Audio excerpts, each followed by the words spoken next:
The next contest on night 2. It's first round for men under 66 kilos. In white jury for Ireland, Nathan Birds. In blue jury for Kazakhstan, Untitled.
The Dhabi won first round for men under 66 kilos. In white jury for Mongolia,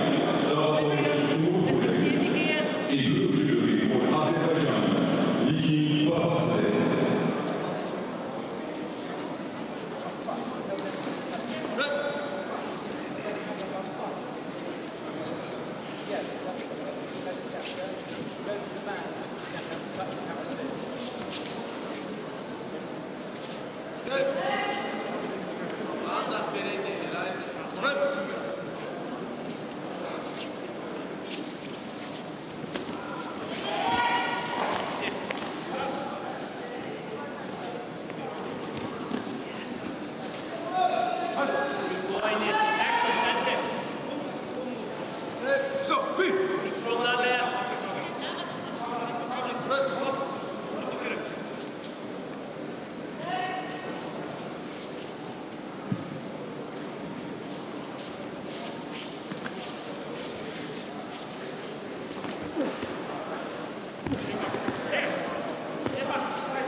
Tatami 2, no score.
First round for 166 kilos, Tatami 2. In white judo for Untitled Chapter, in blue judo for Hong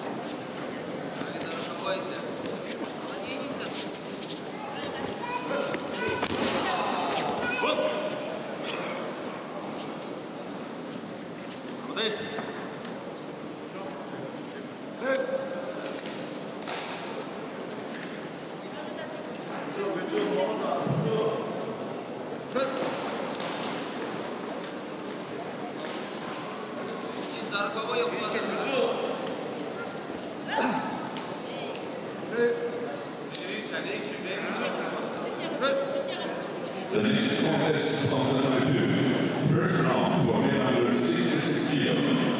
In white judo for France, Franck Bernes. In blue judo for Moldova, Denis Guerrero.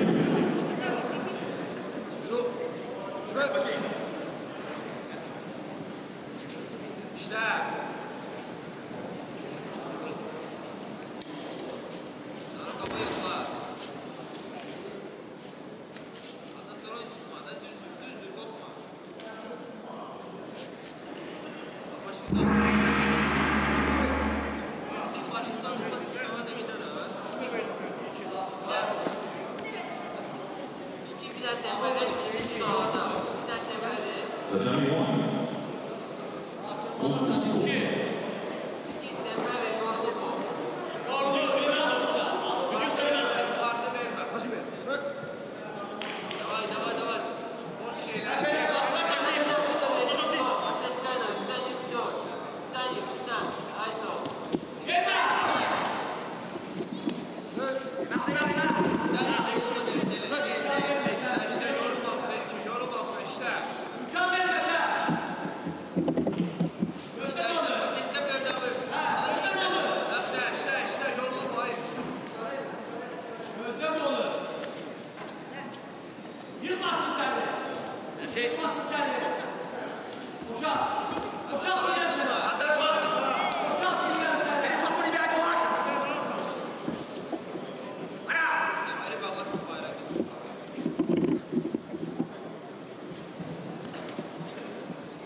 The next contest on Tatami 1. First round for men under 66 kilo.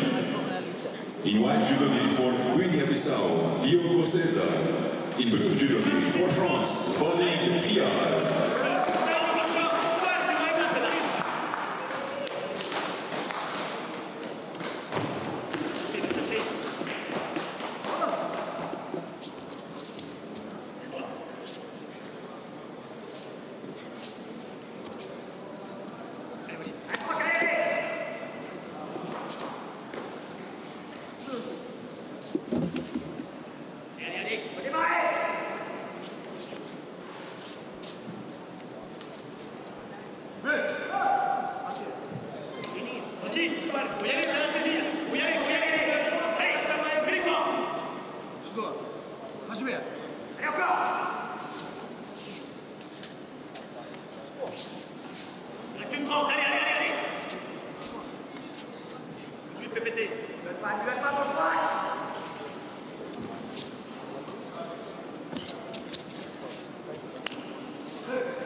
Tatami 2, first round for men under 66 kilo.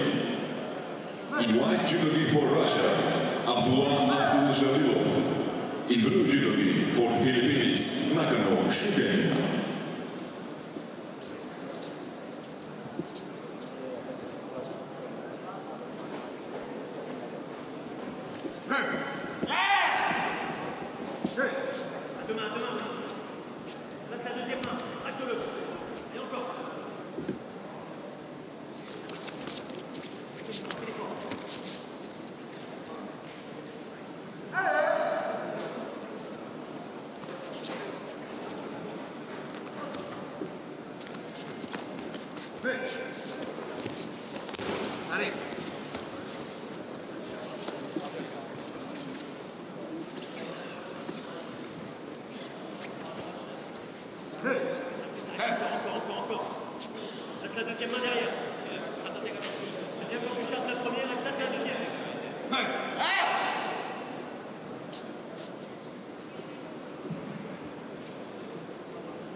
Judo.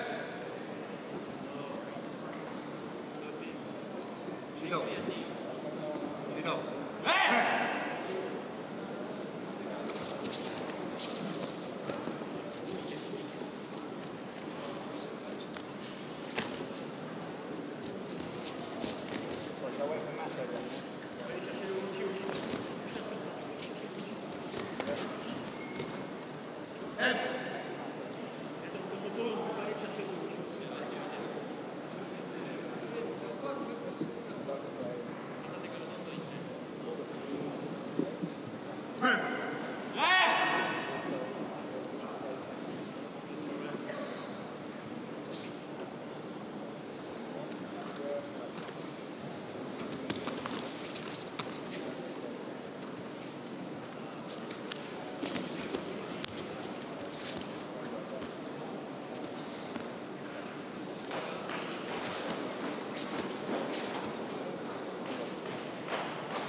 First round for men under 66 kilo, Tatami 2. So in white on mat 2, in white judogi for Mongolia, Untitled Chapter. And in blue judogi for Germany, Sebastian Seidel.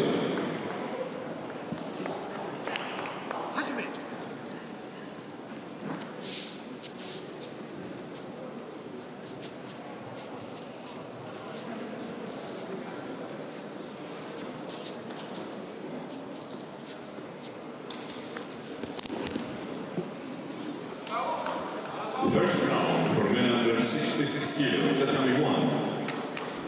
In white judogi, representing International Judo Federation, Baruch Shmailov. In blue judogi for Uzbekistan, Hoji Akbar Olimov.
next contest on Tatami 2, first round for men under 66 kilo.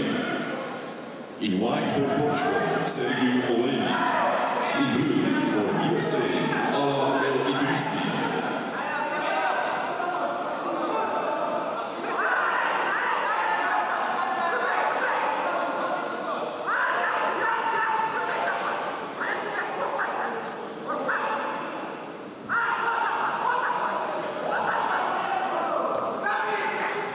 Tatami 2, Sergio Olejnik for Portugal commit fight due of the injury. The next contest on Tatami 2, first round, men under 66 kilo. In white judo for Islamic Republic of Iran, Qasem Nurizadeh. In blue judo for Italy, Matteo Breves.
Tatami 1, first round, men under 66 kilo. In white judo for Georgia, Lasha Giunashvili. In blue judo for Kazakhstan, Yildiz Zhumakanov.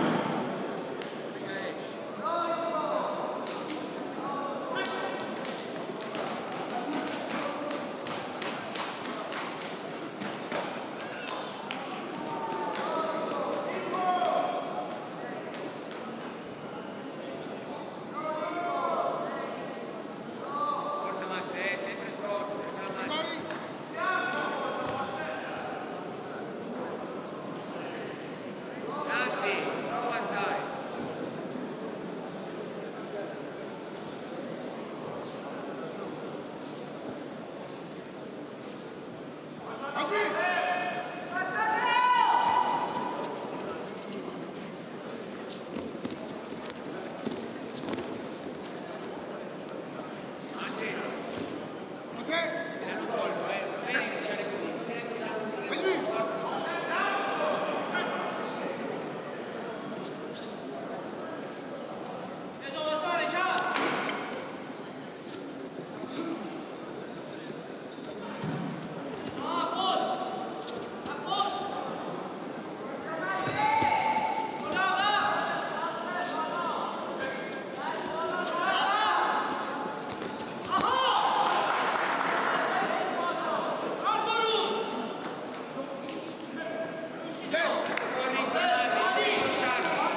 The next contest on Tatami 2. First round, men under 60 kilo. In white judogi for Hong Kong, Ro Martin. In blue judogi for Azerbaijan, Bugar Shirin.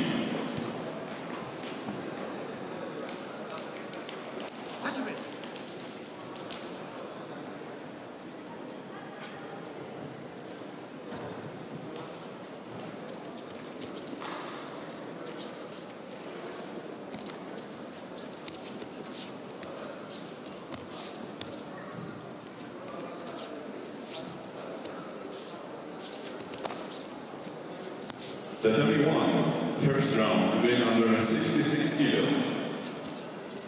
In white judogi for Russia, Mikhail Bulyayev. In blue judogi for United Arab Emirates, Khalifa Al-Hossani.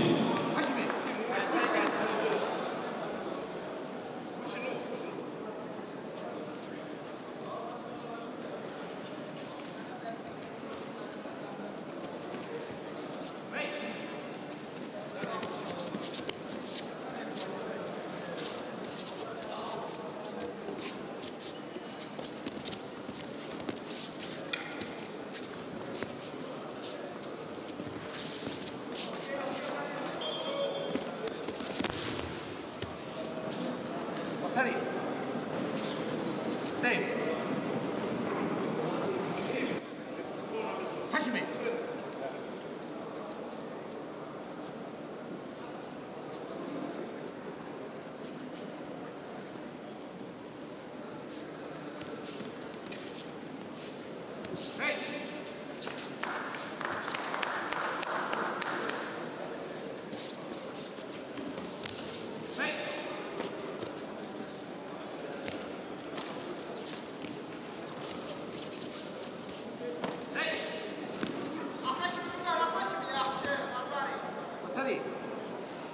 Dave.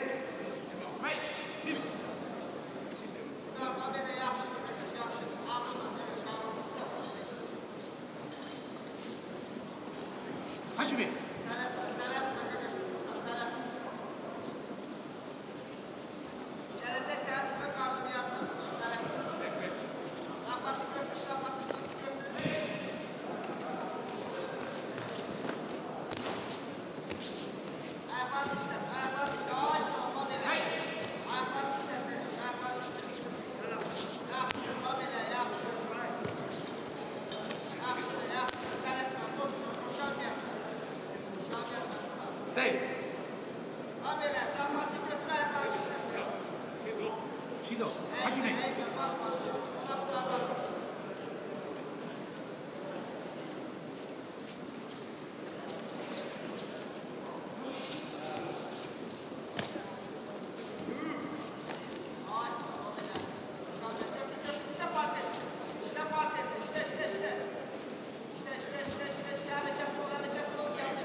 Tatami 1. First round, men under 66 kilo. In white judo for Hong Kong, Ma Mok-Hee. In blue judo for Morocco, Iman Basu.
Bosso really just trying to settle with his grip as he breaks off Mac's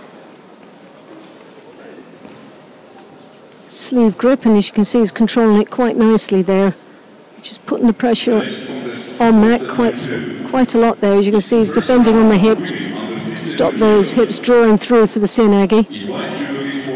The Moroccan coming over, as she was her attempt, breaking his opponent's balance and drops underneath with the Sianagi, but again continuing to pile the pressure once more. Another attack on that Sianagi. Mac really under a lot of pressure right now. Doesn't seem to have much to come back from as his head's drawn down. Very strong right hand high collar grip there. And a Judo been awarded to Hong Kong.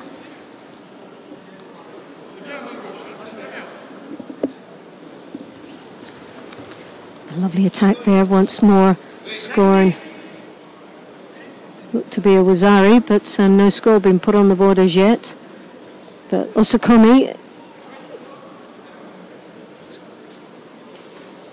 as he controls, trying to draw that shoulder onto his back flat, but a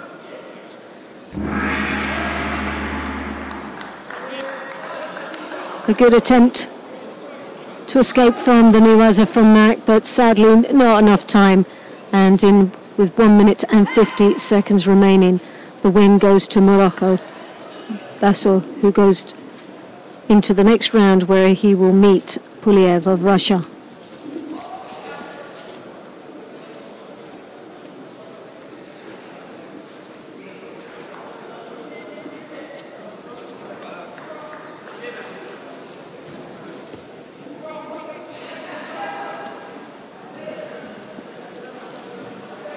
Tatami 1, first round, men under 60 kilo.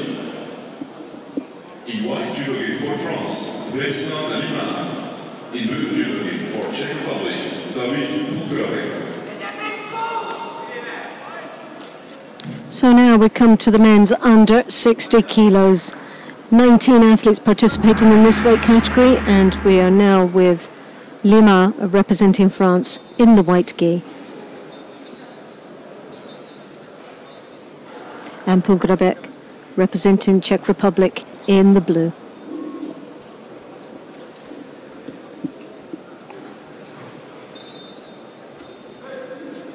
We've got the under 52 kilo category beginning down on number 2, and then we've got, after the next contest here on mat number 1, we've got another pool of the under 52 kilo category. So at some stage we're going to see it, irrespective of whether we stay here or we move on somewhere else. Yes. We're going to get to see some of the under 52 kilo category. What's happened with Limar then?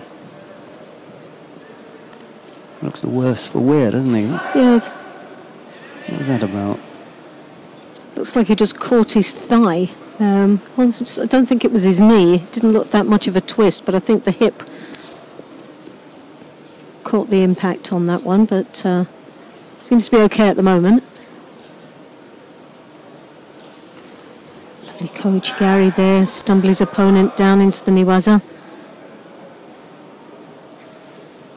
Lovely turnover there he's attempting. Very strong indeed.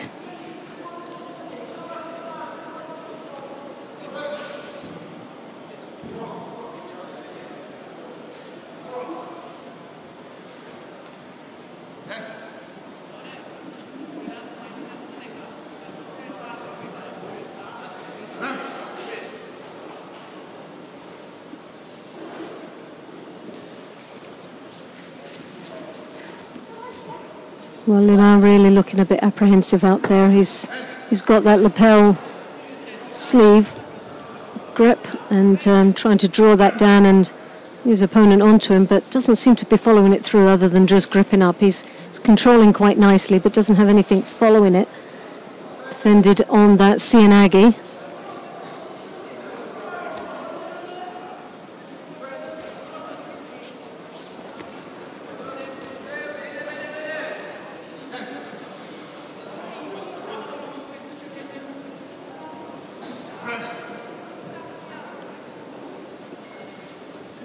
Once again, Slimar is just breaking off the grips, controlling quite nicely. Pogrebek of Czech Republic, closest of throwing so far. It's their strongest attacks. As you can see, Limar is, just as he goes back to the centre, he's limping a little bit there. He's picking up his first Judo, but something's just not happening at the moment for the Frenchman.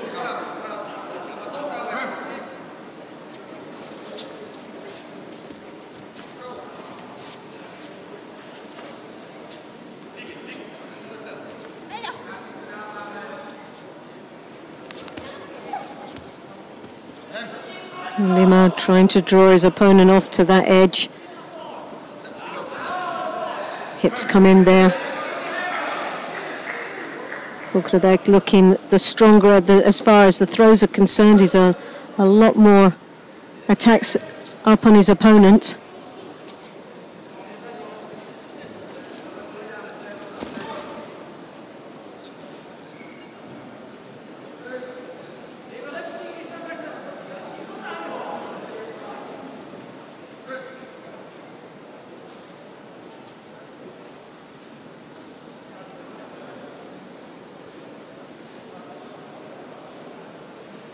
Once more, Limar gets the first grip. He controls lovely with that lapel, but just doesn't seem to follow through with it.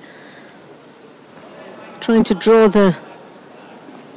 his opponent's lapel grip off him, trying to keep that sleeve as Tatami was an attempt there, but left himself a little bit vulnerable in the Niwaza.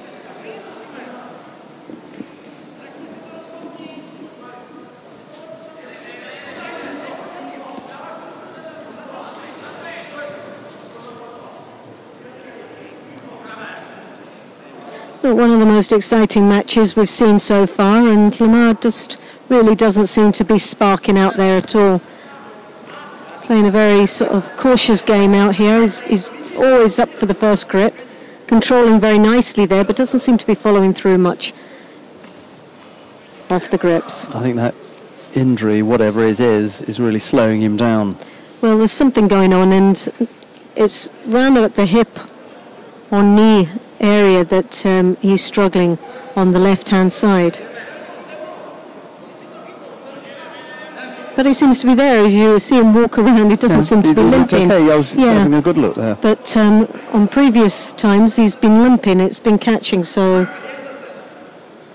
whether it's something he's sustained here in this contest or something it's an injury he's had for a long time that he's learning to cope with, it's very difficult to tell. And we're going in now to the golden score. There's only one Judo, 2 Limar on the board at this moment. It's from a slight disadvantage.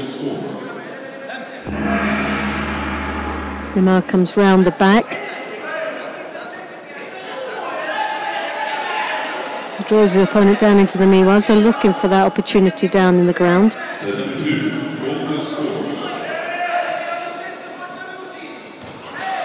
Almost got caught there.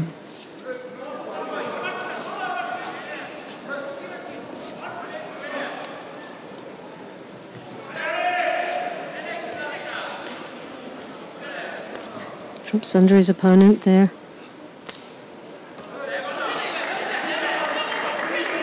Well, 25 seconds into golden score, coming up to that half a minute. Very difficult to see which way this is going to go.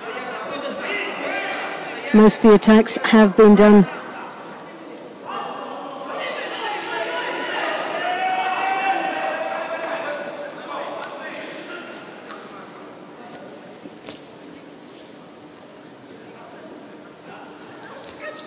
Well, Paul Grabek has been the one that's had the throws in. He's attempted a lot of attacks out there. It's just been unfortunate he's not been any close to scoring on them.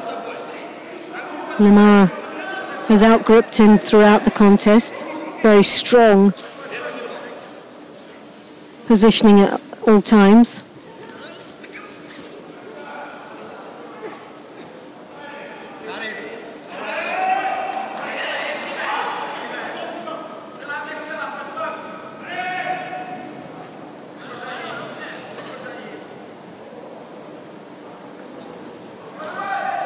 Attempt of a drop Sianagi there.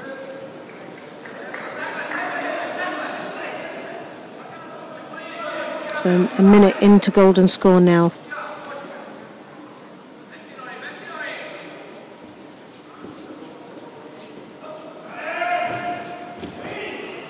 The next contest on Tatami 2.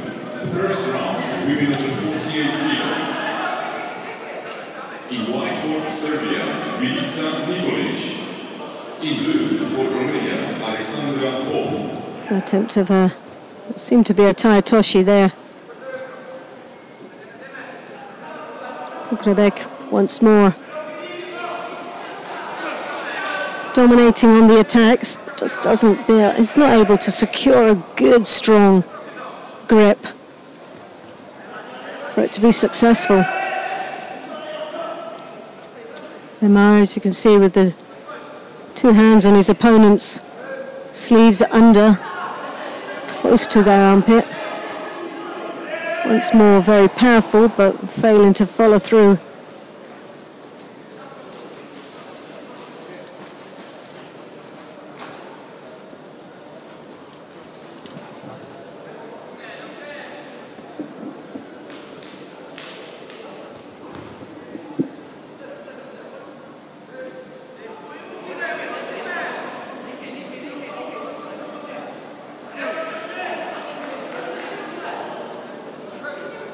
Well, so far this contest has gone for 6 minutes now, and neither one of them look any closer to scoring.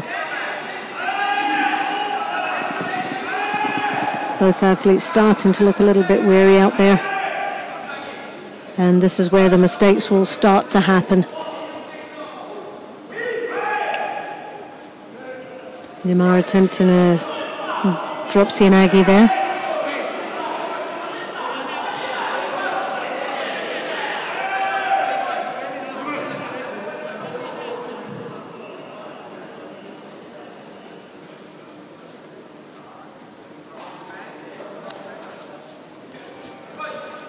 So like I said, these athletes are starting to look very tired. Neither one of them really seems to have much to offer right now. And it's just a matter of a mistake or a referee deciding enough's enough. Both have picked up a Judo piece now, so it's even. So the next Judo awarded to either one of them would cost them the match. But there's a lovely turnover. The Osakumi has been held. And Lemar now looking closer to going through to the next round. Couple of seconds and it will be a score. There you go. Doesn't really matter what happens now. He's got a win. Well, it was tough going. It was a hard battle. Yeah, and he didn't look comfortable for some time out there. And as you can see, as he got up, a little bit of a limp once more. Looks to be more of a hip than anything else. But Lemar goes through to the next round, the under 60 kilo category, where he'll be up against Diaz of the USA a little bit later on.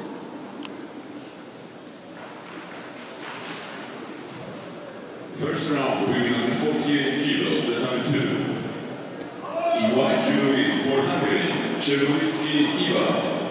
In blue judo for Azerbaijan, Alisha Umari.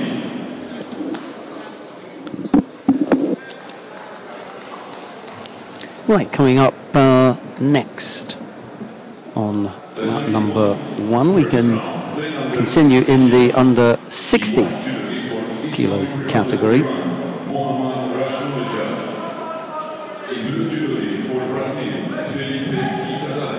And it will be Mohamed Rashnonezad of Iran to face Felipe Kitadai of Brazil. Rashnonezad in the white judogi, Kitadai in blue.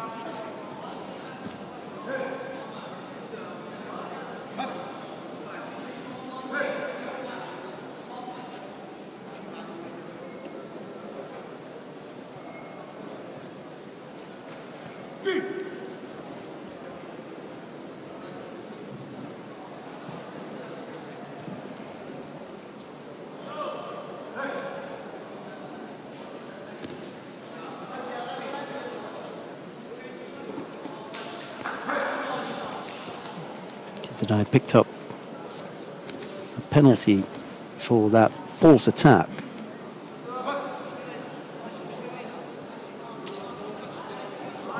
It's not that much better, is it?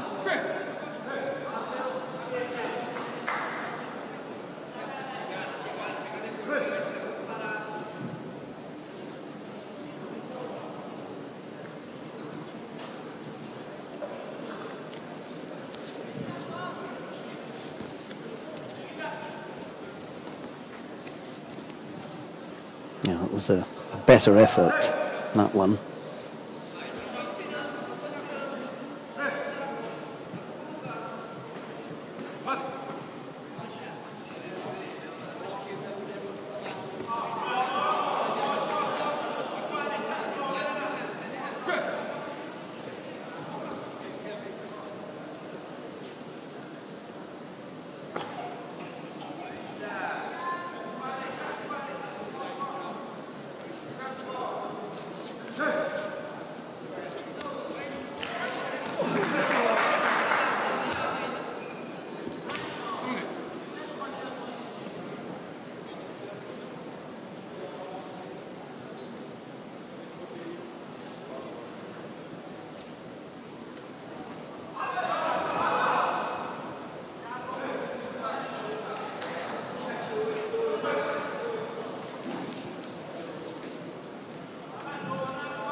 Nice turn here from Kitadai. He's in a bit of trouble having picked up 2 penalties.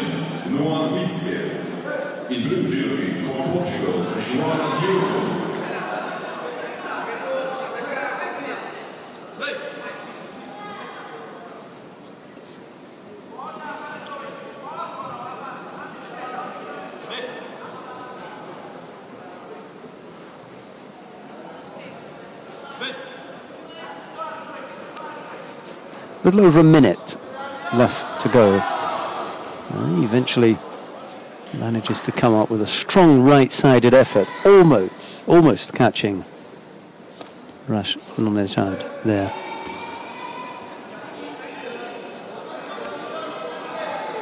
It's Kitadai who's got the fire underneath him now, realizing another slip here and he could be out. Just beginning to look a little bit more commanding and almost coming up with the score there. A second strong effort here, and it's Rashnonezad now who is looking passive.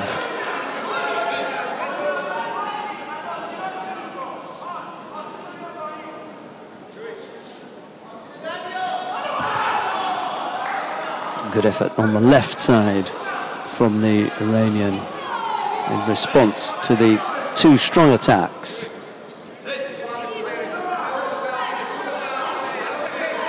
from Kitadai.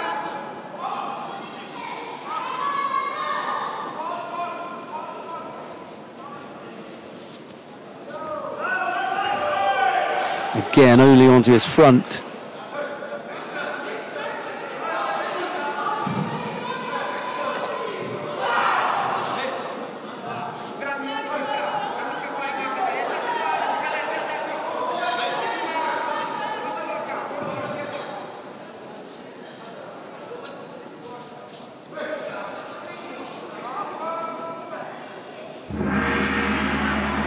Well, we've had some excitement in the last minute.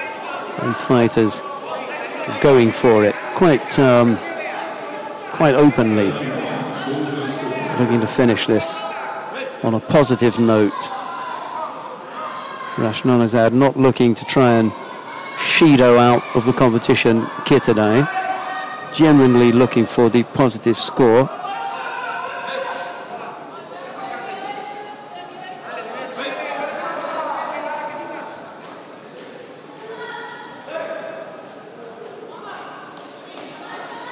Must have been painful across the jaw.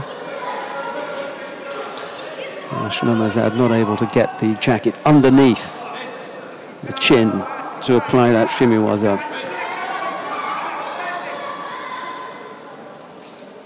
Half a minute of golden score gone.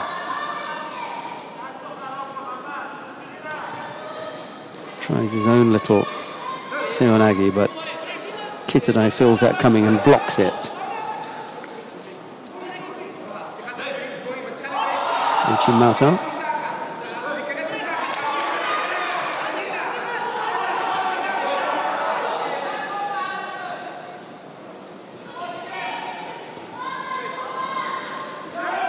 Again onto his front.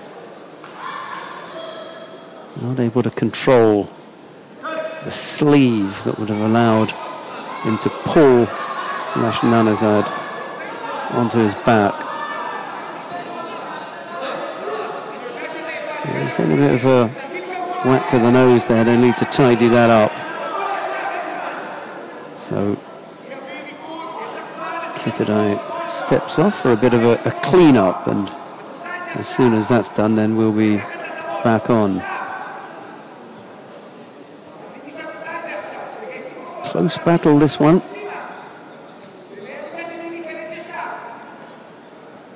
Not sure which way this is going to go.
So a little over a minute and a half left to go. No score yet. Rashnonazad has picked up 2 penalties. Kitadai 2. First score will win it. Still can't come up with the finish.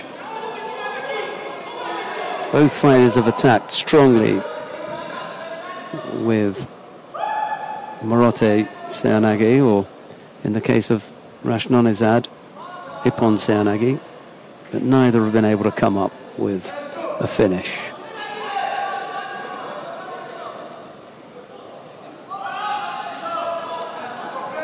The next contest on the Tatami 2 is first round with number 48 kilo. Please welcome in white jury, Rio de Janeiro Olympic champion for Argentina, Paula Barreto, and in blue for Belgium, Judo.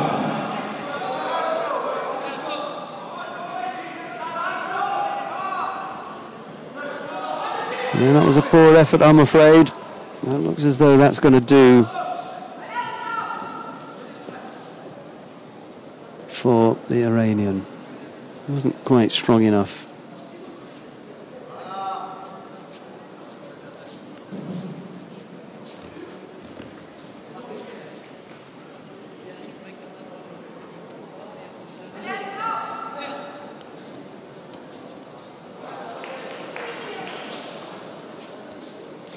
Yeah, coach not happy with his player as opposed to not being happy with the result.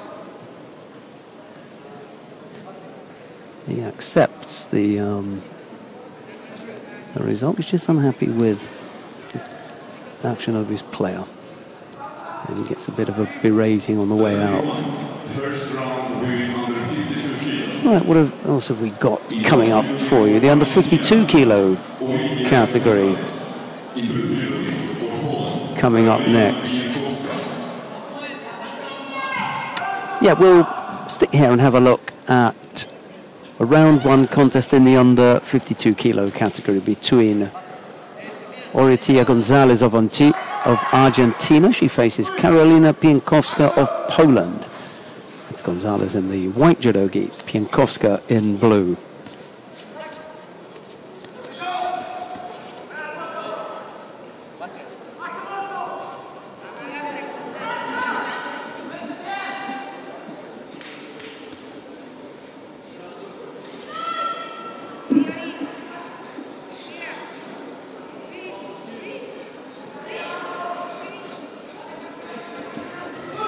Oh, she's had to tap out there. Oh dear. Pienkowska getting caught.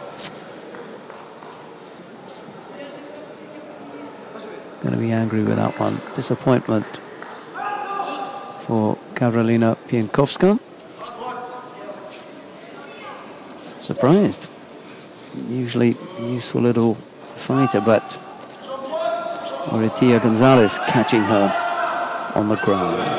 Okay, we move on. We've got the under 57 kilo category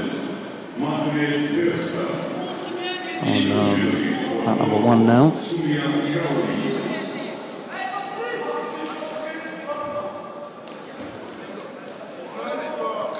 And the contest that we're going to see now is Margriet Bergstra of the Netherlands. She faces Sumia Iraoui of Morocco. It's Bergstra in the white judogi, Iraoui in blue.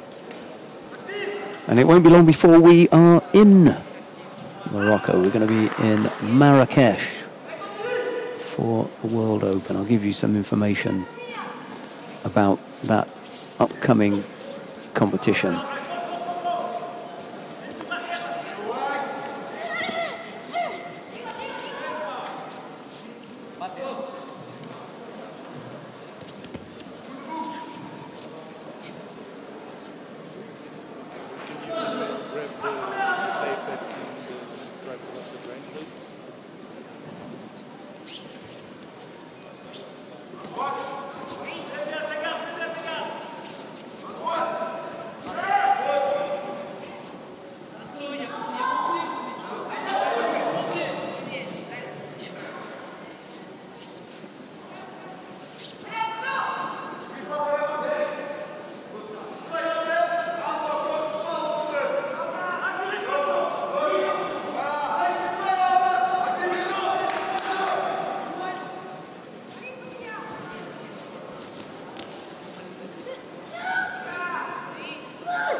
Just battling away for good position from which to launch an attack, and that was a good one from the Moroccan Iraoui. She dropped down left-sided for that Ipon Seonage. Low on the left, came up with Wazari.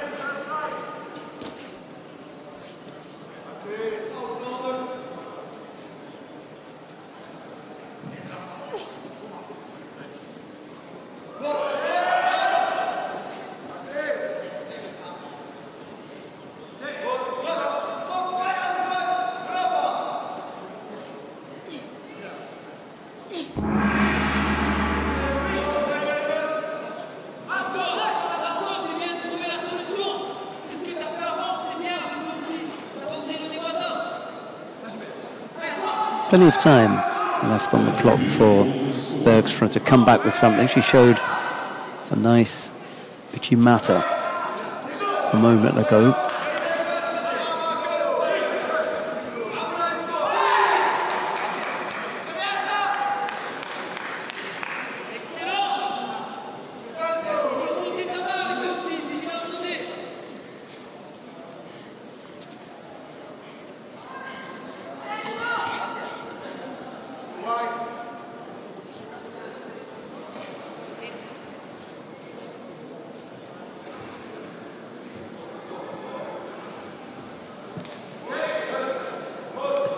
What Iraoui really wants to do here is to limit the amount of time that she has to deal with Bergstra, who has, when she has both hands on her.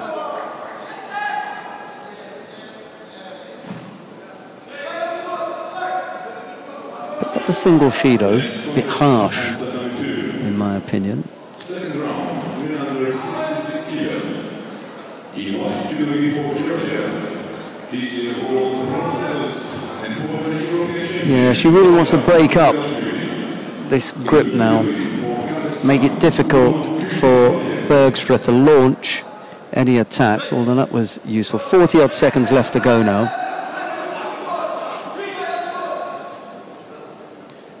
It's got to be clever here, not to come up with a false attack, and yet to avoid getting caught.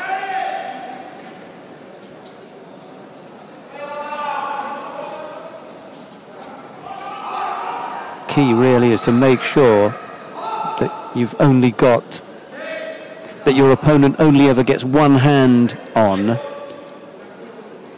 and as soon as you put both hands on, you come up with a good strong attack. It's easier said than done. It looks as though Iraoui is going to take this one. Yeah, that'll do.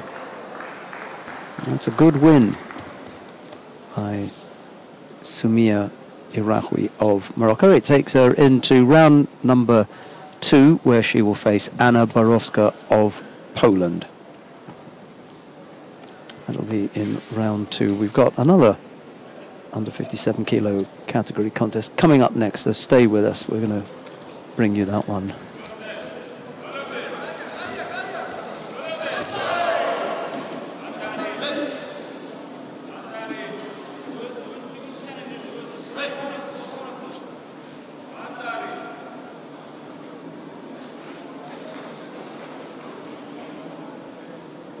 Tatami 1, first round, with under 57 kilo.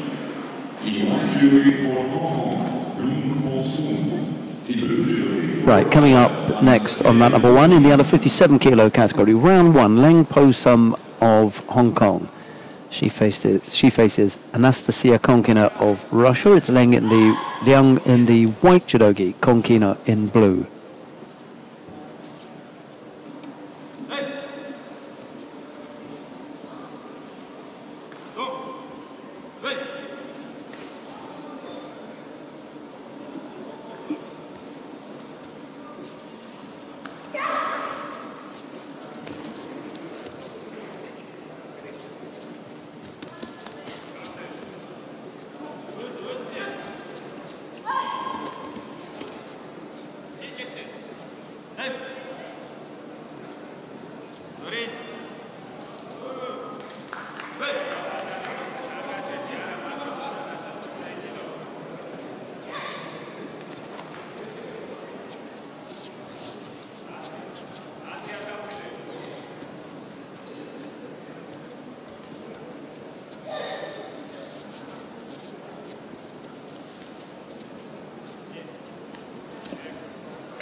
looking for the left Uchimata.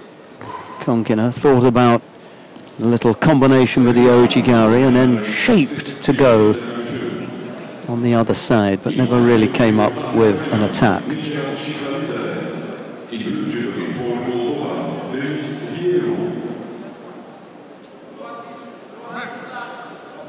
Now, Leung picks up a penalty for passivity.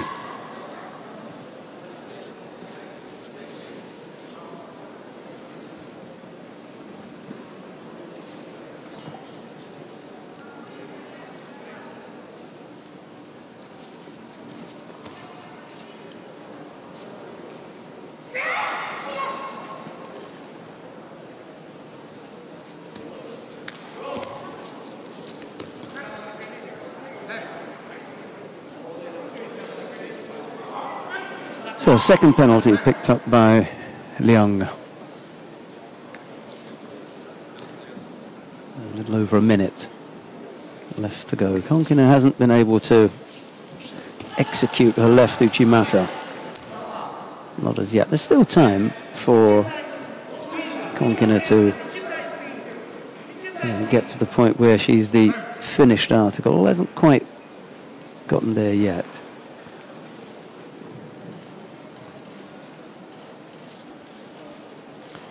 Looked slightly annoyed by Leung's holding on to her for a little bit longer.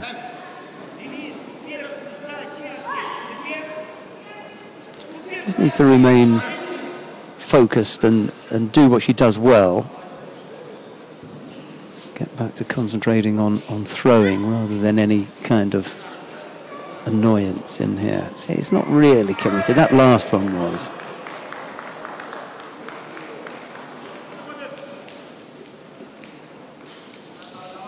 Yeah, the first little stab at that was safety first, and then she eventually decided to launch. Came up with a good finish, and she threw Leung for Ippon.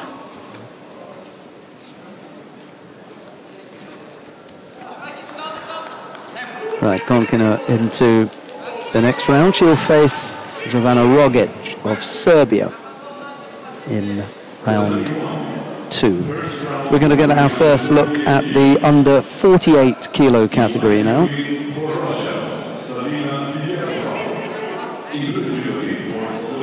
It just so happens that it's another Russian. This time it's Sabina Gilyazova of Russia. She faces Marusa Stanga of Slovenia. It's Gilyazova in the white judogi, Stanga in blue. The winner of this, by the way, will face Otgoncetic Galbadrak, the #1 seed from Kazakhstan.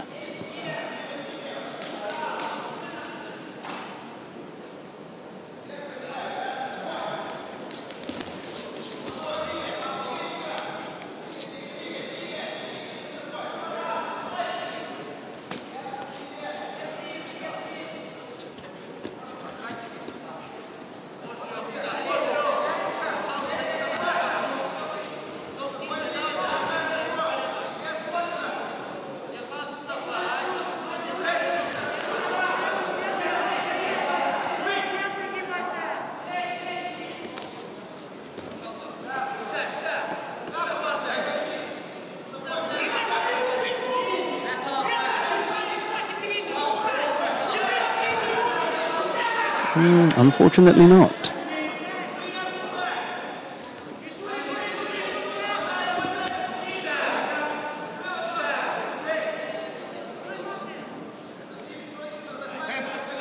Well, my only question, well, I've got several questions about that last exchange there, and the last one was why the mate after when they went into Niwaza. There's no reason for me. She could have arm locked her there. Oh well.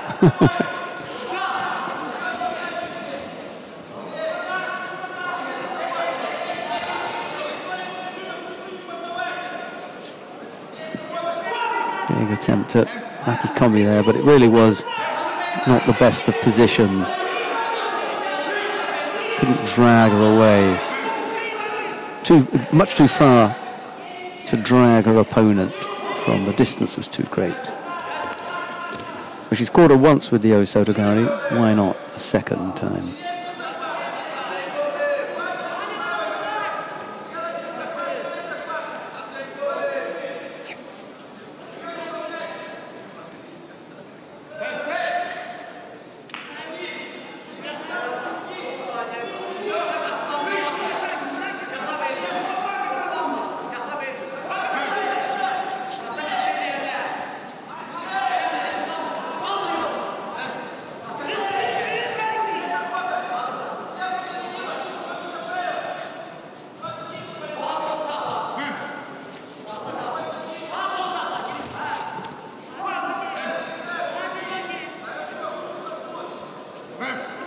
Still the Wazari lead for Gilyazova. I do want to have a look at that exchange into Newaza.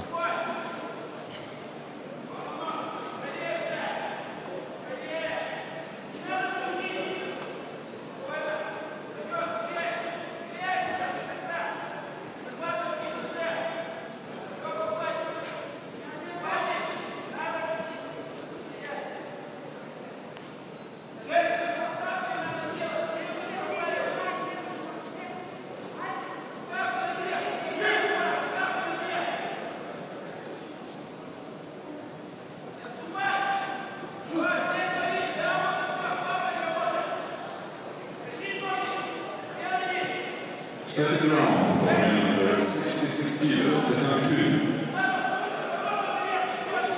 In white judo for Russia, Abdul Jalilov. In blue judo for Mongolia, Gambo Kremlin.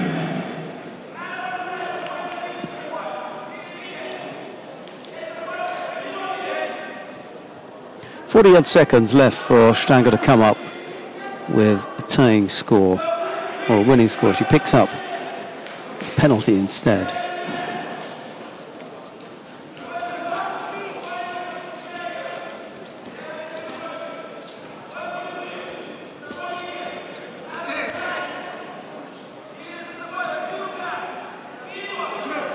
Searching over on that right side, another Osotogari effort from Gilyazova.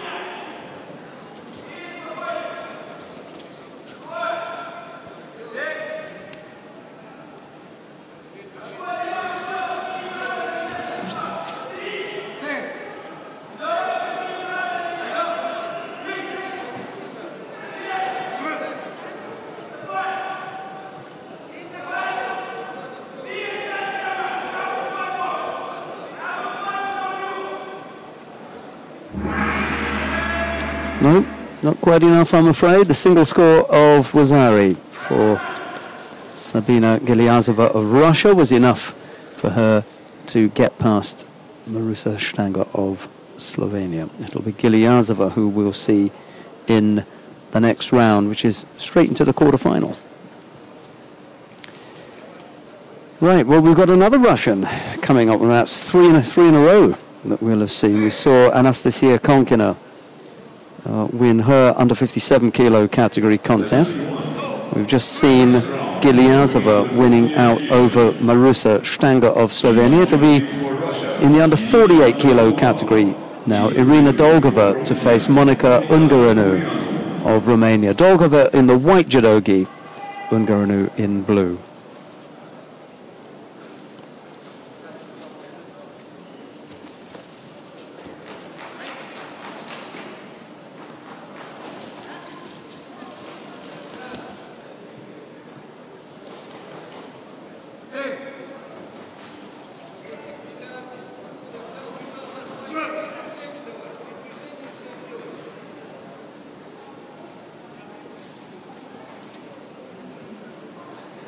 Here's Loretta again. Oh, just as coffee arrives. We shall leave Loretta for a moment, and I'll keep going with Dolgova and Ungaranu.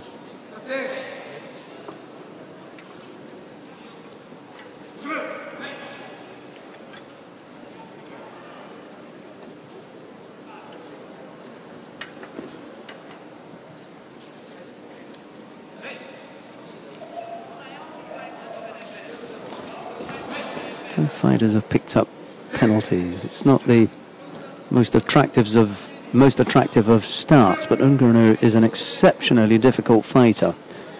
Dolgova, one of my picks to do something in London, didn't quite work out. In Rio, to do something in Rio, didn't quite work out that way. But now maybe she can do something. So here's Loretta then. Yes, I'm back. It's like a maze as soon as you go off the stage to go around to find things. But interesting anyway. Warm-up area is starting to look very feisty out there indeed. But Dolgova, Russia in the white. Ungaranu of Romania in the blue. And it's a very close match indeed, with 2.5 minutes remaining in this contest. Neither one of them so far able to move in front, both picking up a Shido apiece. It's been a very tough match out there so far.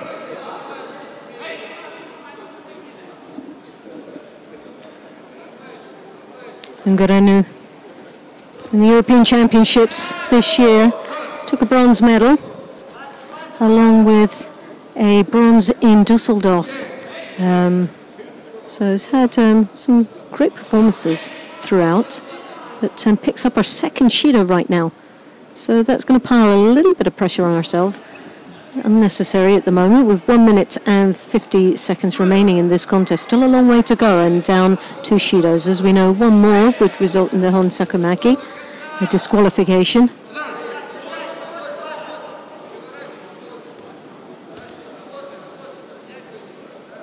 Dolgova, very strong in the grip. She drops in for the Sianagi. As you can see, that long reaching arm there of the Romanian, causing her a few little problems there, but she's trying to rotate her opponent in the Niwaza. Still able to overcome the height of the Romanian at this moment.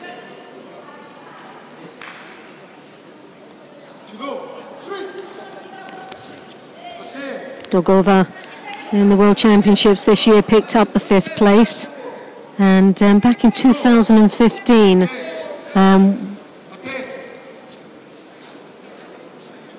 won the Grand Slam here in Abu Dhabi. So she's very familiar to being on that rostrum here in Abu Dhabi, and she'll be hoping to get back on this year.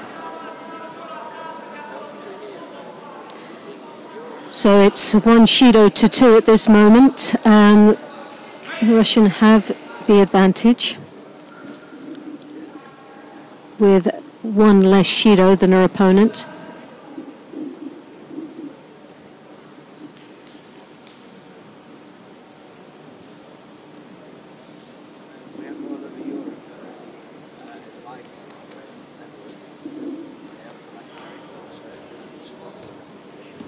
So this is for a place in the quarterfinals of the under-48s. 15 athletes participated here today in this weight category. And some very strong athletes indeed, from Olympic medalists, world medalists, an array of quality of athletes.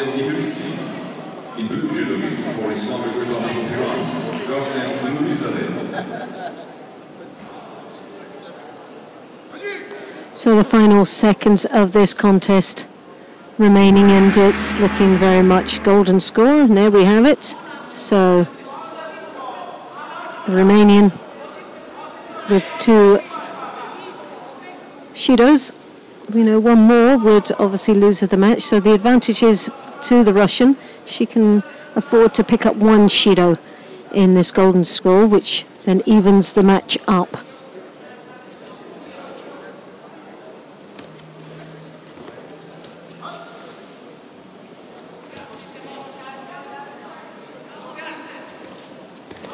And as expected, Dolgova advancing onto her opponent.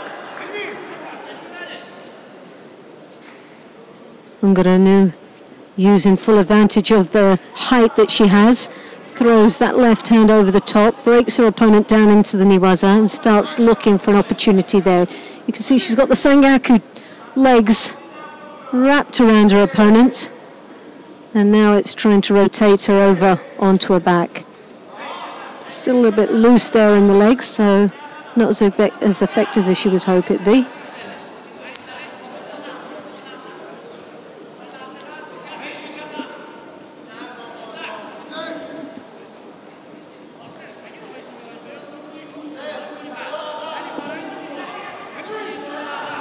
Well, and it bonds. An Ogoshi attempt there from the Russian, but really a little bit unorthodox, and sort of left herself in a very awkward situation there. Didn't have the power generating through the attack.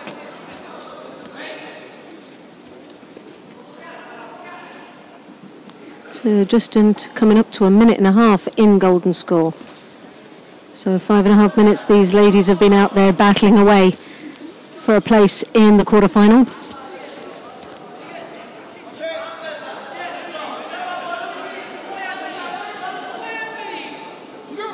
Mogova there as the sangaku turn as she tries to rotate her opponent over, looking the stronger of the two at this moment, more positive and engaging in this contest.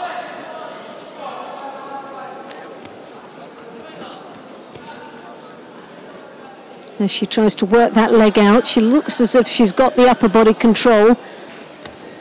How strong, I'm not sure, but as you can see, the Romanian holding on quite tightly there to try and defend as much as she possibly can.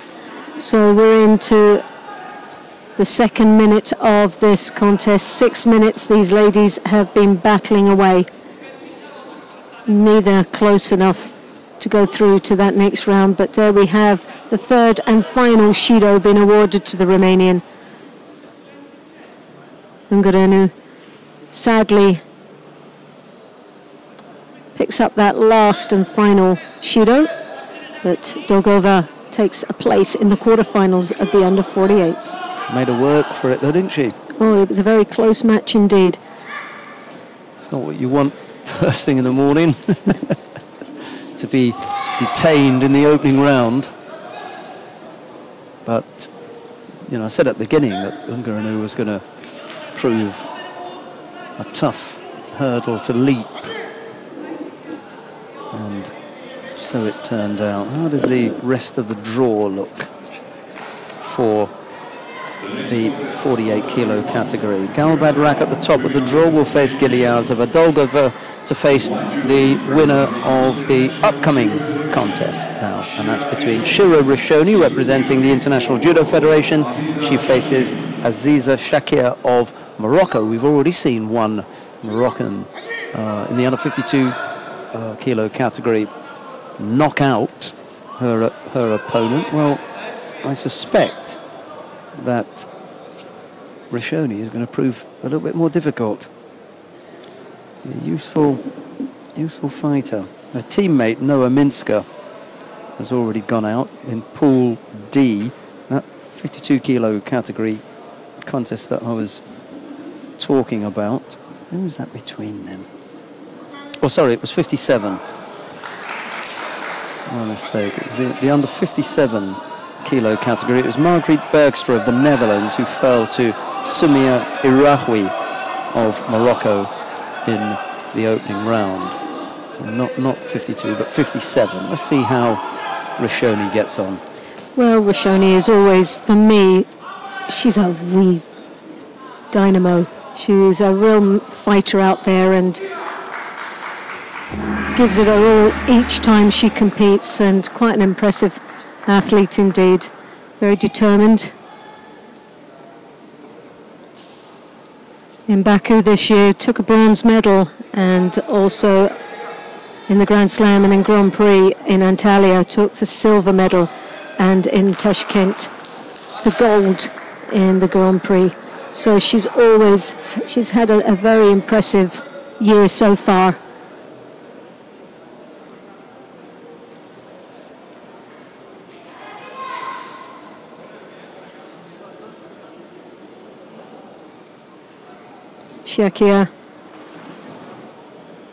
representing Morocco Second round for men under in the African Championships that picked up the bronze medal. In white jewelry for Spain, Francisco Garrigos. In blue jewelry for And has given a good account of herself out there, piling a little bit of pressure down there in the Niwaza. Rishoni just defending quite nicely there. Doesn't seem to be under too much threat, but still the Moroccan trying to stay in this contest and being a real contender against a very competent athlete with such a strong track record.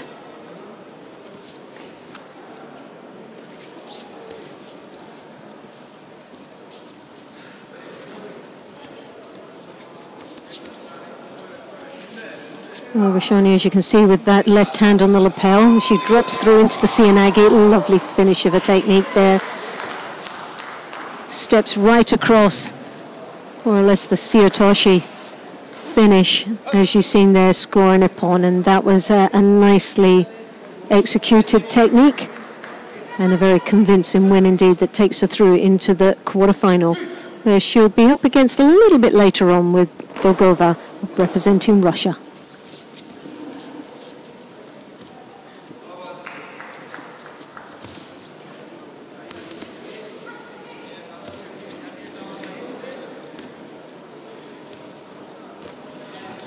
Tatami 1, second round, men under 66 kilo. In white judo representing International Judo Federation. So now we're going to be coming up to the 66 kilo category, where we have the number 1 seed coming up very shortly on our screens.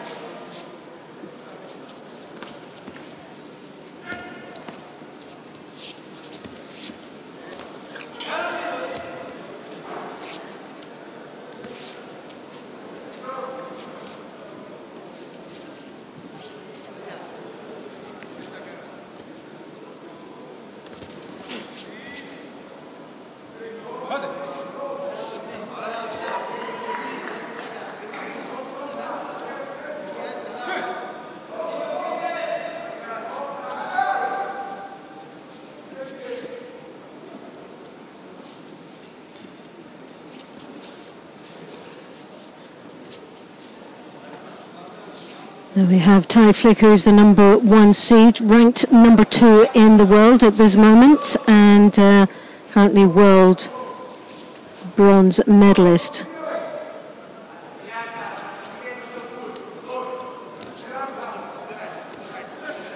Shershan, as we saw earlier on, defeating Van Gasbeck of Belgium, which was a very good performance to take him into the second round. So this will be a very challenging match here for Flicker. 31 competitors in this weight category, so it's no easy feat to get through to a medal place here today in this Abu Dhabi Grand Slam.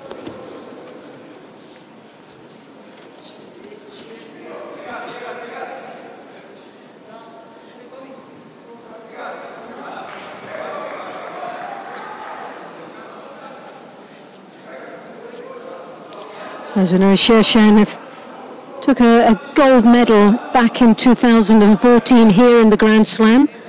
So very familiar to being on the rostrum here in Abu Dhabi, as well as first place there back in 2014. In 2015, Masters Morocco champion and a Grand Prix in Budapest silver medalist. So he's known to be a medal contender and a medalist at a very high level, but he has got his work cut out for him against Tai Flicker, who's here representing the IJF here in the white. What a lovely Ashiwaza attempt there, breaking his opponent's balance. Shershan.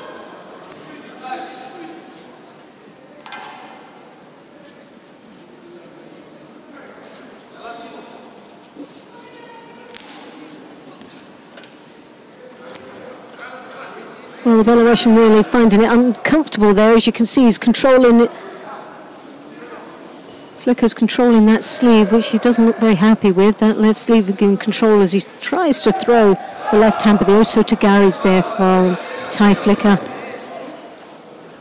as he frustrated him into making the ultimate mistake as he steps back to try and free the left sleeve.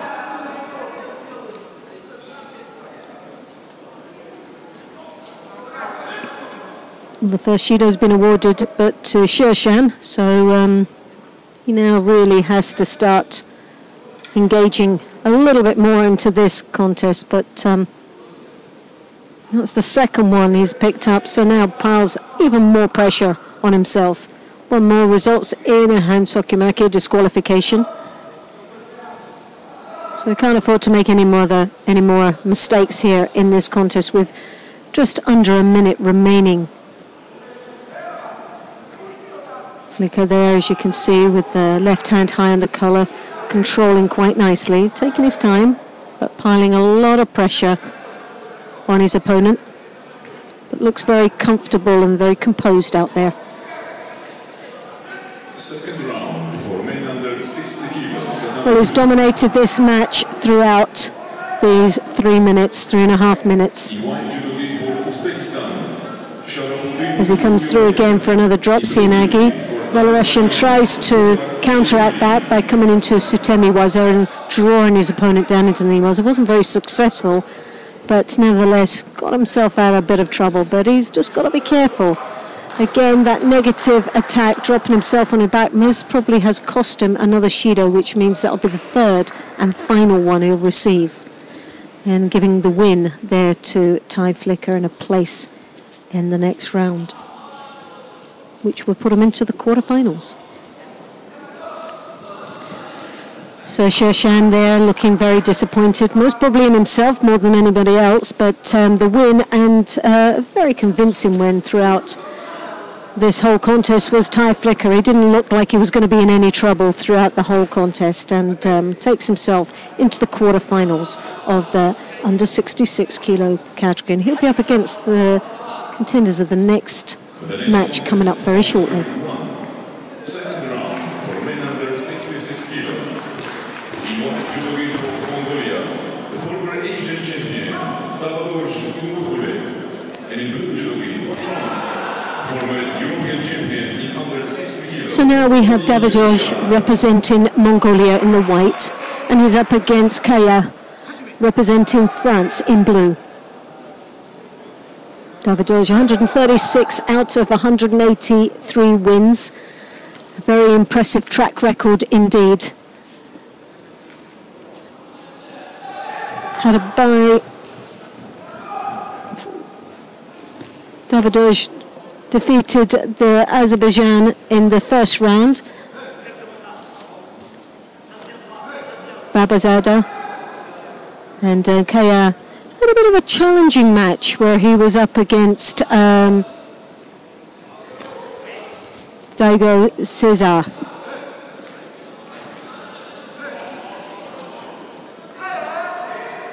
A little bit of a wake-up call for Kaya in his first round. He started off very slow indeed, and he found himself in the first minute and a half on the receiving end of a Wazari, and had to do a lot of chasing to get back. Oh, lovely tire tosh there from Davidoj.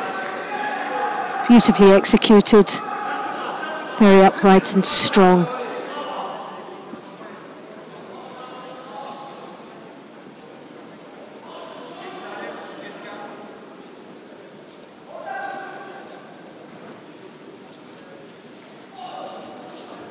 Okay, there, as you see, tries the cross grip, throws that arm over the top.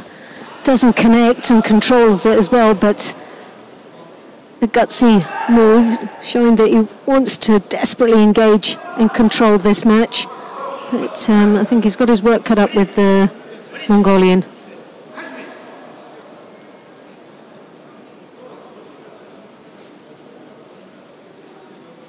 Well, Davidoj picks up the Wazari, but he also picks up a Shido along with Kaya, who picks up the other Shido. Does Davidoj look as though he's woken up then? He's starting to look a little bit more feistier out there. He's controlling this match very comfortably, and but Kaya He's engaging a lot more. As we remember in his first match, he went down a Wazari in the opening minute of a contest against Caesar. And I think that was a little bit of a shock for him. He was... But a little bit of a different side of the Frenchman in this match. But he is struggling somewhat with Davidovich.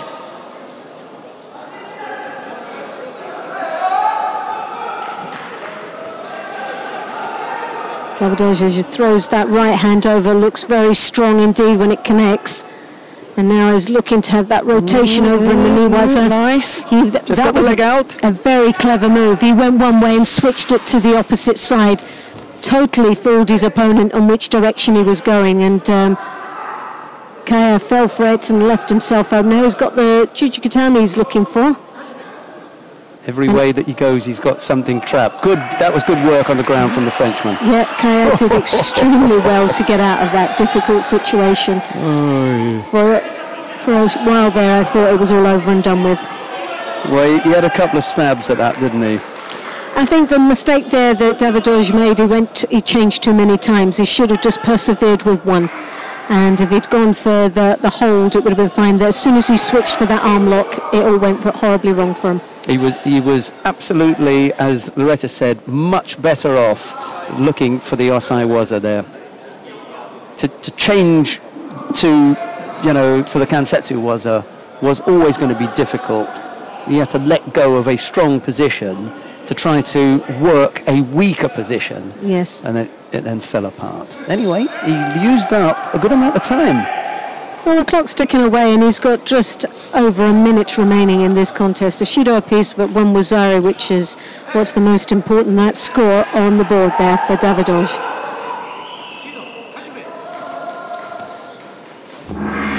Well, we've seen Kaya come back from that position in the previous match, and but this time he's up against a tougher opponent.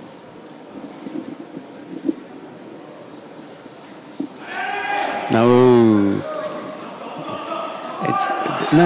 Is Wally Kaya giving the He's trying to give the referee a lesson. The instructions here, because that's another thing. You know something? I was going to say I'm getting old. I must be getting old. I am old because there's certain things that really get me now. And he's got one side. And it really holding on. Yeah. Well, both of them have there at that time, and so neither one of them were doing it, but. I believe that Davidovich did exactly the same. It was a cross grip. Let's see. Well, it's important to see how it got there. How did he get there? Well, there was that was the fourth attack. The drop, Sienagi, and that's out of order anyway. Yeah. Well, there's the first Judo there for the drop.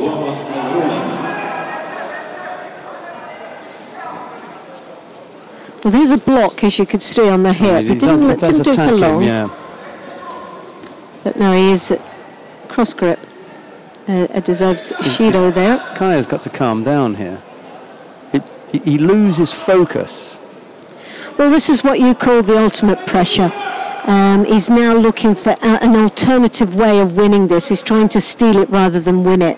He knows he's under the pressure. He knows he really doesn't have too much strengths against Davidovich. As you can see, the grip, that blocks there, and Davidovich has got to be careful there. He's got two Judos, and he's pushing out on that hip. One more would result in the Hansokimaki.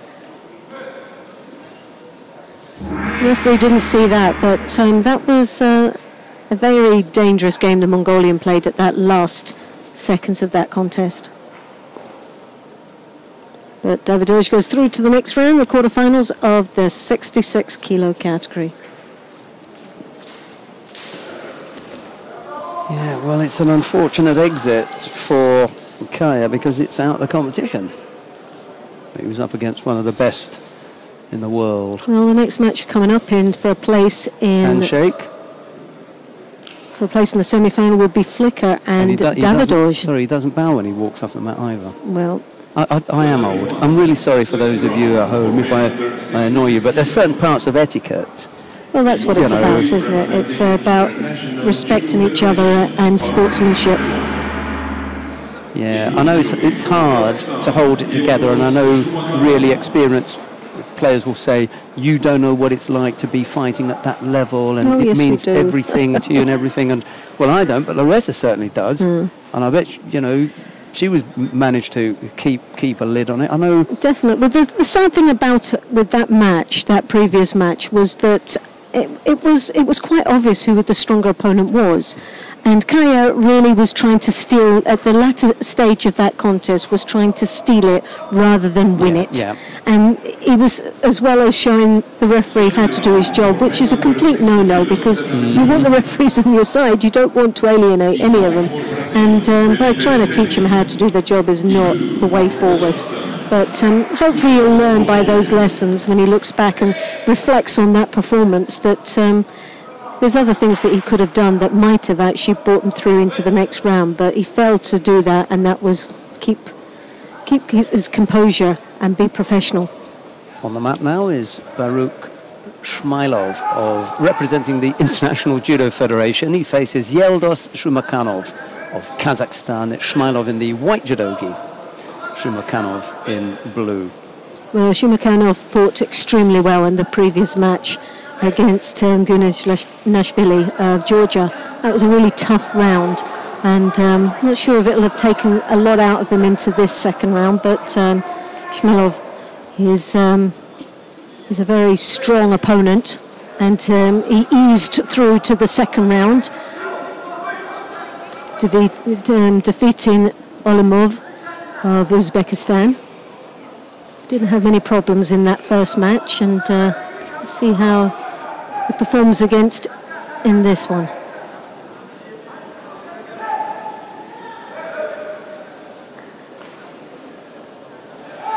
Shmailov there, as you can see, with that left hand high, controlling quite nicely.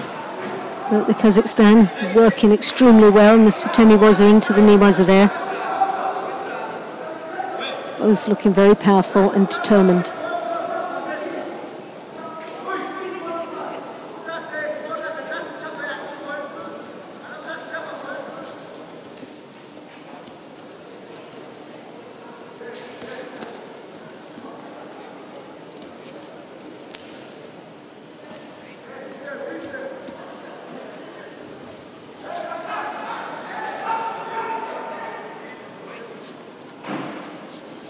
Shumakov there, looking a lot more engaging in this contest at this moment.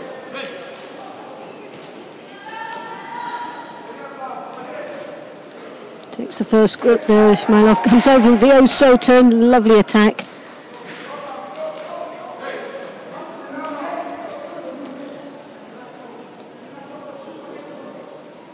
It was unfortunate not to pick up a score. Oh, lovely Kosota scoring a Wazari there for the Kazakhstan as it now follows through into the knee waza.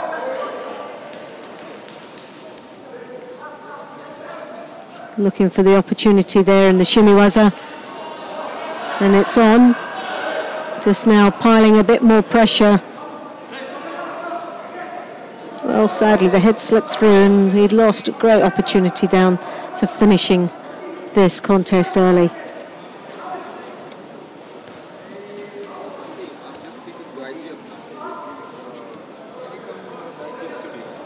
Zhumakov there.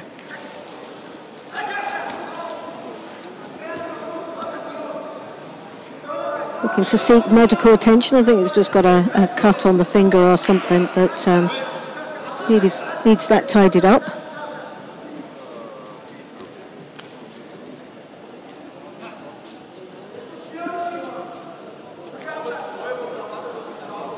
Well, better opportunity for both athletes to compose themselves and get off the contest area. Not always easy when one athlete's left there to think and keep his thoughts to himself, but as you can see, they both needed a bit of attention, didn't they? I think one was a tidy up.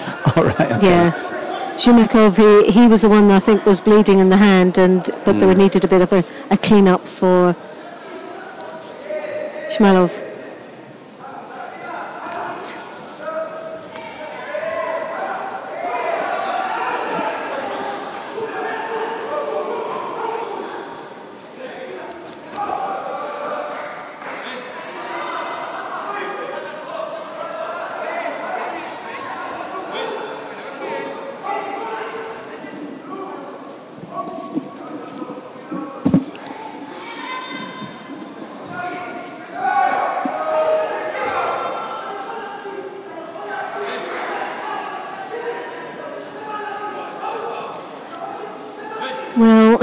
the referee not happy with the coach, and because the coaching was done while the contest was in play, he's now sent out of the arena, and coaches know that rule very well and still become overexcitable.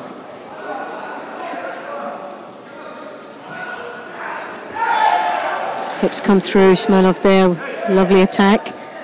Still finds himself trailing with the Wazari, and 13 seconds remaining in the contest.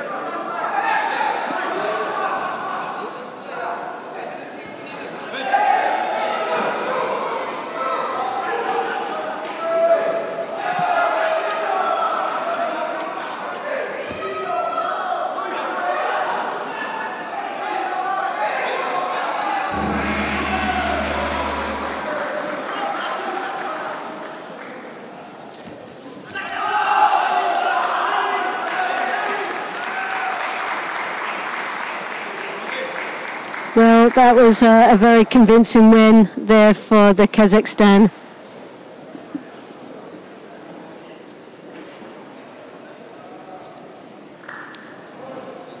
Zhumakov there goes through to the quarterfinals of the under 66 kilos. And he'll be up against the winner of the next match coming up very shortly. And that's with Puliev of Russia in the white, and Bosun representing Morocco in the blue. The second round for women under 52 kilo. In white judo representing International Judo Federation, Gilly Cohen. In blue judo for Portugal, Leandra. Well, Puliev placed 9th in the world ranking to his opponent at 47. Very similar in height. Both favouring techniques of Sianagi and Ichigari. So nice, some lovely techniques, head-to-heads. Neither one of these guys have actually competed against each other, but a very impressive 101 wins out of 33 overall. So a nice track record for Puliev. And as you would say, on paper looks the stronger of the two athletes, but as we've seen already in this competition, that always doesn't seem too much to go by, and it's all about the performance on the day. And as you have Puliev there looking for the Niwaza Sangaku turn. Good starts, very strong, convincing control of this contest. Azov, Morocco.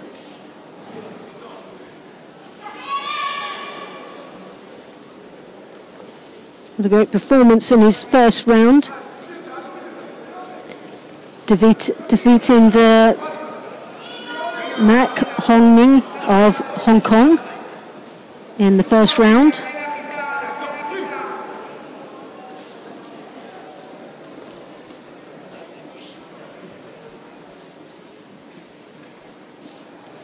And Puliev started a little bit ropey in the first minute of his first match against Hazozani of United Arab Emirates, who had a great contest up against a very strong opponent, but made a good account of himself in that contest, controlled very nicely in the opening rounds, first minute or so in the contest. Definitely some potential there for United Arab Emirates.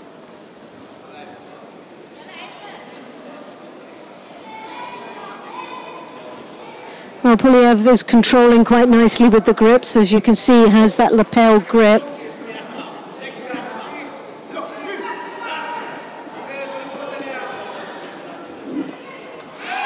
But there you have an attempt there from the Moroccan with that Judo Tatami as he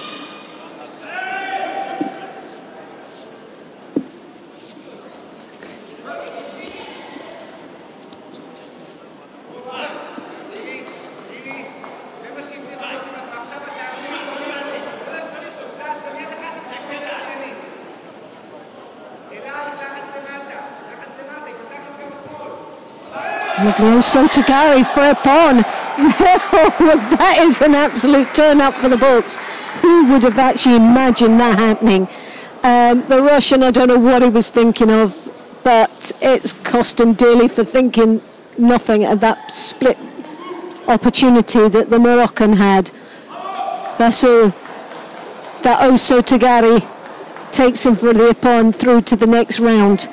Well, that was a massive surprise. Somebody who's 3 times world silver medalist goes over with such ease. He won for Georgia, 2013 European champion, and in blue, representing International Judo Federation.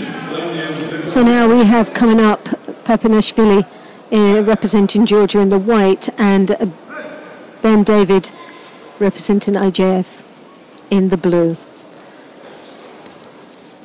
On paper, obviously, Papinashvili, a lot of matches under his belt, a lot of experience to this athlete from Georgia.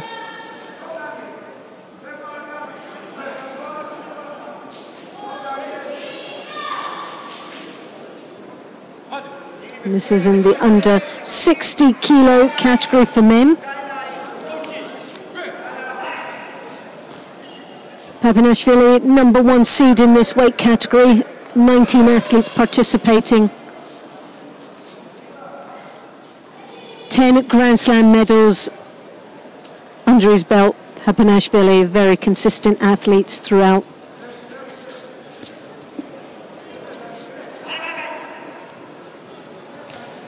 This is the first match for both these athletes, had a bye in the first round.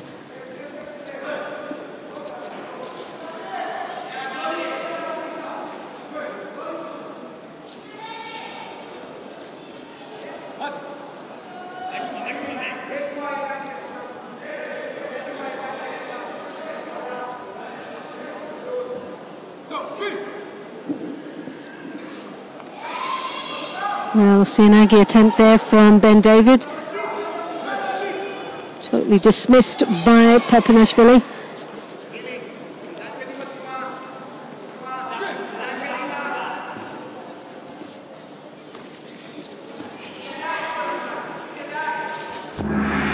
The right hand there around the arm of Ben David. Looks very strong, controlling as he slips it up above the head.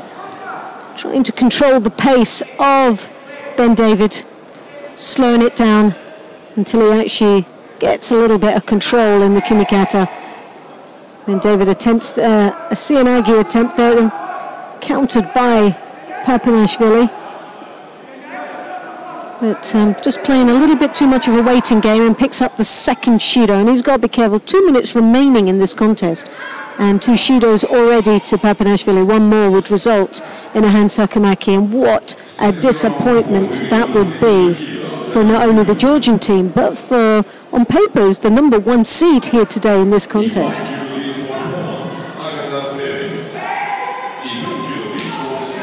Well, Ben David again with the drop Sianagi, comes across the arms, a lovely bit of knee waza. Good awareness on where he was in the ground there. Capitalizes and piles extreme pressure on his opponent.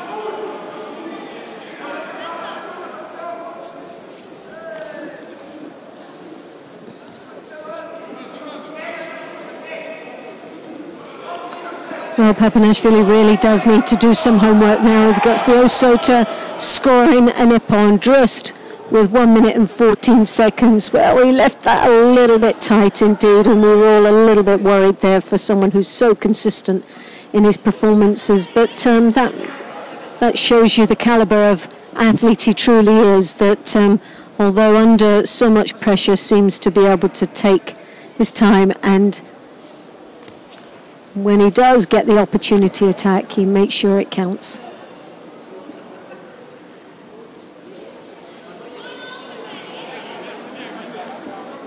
The next contest on Tatami 1, second round for the men under 60 kilo. In white judo for United States of America, Adonis Diaz. So now we have coming up Diaz of the United States of America in the white, and representing France, Lima in blue. Morotti Gary, Diaz favours.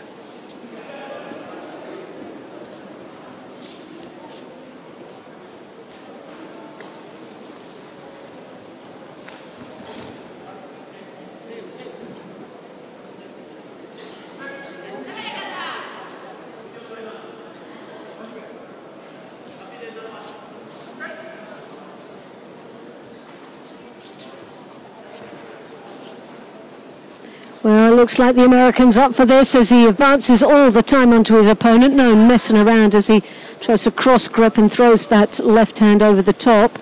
Lima, we saw in his previous match, looked a very...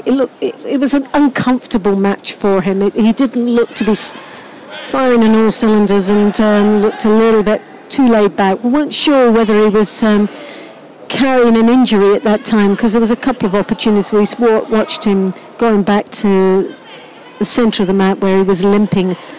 Whether it's where you can see now he's actually got a strapping on that left leg, so maybe that was what the problem was, but it definitely didn't do his performance any good in the first round. He just got through and no more into this second round.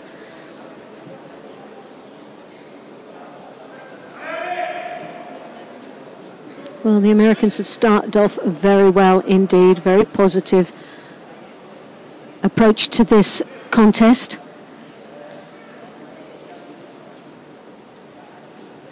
Lima always taking that one or two steps back, and Diaz forward in and following all the time, chasing, but finds himself with a Shido on the board.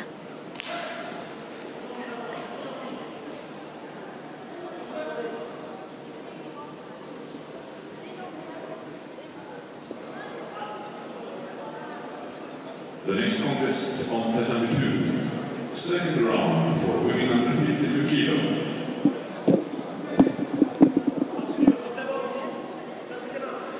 In white judo before Romania. Well, again, another Shido has been awarded, but one apiece, which again puts Diaz this time in a lot of pressure. With two Shidos, and we know what happens when he gets the next one, but not with 1 minute, just under 2 minutes remaining. It's a long time to go. So he's got to be very careful in how he performs the next couple of minutes.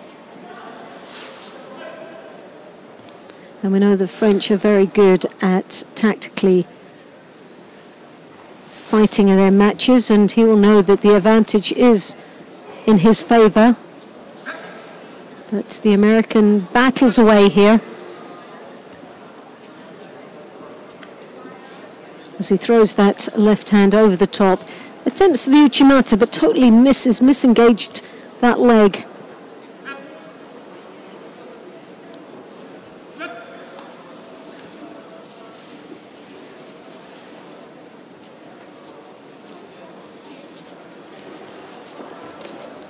So he comes in for a Sianagi.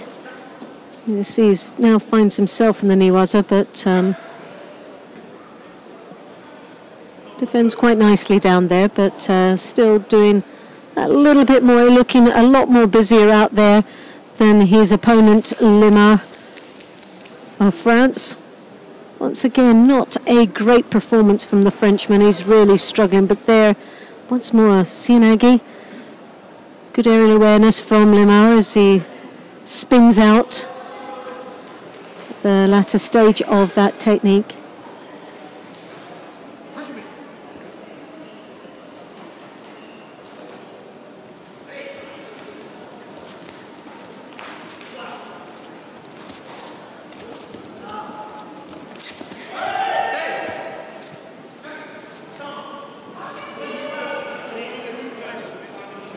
Well, just over half a minute remaining in this contest. Diaz has really battled away in this contest, looking the more positive out there. Lima is looking at the experience, but really has struggled not only in his first match, but is also starting to struggle again in this one. Donny needs to take Lima into golden score. The longer he keeps Lemar on the mat, Yes. the better it is for him.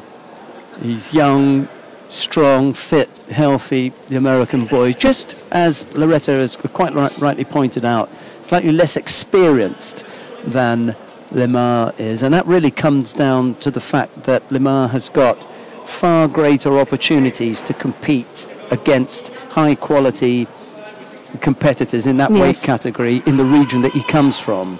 So first of all, he's got his national group, and with the greatest of respect to, you know, Adonis in the United States of America, you're not going to get that depth of competitor at 60 kilos in the United States of America that you're going to get in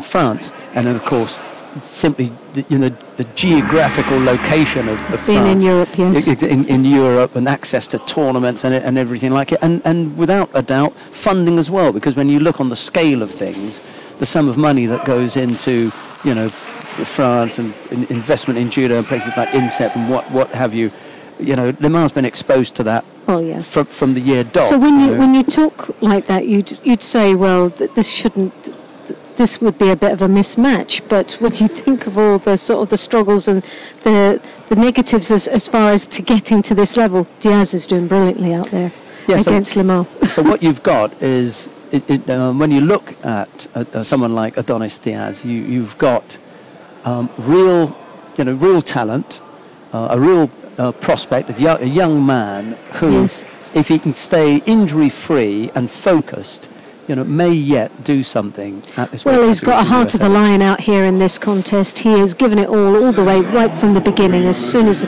this contest started, he took control right from the beginning. Even though, and that experience, he's shown his maturity, because halfway through the contest, 2 minutes down, and he was two Shidos against him, and he managed to maintain that and still drive forward.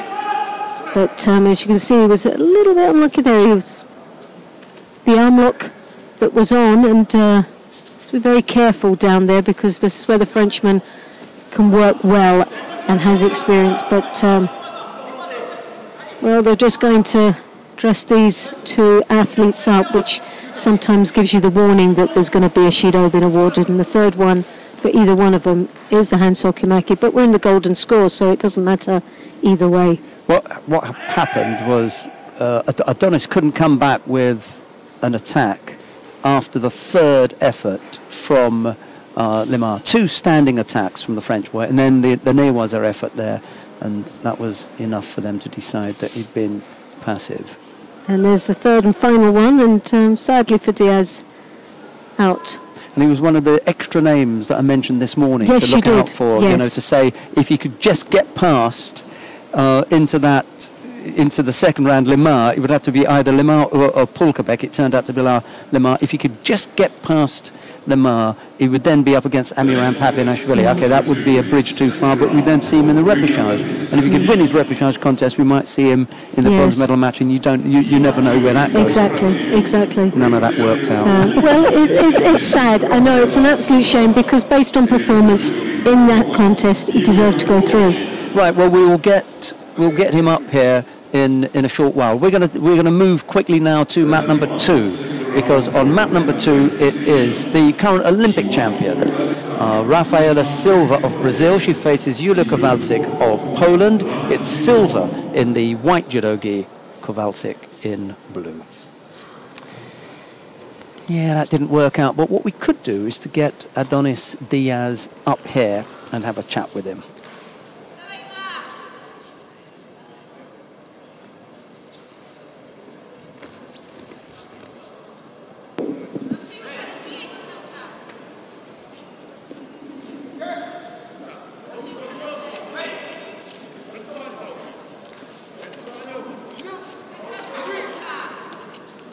Well, there's Rafael Silva, Olympic champion in Rio, picking up the first Shido.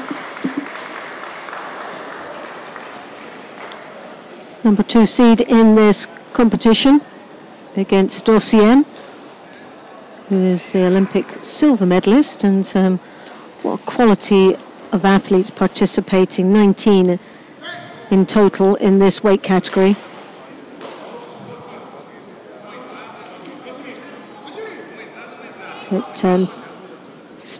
takes the lead with the Wazari.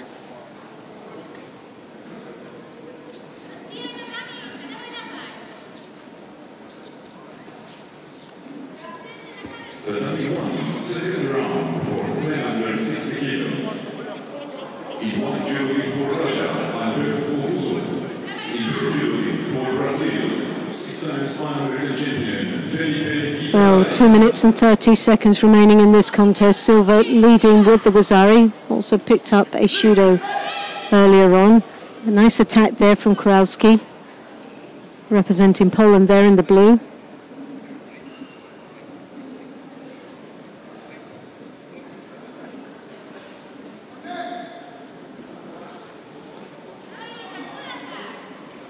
Kowalski in the Grand Slam in Baku this year took a bronze medal, and last year Junior European Championships was a bronze medalist.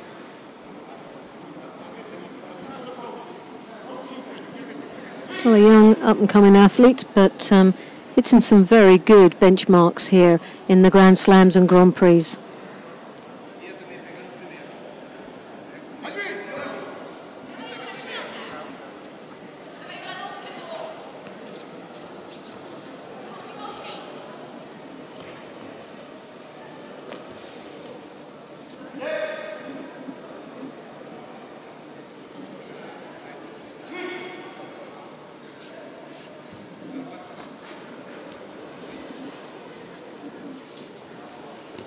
And as we know, Rafael Silva, as Kowalski desperately tries to turn her opponent over, and as we know that Polish athletes are very feisty down in the ground, very technical.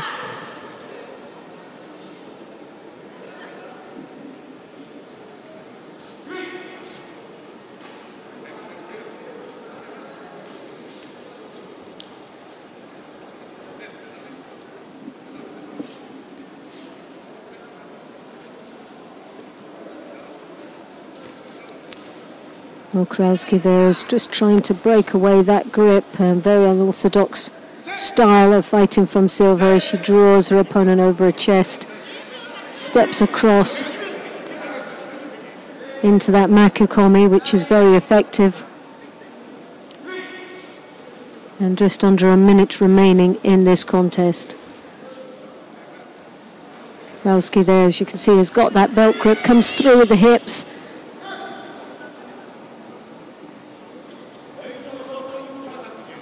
Giving a good performance out here.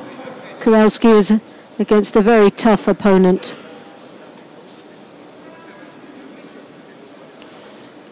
Yeah, the difficulty for Julia Kowalczyk is that had she gotten past Silva, I mean, I know we've still got time on the clock, but after that, it was the winner of Thelma Montero and Amelie Stoll. I mean, you couldn't hope for a tougher draw.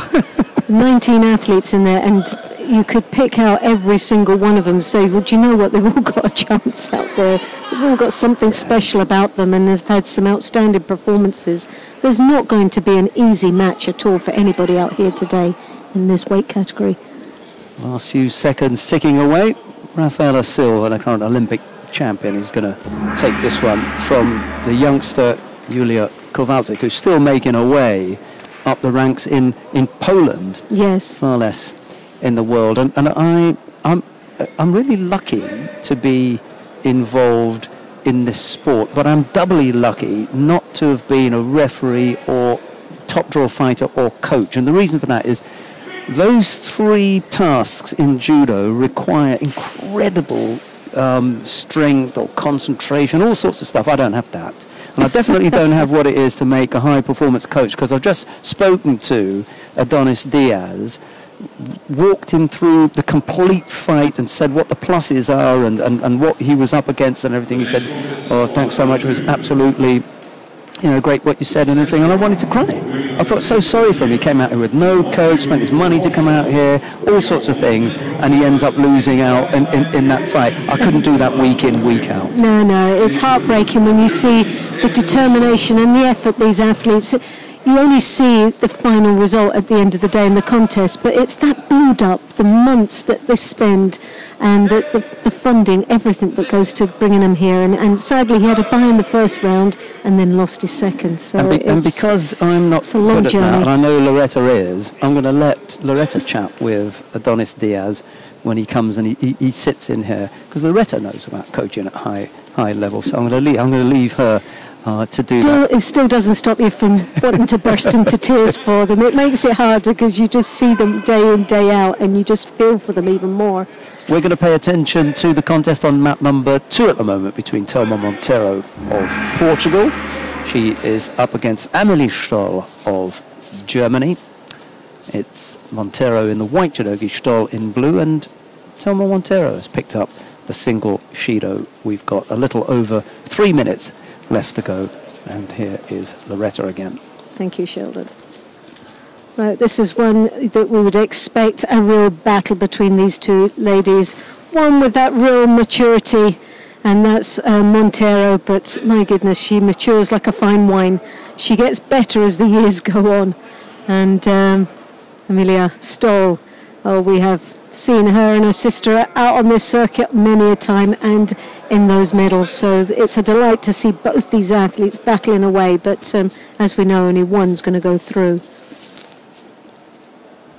And whoever goes out is in that position that they're out of the tournament, so there's no coming back, which is unfortunate. Down on mat number 1, you've got Erica Miranda of Brazil up against Oretia Gonzalez of Argentina. That one is just getting underway, but these are both round 2 contests, so we can stay here and see how Monteiro gets on. We'll no doubt get a chance to see Miranda a little bit later. Well, Monteiro there, as you can see, with that left hand on the lapel, controls quite nicely and is just waiting for that ultimate mistake that she's tempting Stoll to go for that koji or step across, so Monteiro can do the ashiwaza and catch her off that left side. But made a bit of a mistake there, finds herself in the niwaza position and not on and on the receiving end rather than giving.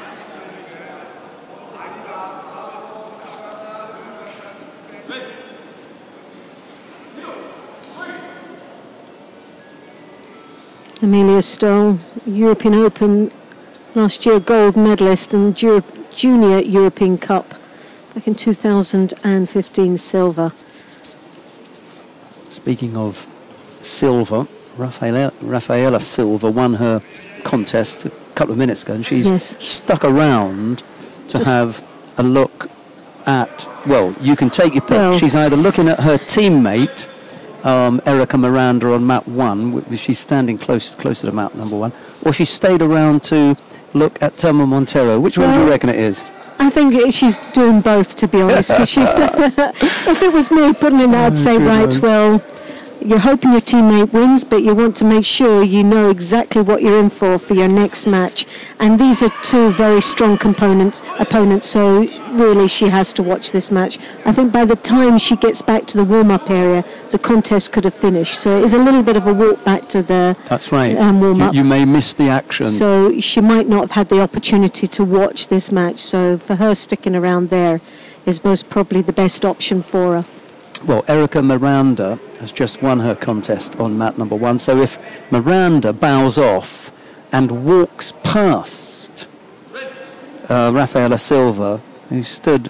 And she's still there, so she's obviously watching another match. Yeah, so if she walks past her, then we know that she's stuck around to watch Monteiro. However, if they walk off together, we'll give her the benefit of the doubt, say she was just looking at her mate. Yeah. Which you would say silly.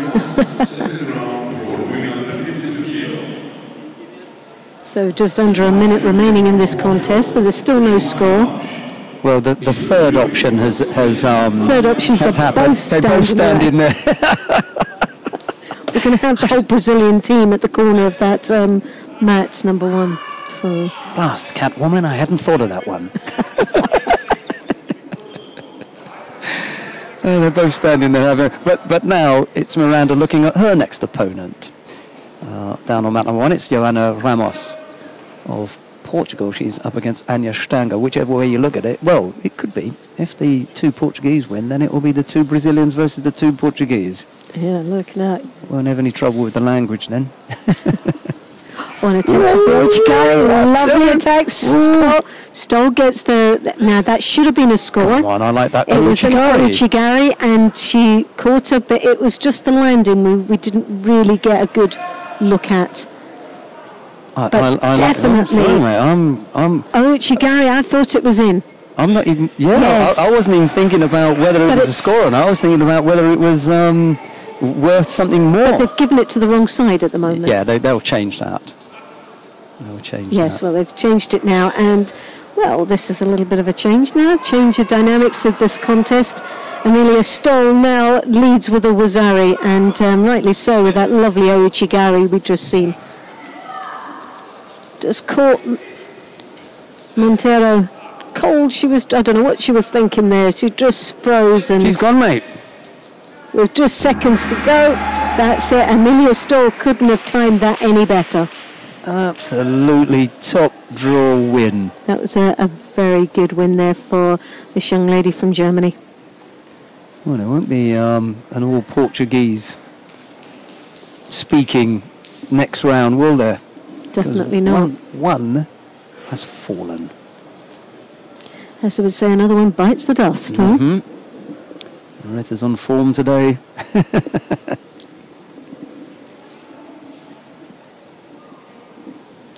Oh, yeah. Well, we're looking back on those. That Ochigari, so close to being Ippon. It could have been Ippon. Could have been. Could have been Ippon. Fiona. Maybe she'd lost contact with the leg, but there was enough to have her rocking. Yeah. Good control, flat about. I think the initial landing was to the side for the Wazari, but so close it could have been.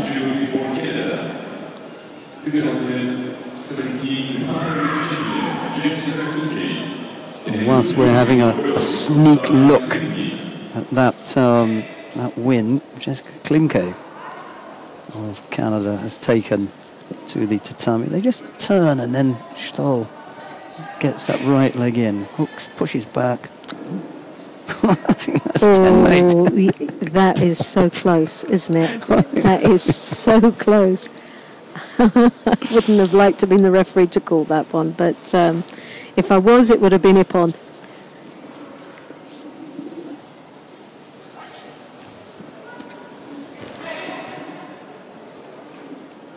I like it. Right, who have we got on the tatami now then? Daria Skepnik is up against Jessica Klimke. Jessica Klimke of Canada in white judogi faces Daria Skepnik of Belarus in blue. There's no score, and we've just had the first 30 seconds or so.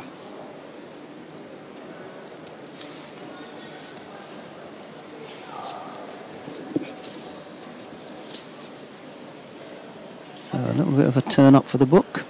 Well, yeah, definitely. Montero going out. That was, well, when we say a surprise, it wasn't really. You have Stoll, she's a very impressive fighter, and she's got so much determination and that youth behind her. She's got nothing to lose, has she? She'll go out and give it 100%, where Montero, she's a lot more of a mature athlete, and I'm quite sure she's getting to that stage. She'll have those highs and lows, and on a good performance it's expected, on a bad performance it's like, a wow, big shock. So she's got everything to lose. Klimke leads here by a single Wazari. What a lovely Marotti Sianagi there. Yeah. She has displayed that ever since she was a cadet. She won the Cadet World Championships. And here she's got the Sangaku attempt there as she tries to rotate her opponent over, but... Good push from Daria Skepnik in the right direction. Pushed her off the tatami, and unless it looked as though it was going to result in a turnover, the referee had no choice but to call mate. The action had to be underway in order for him to allow it to continue, and she hadn't yet started, so it was a good move from Daria Skepnik to get out of trouble. to a degree, because she's 2 Wazaris down. Right-sided effort from Klimke. This time looked a little bit more like Seotoshi. I have to say that there was a period when, in between the cadet and senior levels, Klimke just took not the foot off the gas, but there were 2 transitions to make. One from cadet level to a senior player on the international stage. And at the same time as she was making that, because that's a huge jump to come from cadets to senior. You know, you normally go through that junior period, but there was also the transition from 52 to 57, and that is a huge leap. Well, she's doing extremely well with that leap as she finds herself 2 Wazaris now on the board against the Belarusian. But again, it's going back to that situation we were talking about with the American, about how difficult it is for them to get into Europe, especially young athletes coming over into Europe and getting that exposure and those matches under the belt. So she's doing extremely well here, as you can see, and looking on track to taking herself through to the next round. 55 seconds separate from that goal. And as Loretta was just saying, she looks well on track now. Skirtnik's going to have to come up with something a little bit special. She's stepped it up a pace now. She's trying to Sutemi Waza to draw her opponent down into the Niwaza. But the clock will tick away, and that's valuable seconds wasted. It's not tactically most probably one of the best things to do. Klimke there putting the pressure on, just doing enough, looking very busy out there. So just under half a minute remaining, and this is the best place for her to be as she tries to work her magic down in that Niwazo. She rotates her over, again adding extra pressure, and the clock just ticks away nicely. 15 seconds remaining. She looks up at that scoreboard, and I think she knows she's got this in the bag. She's become a much more physically well prepared. She's a very strong looking athlete out there, very strong, good size, height. She's got a lot of advantages here, hasn't she? Whereas as a cadet, my principal concern when I first saw her was she going to make the move from child almost to adult senior judo, and she's been able to do that. It's a tough sport. Because of that age, as we know, athletes, young athletes, they've got the world on their shoulders. Everything's a problem from that sort of teenager sort of stage of coming through, and the physical development becomes very challenging. Now, the third element for Klimke to overcome, it comes not from some outside influence like changing weight or getting used to fighting senior instead of cadet. It's from within her own team, and in a couple of fights' time we're going to see where that threat is, because Krista Deguchi of Canada will face the current world champion Dojsurin Sumia at under 57 kilos. So that will be an interesting little run out for Deguchi to face the current world champion, the #1 seed here as well, and that's in her first fight. They both had buys to that point. On the map now, we have Daria Mezhetskaya of Russia. She faces Becky Livesey of Great Britain. It's Mezhetskaya in the white judogi, Livesey in blue. Well, this will be a very interesting match. Quite a tough one indeed, with a very evenly matched as far as results are concerned and wins under the belt. But Becky Livesey has been going from strength to strength, competed at World Championships, her first senior worlds, and I thought that was a little bit overwhelming with that, as I spoke to her earlier. But she's picked up some very impressive medals, and as one of the potentials for Great Britain at this moment in time, and has a sister also competing at this level. So great matches between those two at the household, I would imagine. Angelica Delgado of the United States of America has won her contest down on mat number 1 in the under 52 kilo category. She goes through to the quarterfinal. Well, Metsetskia, Grand Slam in Tiananmen back in 2016, took the gold medal, but she's junior world bronze medalist back in 2014, so very, very strong junior athlete in her time, and is now also making her debut through here as an established senior athlete. Livesey taking the lead with Wazari, just 2 minutes and 40 seconds remaining. The Makakomi attempt there, scoring a Wazari, which evens this all up now, so it's anybody's match at this moment, but the Osakomi looks to be on.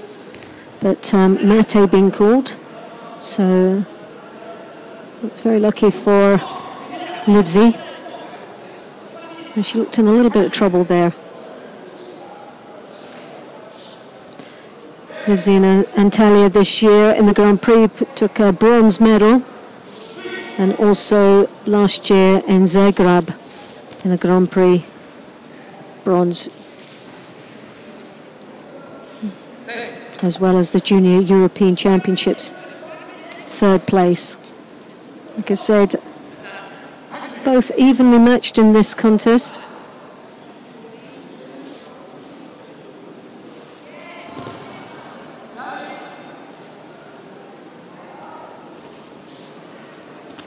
Livesey coming in with the drop Sianagi.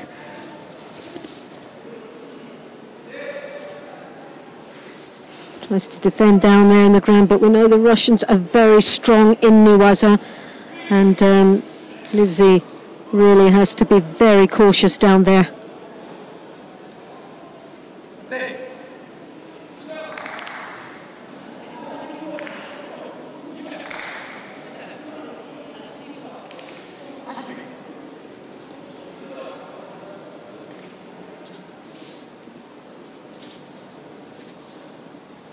Well, just a minute and a half remaining. Metsetskia, strong right high collar grip as she advances onto Livesey and rotates her over. A lovely bit of judo there as she scores the second Wazari on Livesey with just over a minute remaining in the contest. So the timing's quite nice here for the Russian as she starts to work her way again in the Newaza. And already we've seen a little bit of Newaza from the Russian, and she's very strong and competent down there. She's strong with the Tatami Waza as well. Oh, definitely. That was a pull right from the other side, right that across her own body. Right round the back. Yeah. It was more or less a grip from the front, but taking the long way round for the grip, but taking over all the back. It's very powerful indeed, and very effective. Yeah, they've got different skill sets. And it makes for a nice matchup, Metsetskia and Livesey. Livesey slightly more, you know, the traditional leg and shoulder type throws, whereas Metsetskia relies a little bit more on that kind of power type game from the hips, or a nagi, and Yoko Tatami was that she has a little stab at Morote Seanagi there. I'll give her the benefit of the doubt that had she moved her feet it would have looked like that, but in the end it didn't really look like anything. Well, she's doing now, the Russian is just putting the pressure on and trying to be first in the attacks. Oh, what an Asha was. Well, for Livesey, given her credit, she went out to try and come back into this contest, left herself wide open, turned her side to her opponent, and both feet were more or less parallel. So easy pickings there for the Russian. It really was beautiful finish. It was a lovely finish. And sorry it had to come to one of our girls, but but it's a real learning curve for her. And Livesey, she's an up-and-coming young athlete that's going to be around for some time, and this sort of exposure is only going to help her grow within the senior world of judo.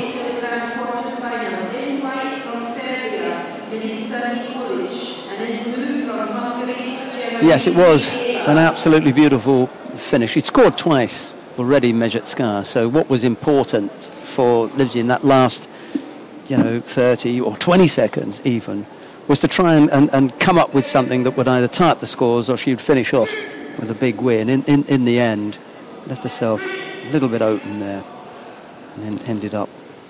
Well, there was a couple of attacks there. They were just putting more and more pressure on Beck's Livesey. She was just frustrated, but with full credit to the young lady from Great Britain, she went out there. She was really trying to come back and give it her all. You can't say that she didn't try, but keeping that foot, hopping in, just left herself very vulnerable. Standing on one leg, which is the one that went furthest away. It cost her dearly. As Loretta said, flat on her back. No doubt about that one. Right, on the tatami now, Milica Nikolic of Serbia faces Černovitzky Eva of Hungary. Kelly Edwards has won her contest down on mat number 1 in the under 52 kilo category, and it's down to the under 52.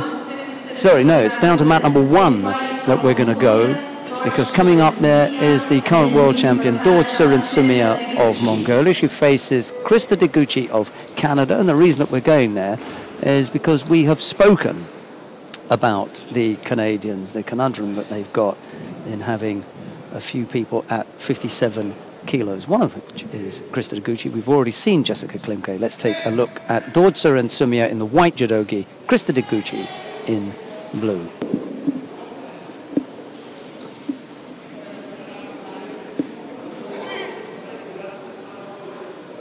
Well, both these athletes had a bye in the first round, so this is their first match out today in this contest. 19 athletes participating here today, and a very strong weight division for women. Deguchi can count herself extremely unlucky that in the first outing back she ends up facing Dortsurin Sumia, the current world champion, in her opening contest. She would have liked to have had a little bit of an easier route, but looking at the list of athletes that are participating, I don't know if there is such an easy route. Would have been tough. So for every match, I think would have been tough for this young lady. But if you're going to go out, you go out with the strongest out there. At least you can turn around and say that you fought the best. And Dortsurin is one of the best touts here in this field. That little tomoe-nage that Deguchi just stuck in there has served her well, especially when she can get that going in the right area of the mat. Unfortunately for her, it was on the edge of the mat, and Dortsurin was able to cover up. That lovely Kosota was nice. The sticky foot, just keeping it there, nice balance, controlled it well, and now works her way into the niwaza, as you can see. Really nice bit of niwaza. Just. She really wants her in the middle. That's the problem. Dortsurin also is aware of that. She'll know that this is just not this is not your average Canadian that you're up against. No, definitely not. Deguchi's done all of her judo in Japan and had previously represented Japan. So you know what you're going to get with the Japanese lighter weights. You're going to get a concentration. Well, her grounding, her foundation has got to be very, very strong, isn't it, for this athlete? But Dortsurin, as you can see, they're trying with the Sangaku turn.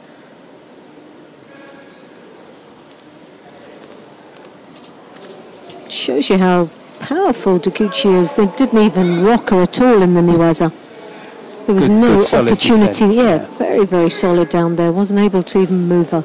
Complete body awareness.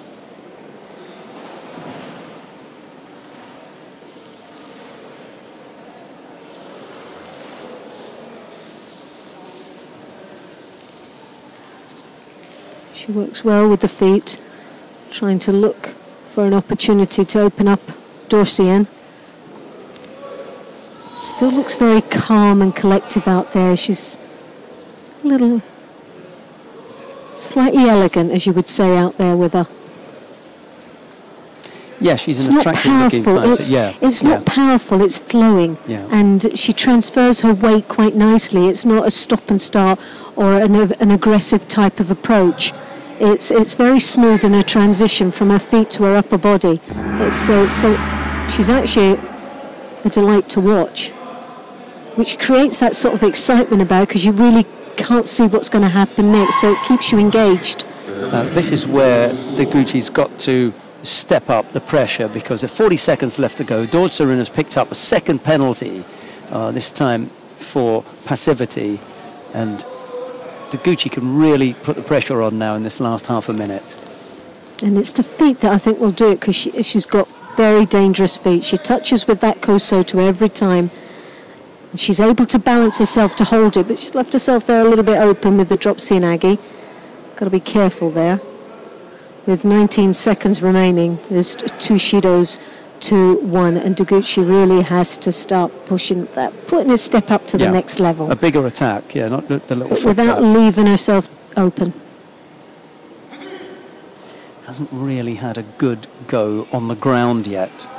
On every occasion they've been on the mat edge, and Dortzerin has been able to avoid getting caught up. Well, here we are in the golden score period. The best thing that you can do if you're going to go into golden score is to ensure that you are penalty free. Failing that, just take 1 in. What you don't want to do is to go into the golden score period with 2 penalties. Well, having that, she's got the slight advantage here, the Canadian. She can afford to pick up the 1 Shido, which will level it all up.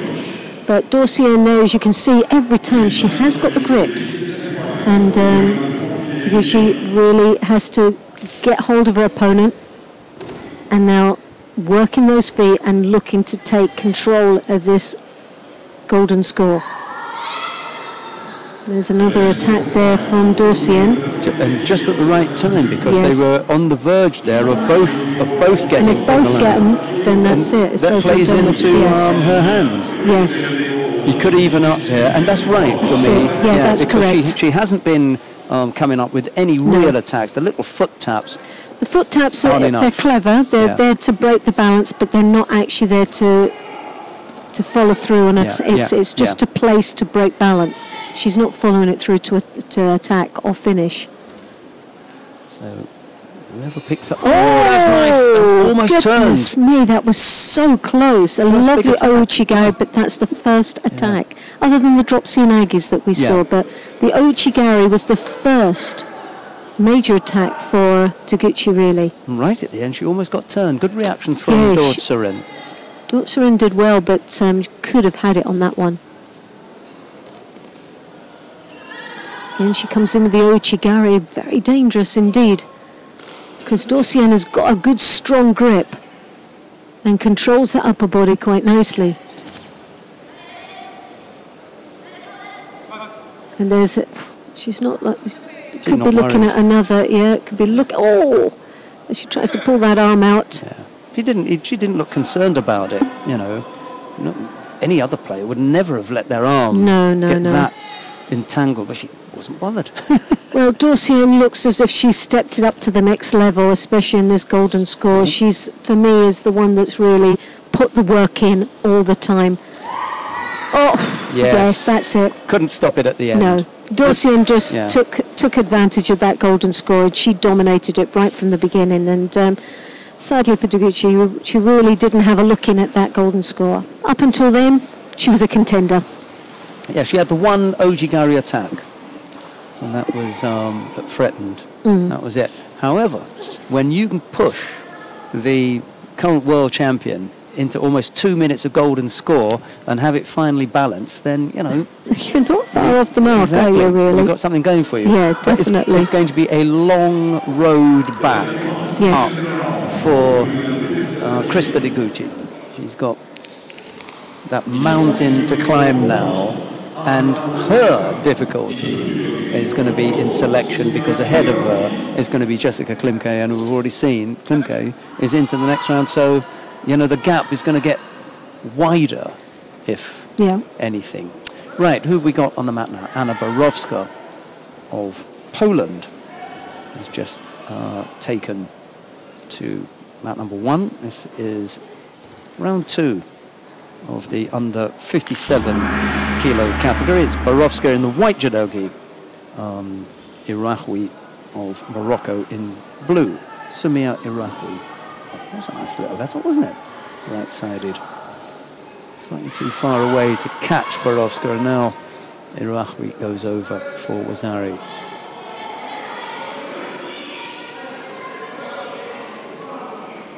We're spoilt for choice here because we've got another Olympic champion down on mat number 2. Joana Diogo of Portugal faces Paula Pareto of Argentina, the current Olympic champion.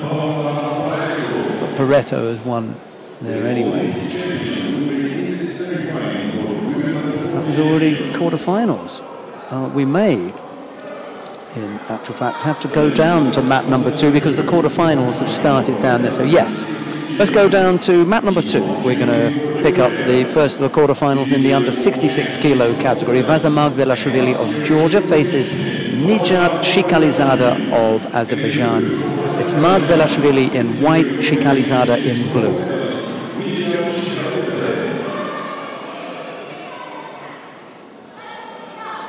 Good morning to everyone. Well, good afternoon here in Abu Dhabi, and good morning to you if it's morning wherever you're joining us from.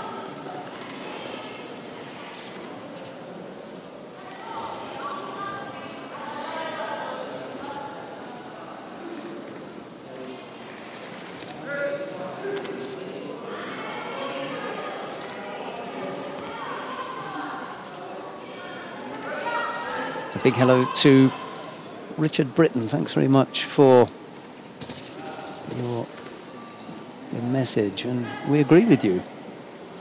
I mean, a whole host of people that Dordtsorin would rather have faced than Krista Deguchi. We were immediately interested when we saw the draw with regard to how that one would turn out, and pretty much as we thought, with Dordtsorin just having the edge, but without really having been fiercely tested. Deguchi made things difficult, but you know, there was only the one really big attack. That'll be a score for Shikalizada as he just catches Margvelashvili, the Georgian, going down onto his side there. So yeah, it could have been a stronger test, but I don't think that Deguchi was quite ready yet. She needs a little bit more work, and it appears that Margvelashvili is going to need a little bit more work in his preparation against Nijat Shikalizada as the Azeri throws the Georgian for Ippon. A bit too strong on this occasion. More experienced, Nijat Shikalizada.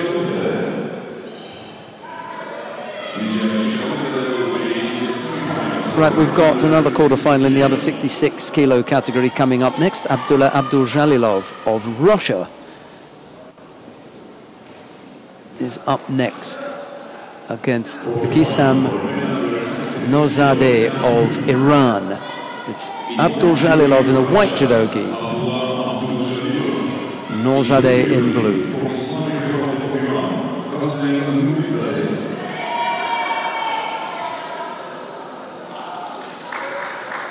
Abduljalilov makes his way to the mat, taking his time. Why not? It's not a marathon, is it? There's plenty of time. Maybe that should have been. It's not a sprint. Yeah, it's not a sprint. You don't have to rush. There's plenty of time. It's more like a marathon. Borowska wins her contest against Iraoui down on mat number 1.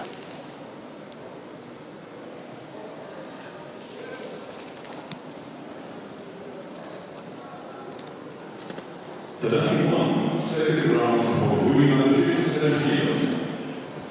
In white judo for Great Britain, 2017 World Championships bronze medalist Nicolas Smith, and in blue judo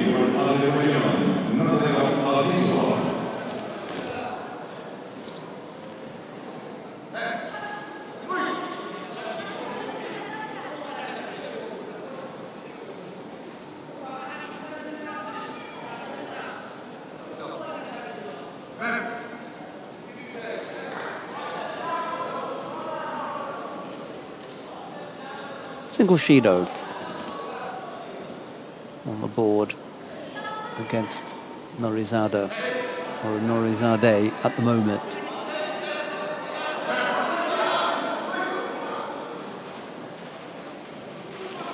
So look at that under 66 kilo category lineup. Tal Flicker representing the International Judo Federation to face Davidoj Tumurkale. Yildiz Jumakanov of Kazakhstan to face Imad Basu of Morocco, who defeated Mikhail Pulyaev of Russia. Amazing, terrific result.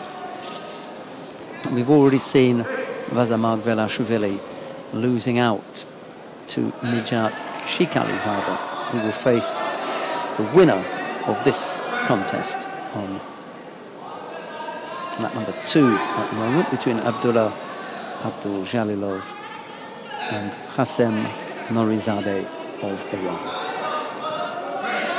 That's where we are as far as the under 66 kilo category is concerned. I imagine I'll be able to tell you about the under 60 kilo category as well. Amiran Papinashvili of Georgia to face Vincent Limar of France.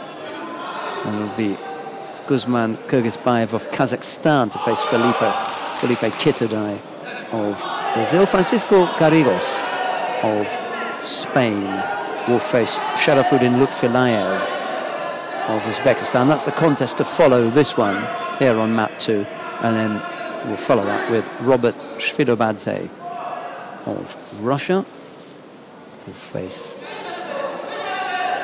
Sukrob Bokiev of Tajikistan.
Well, they haven't been able to sort this one out in normal time, so we're going to have a period of golden score quarterfinals are about to begin on number 1 as well in the under 48 kilos. Anyway, we've got one more round 2 contest in the under 57 kilo category. It's Jovana Rogic of Serbia to face Anastasia Konkina of Russia. That's taking place down on mat number 1 at the moment. There's no score in that contest as yet, as is the case here, except that in our contest we have got one blemish on the scoreboard, and that's a Judo, picked up by Hasem Nourizadeh of Iran. We should have Loretta Cusack, Doyle and Adonis Diaz up here shortly, and when they come in I will go out.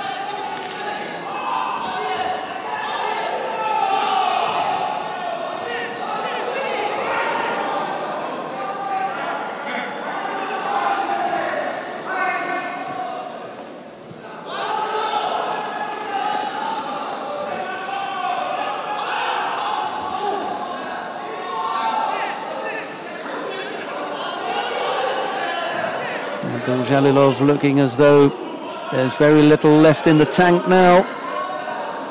He could get steamrolled here. One big attack from the Iranian should do it. Get back in the contest area. Oh dear.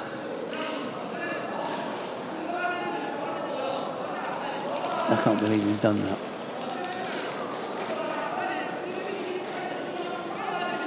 He's just stolen this, Abdul Jalilov.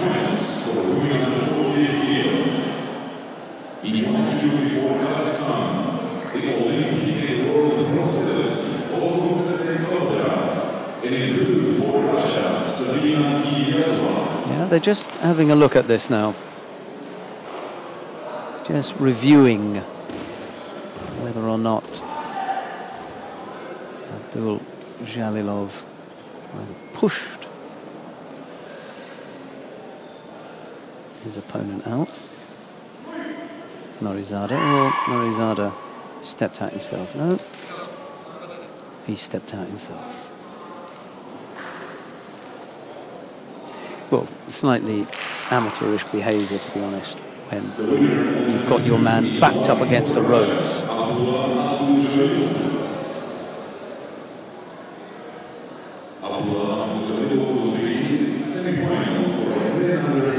So, Abdul Jalilov escapes by the skin of his teeth there.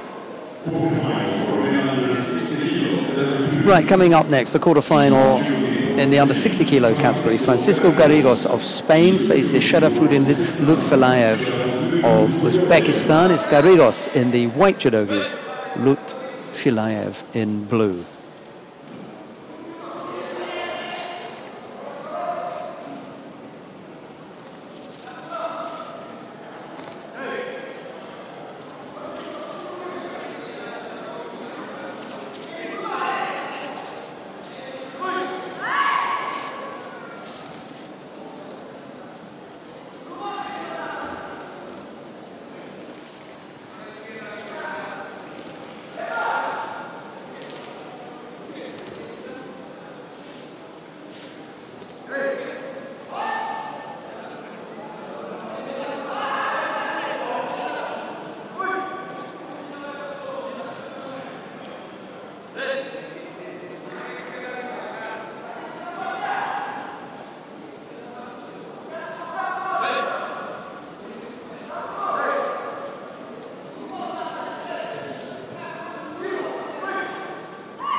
just managed to hang in there long enough to come up with the score.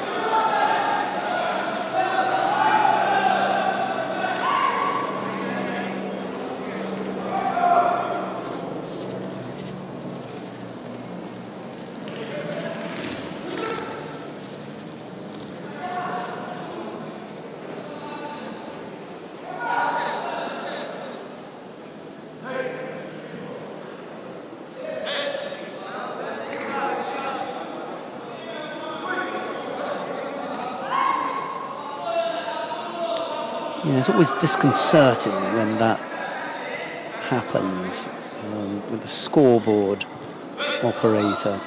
It's got nothing to do with the referee in that instance, but simply the scoreboard operator pressing a particular button that he feels is the right one, and it ends up being the wrong one. Anyway, they've managed to tidy that up now.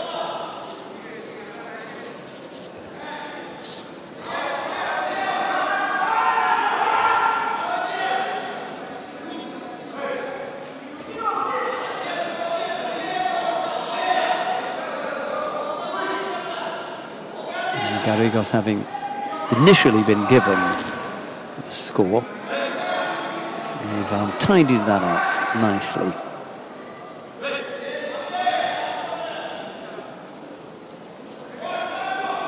Little under a minute left to go.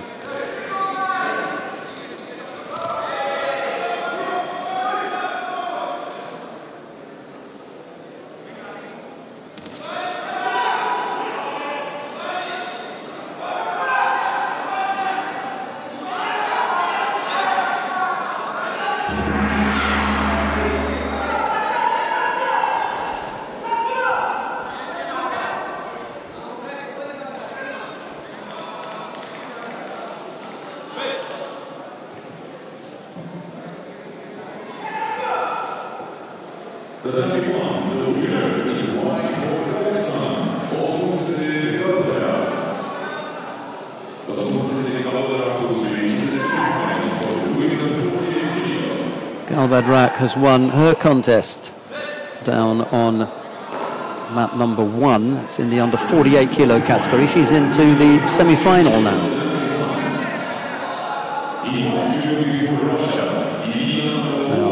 Her opponent in that under 48 kilo category will be the winner of the upcoming contest between Irina Dolgova of Russia and Shiro Rishoni, representing the International Judo Federation. Lutfilayev, with that single wazari, has got himself past last year's gold medal winner, Francisco Garrigos. Garrigos may yet be on the podium again this year, but I tell you what, he won't be on the number 1 spot because he's going to have to come through the repechage anyway. What have we got coming up next? Robert Shvidobadze of Russia to face Sukrob Bokiev of Tajikistan. That'll be Shvidobadze in the white judogi, Bokiev in blue.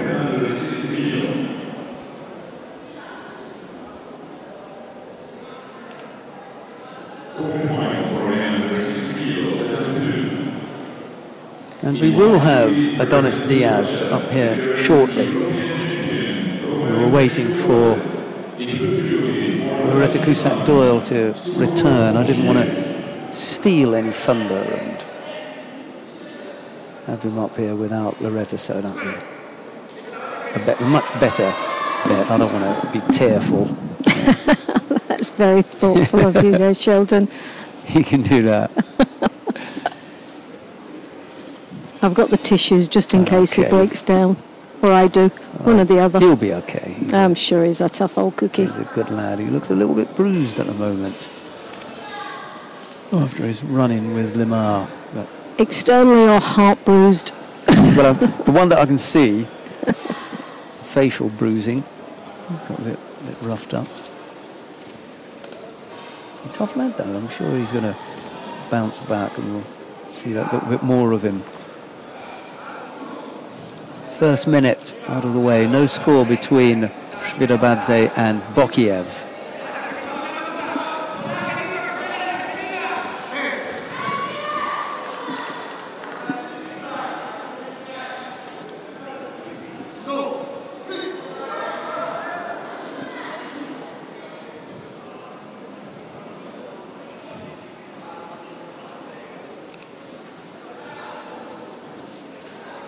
Misha Boziev there, controlling that sleeve quite comfortably there as he throws that arm over the top, but it's quickly taken down by Bokiev, who attempts the Sutemi Waza, drawing his opponent between the legs there, but Russian now following through, looking for an opportunity down in that the Niwaza.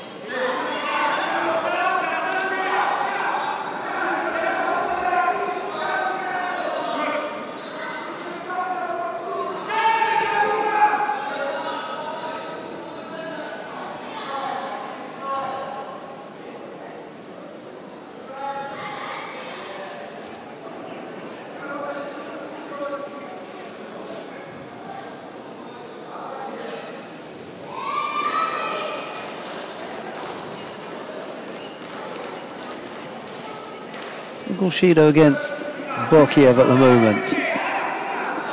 A little under 2 minutes left to go, so plenty of time.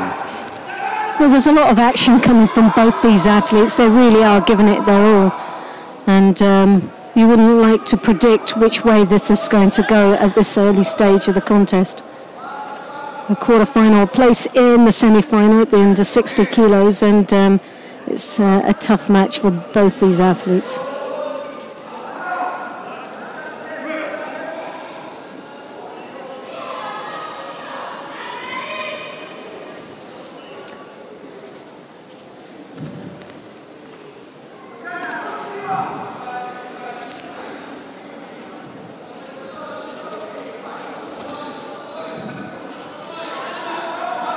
Yeah, it's all a little defensive at the moment, and Rishoni was not clever during this last exchange.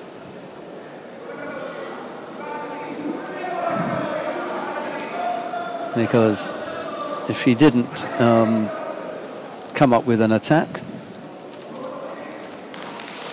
then she too was going to pick up a penalty. That's most odd.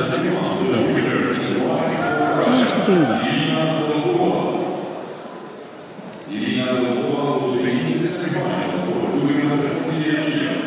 Bokiev there really trying to rotate his opponent over, just lost that control, left it slip a little bit there, and too much space for the Russian to get out. Now finds himself on the receiving end. So 30 seconds remaining, no score on the board at this moment. But a very interesting match indeed between both these athletes.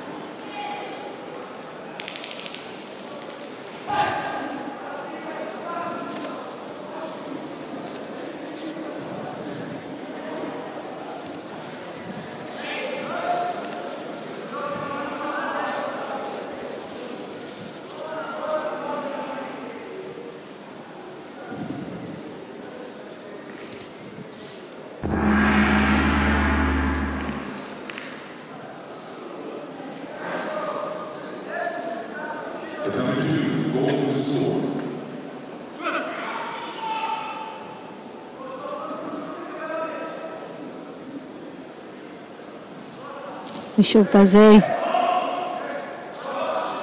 still looking the more dominant out there as he throws that right hand over the top. That's where he's dangerous there, as he piles the pressure on his opponent with 17 seconds remaining.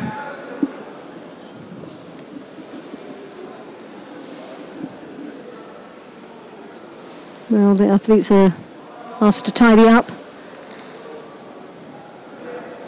17 seconds in golden score, and it's still very much anybody, but here we have a second Shido Bokiev. has to come to terms that that's him out of a place in that final, but we will see him a little bit later on in the upper charge.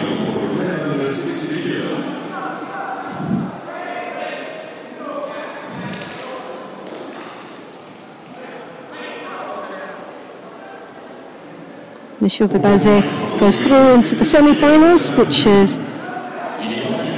will be up against the winner of the next match coming up very shortly.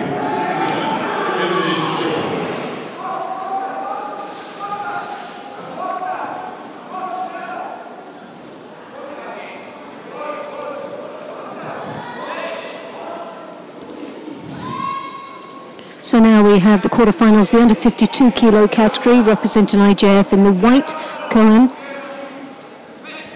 and representing Switzerland, Schwab in the blue.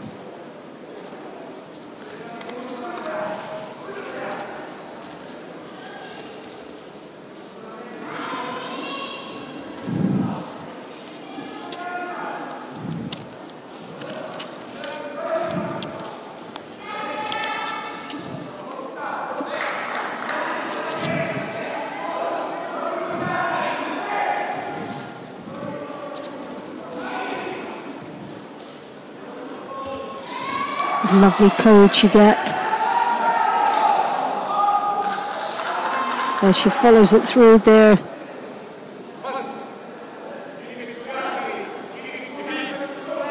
She wrapped that leg right in nice and deep. A great score and a good lead now with the Wazari on the board with 2 minutes and 53 seconds remaining.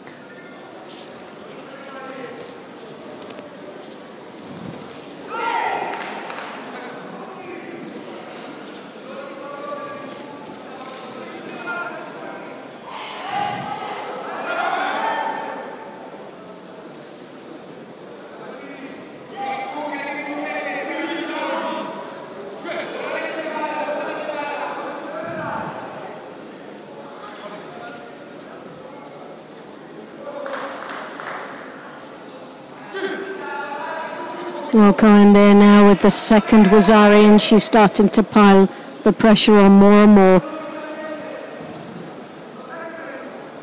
Schwab really finding it difficult as she attempts there with Uchimata, a little bit too far in connecting with her opponent.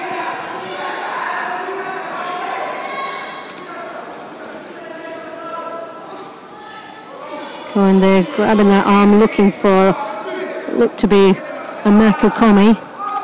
Always keeps herself very busy out there and in control of this contest.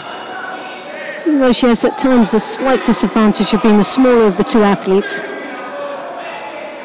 still maintains a level of control.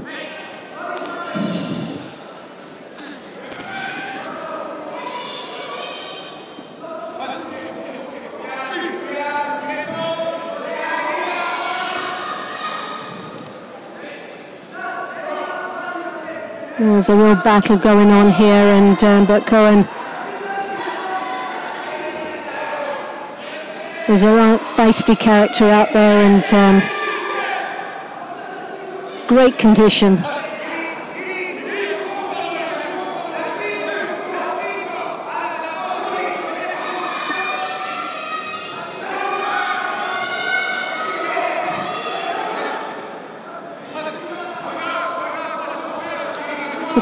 Cohen took a fifth place in the World Championships this year, as well as a first in the Grand Slam in Baku, and also second in the Antalya Grand Prix. So already has got some very impressive results this year alone, and just seems to be going from strength to strength in her confidence.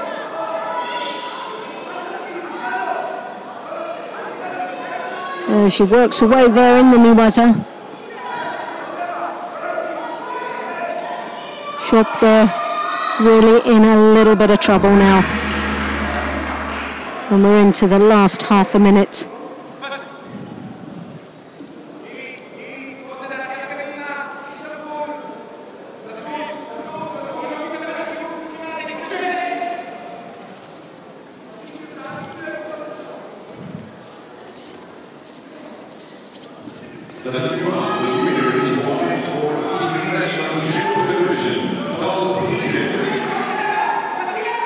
So just 22 seconds remaining.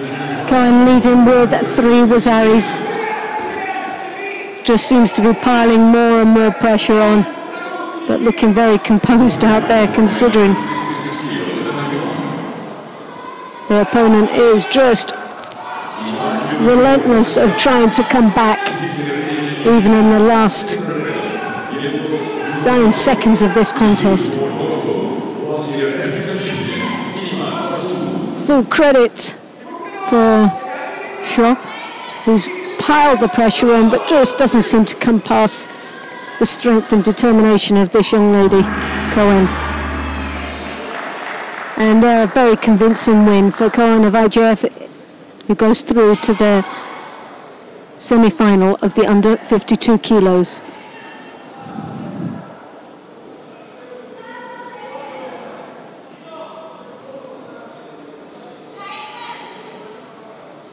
The winner of the number 2, in white, representing International Judo Federation, Judy Cohen. Judy Cohen will be in the semi-final for the winner of the 52 kilo.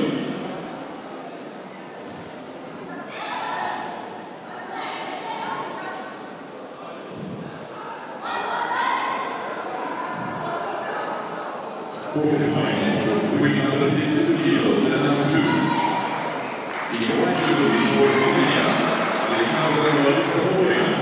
In blue jubilee for Belgium, London Olympic Games bronze medalist in under 48 kilo, Charlene Pansy. So now we have Florian of Romania in the white. This is the quarterfinals, the under 52 kilos, and representing Belgium, Vanschnik in the blue.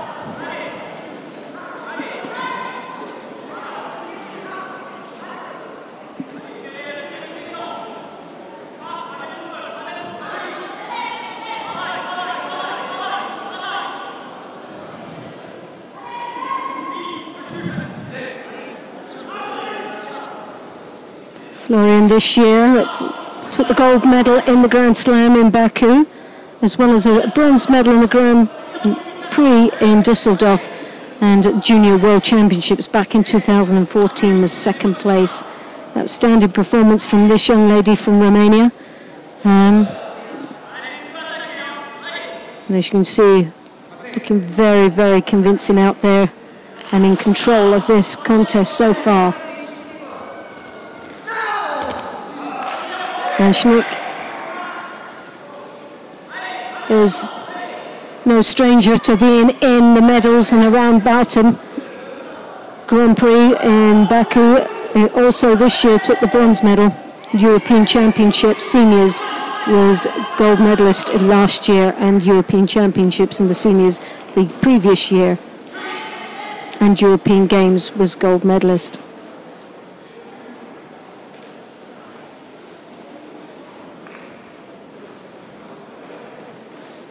So Vanschnik convincingly takes this win that goes through to the semi-final and on track to go into the final of the under 52s. Looking very strong and very convincing out there.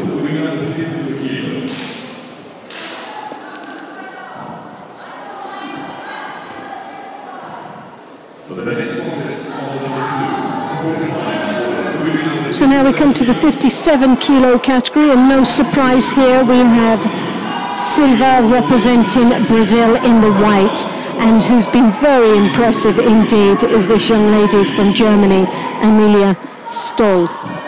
So this will be a very interesting match. As you can see, Chimata to Cianagi, their favourite techniques, very impressive, very good, nice techniques. Neither one of them have fought each other, so both of them will start off a little bit apprehensive, but you can see 130 wins to 119, won matches, won for the Brazilian Silva. So there is a lot of experience under the belt of this Brazilian compared to her German opponent. Lovely Uchimata, great start there for Silva, scoring a Wazari, but oh, she looks like she's in a little bit of trouble there as she pulls up, as she stands in, limping into the centre of the mat. Quite sure if it was muscle or it's just a twist of the knee, but hopefully it's nothing too serious. in rescue of that, Silva Swazzari is upgraded to Ippon, and a bit of a sigh of relief, I'm quite sure she will be, because she does look a little bit in trouble, and at least now she has an opportunity to get herself ready for her semi-final.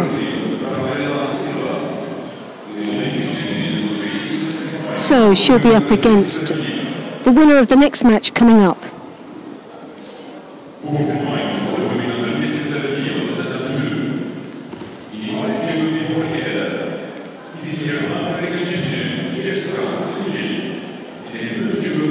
So we have representing Canada, Kilkay in the white, and she's up against Mezetskia of Russia in the blue.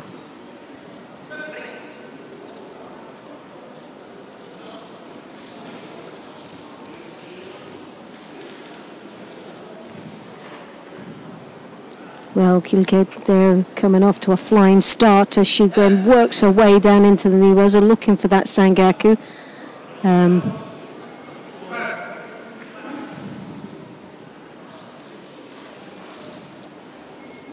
Mezetskia. Oh, just on the receiving end of that, Sianagi does well to spin off the attack. But nevertheless, from the Canadian, fantastic drop. Totally dominating the pace of this contest. Looking very lively and confident out there, this young lady from Canada. Side skip and the drop underneath once more. Russian coming through, looking for an opportunity in the Niwaza, and we know the Russians are very strong. Seen them on many occasions in the groundwork, showing the real expertise that they have down there. A real threat for any opponent.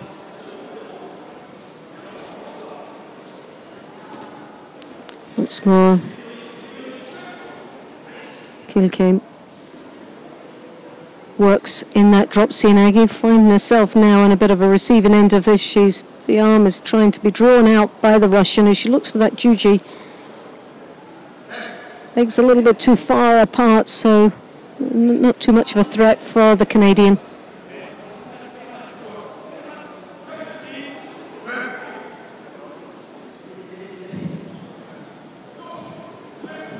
Kilkay again bouncing there, looking so energetic. Just makes you tired watching her out there at this moment. She's got so much energy and the conditioning is very good out there.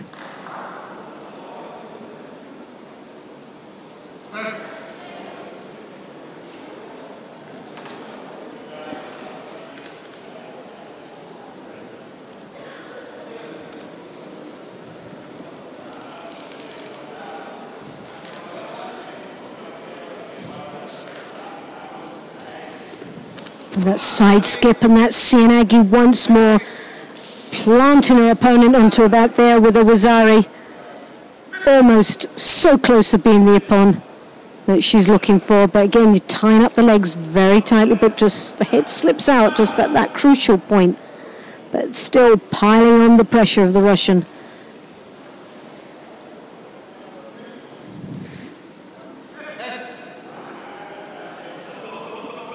So 1 minute and a half remaining in this contest, and it's been the Canadians throughout, right from the beginning, dominating.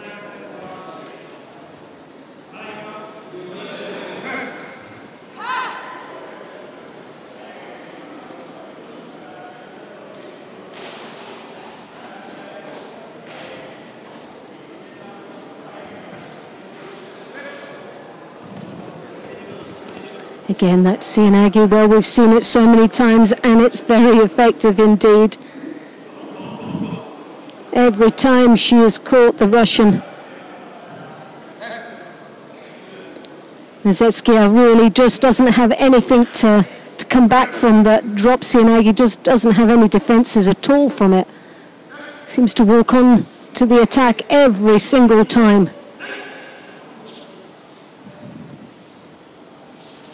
That bouncy, sort of energetic approach to this contest is a delight to watch and keeps that excitement going. There's the drop, not as convincing this time, just left herself a little bit wide. Didn't break that balance. She drops underneath to the side of her partner this time, but has to be very careful of not just doing too much. At the moment she's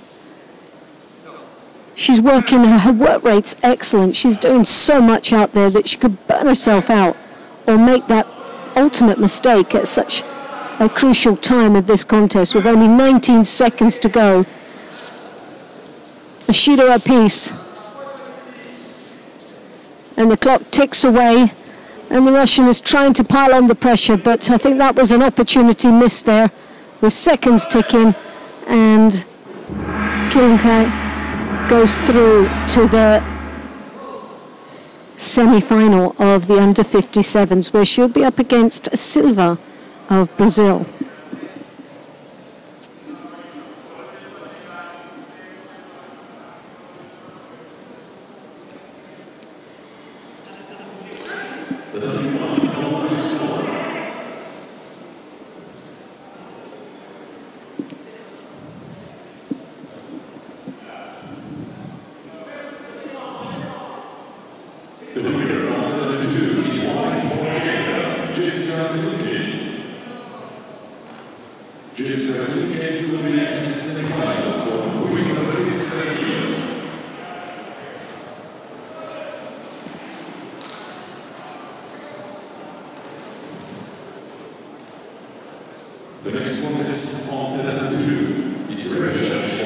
So now we're coming up to the repechage of the under 48 kilo category.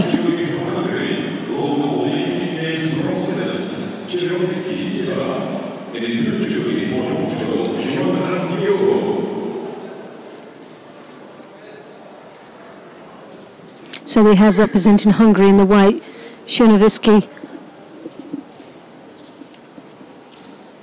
And she's up against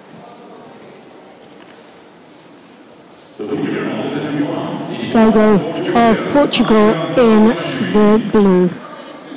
So Hungary in the white, Portugal in blue. This is the first repechage match of the under 48 kilos.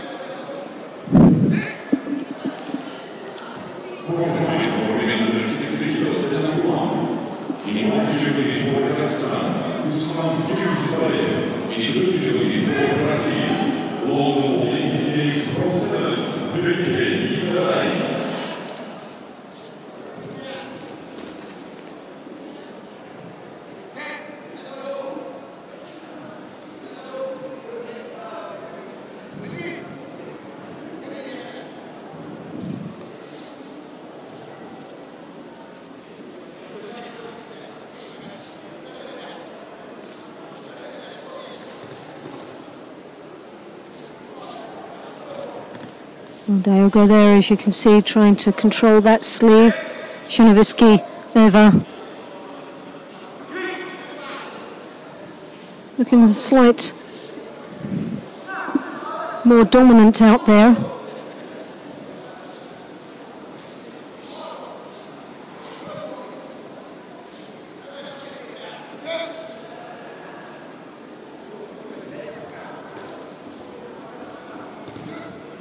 And the Judo now been awarded to both these athletes with 2.5 minutes remaining in the contest. Well, for Szynowiecki, they've taken off the Judo, so it's just Portugal that has that one. Szynowiecki, Eva, European champion in the seniors in 2014 and also in 2013.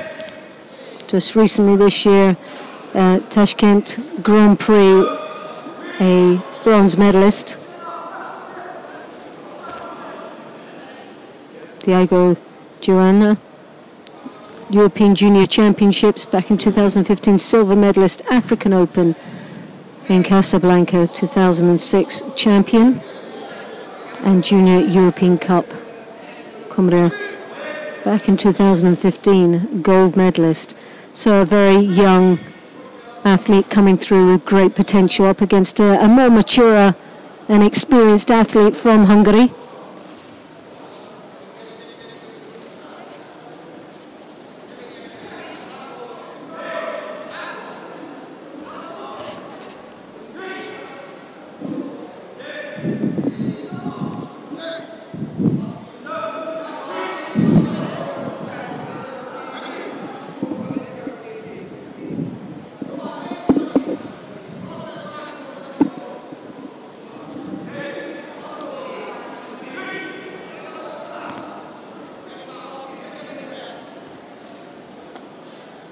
So the battle still carries on here, and it's very difficult to see which way this will go, but the Hungarian does seem to have a slight edge in this contest as she works her way down into the Niwaza, looking for an opportunity down there, trying to create. And she has the Osakumi here, the Tatishio Gatami, and secures that very nicely with just under a minute remaining in the contest. Well, the timing just nicely on this one.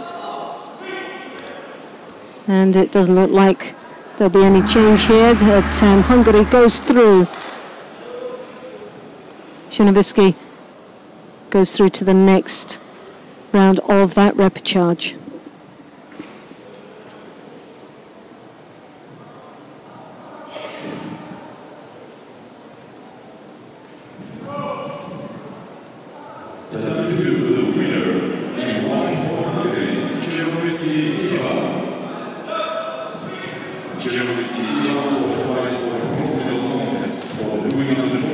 So she'll be in the bronze medal final a little bit later on, where she will meet the winner or the loser of the next round of the semi-final. So we'll just have to wait and see who that will be.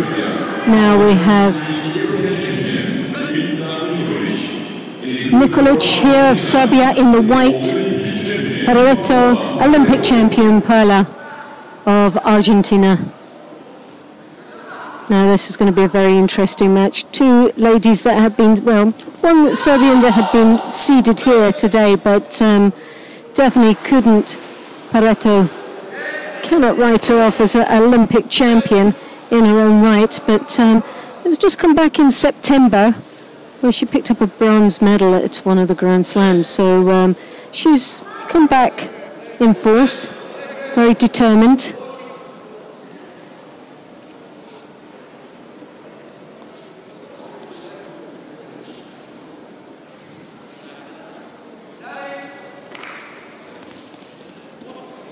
Nikolic, the World Championships this year, took a 5th place. In Baku, Grand Slam 2nd place, and a Grand Slam in Paris this year, 3rd place. So she's had a great innings this year. Has had wonderful performances at such a high level and on form.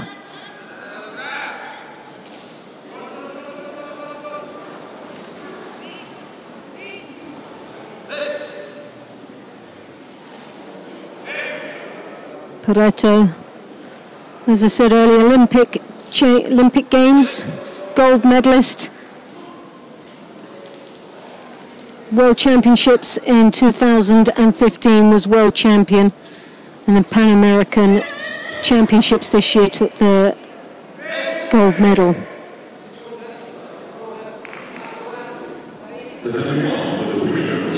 And just recently took a bronze medal in September in Zagreb. So it's been very quiet this year as far as her comeback, slowly, but there, as you can see, great attack, scoring Awazari.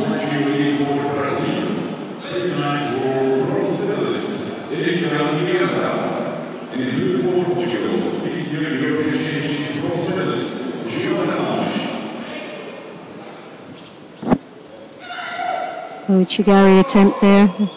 Finds herself getting drawn across the mat by Nikolic. Looking slightly frustrated out there against her Argentinian opponent, who's slightly smaller than her. Nikolic throws that right hand high over to the collar, drawing her opponent down, making her look slightly passive out there. But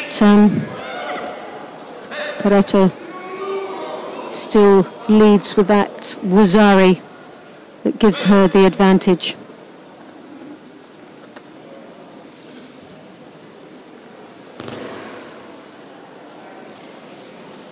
Now the Serbian Nikolic advancing forward, trying to desperately get in, attempts there an attack, but finds herself now in an awkward situation in the Niwaza with very little opportunities down there, and the clock ticks away. So it's those sort of situations she finds herself in that could be detrimental to her going through into the final of the 48 kilos.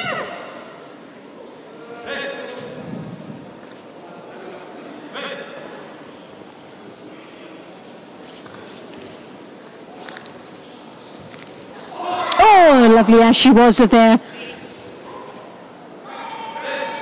Just didn't have the upper body control. The feet were just perfectly placed, but the upper body control just wasn't there to pin her to the ground and to get a score.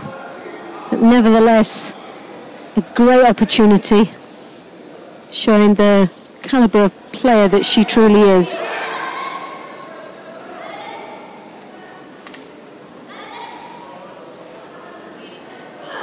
The Sangaku turn attempt there from Pareto, as she still maintains the pressure as much as she can, as she works away and closer to the end of this contest, just by that one Wazari. The arm comes over the top again for the Serbian as she tries to draw her opponent down to the ground, making Pareto look very passive indeed and negative, which should be picking up another Shido very soon. And there we have it. So it's the second one with just half a minute remaining in this semi-final. Pareto really has to be very careful. Uchimata, and evens it all up with 19 seconds remaining. Well, Nikolic did everything she possibly can and deserves that score at that timing. So now, looking as if this will go into the golden score, Pareto really is now in a very difficult situation as she goes in possibly to that golden score with two Shidos against her. And being slightly smaller than her opponent will always look passive against a very strong upper body control of her opponent.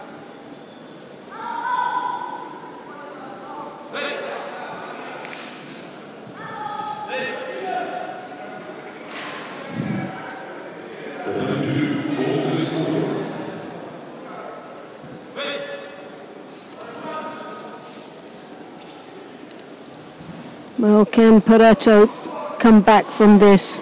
She'll be ever so disappointed that she led right up into the last 19 seconds. Nikolic just battled her way through this contest.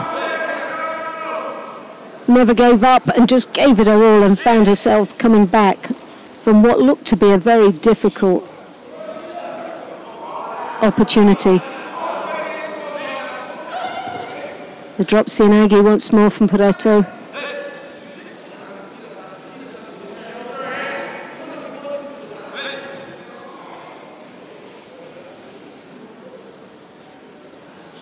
Well, for this Argentinian, she really needs a score.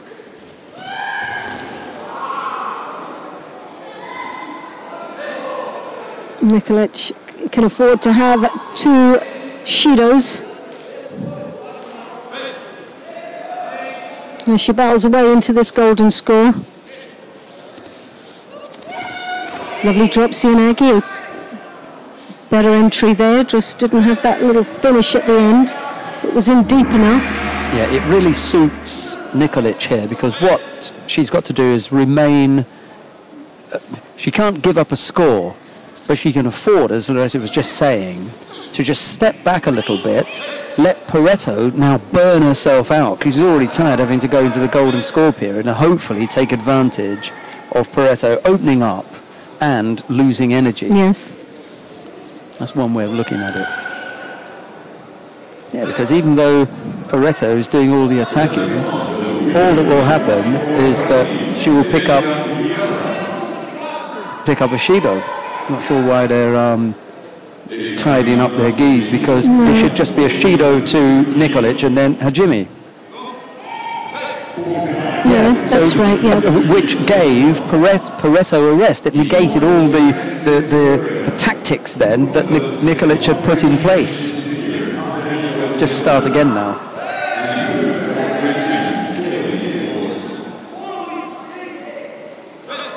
Well, sometimes the disadvantage for a gi to be opened is that obviously you've got Pareto that's coming in with those Sianagis. She's just losing out on the finish, but there's the score. Korochigak sits her on, yeah, well, possibly not, just not deep enough on that one, but again, a great attack.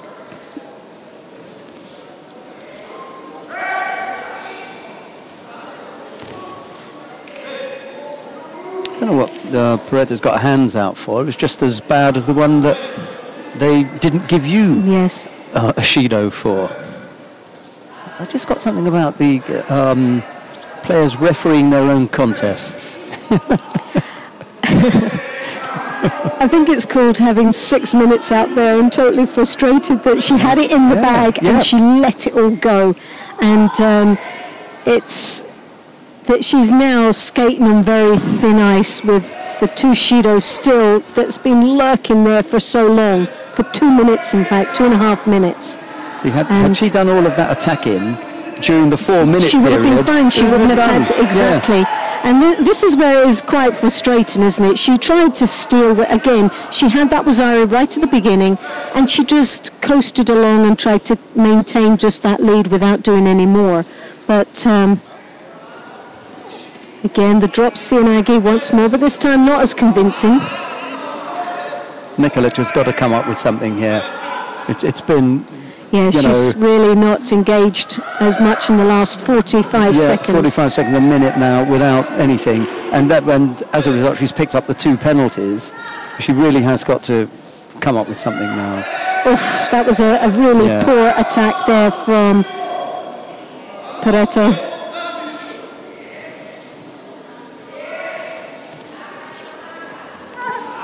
Well, it's just one poor attack after another at this moment. It's a desperate plea here to get forward and to try and convince the referee, and he's now looking to have a look at the video footage.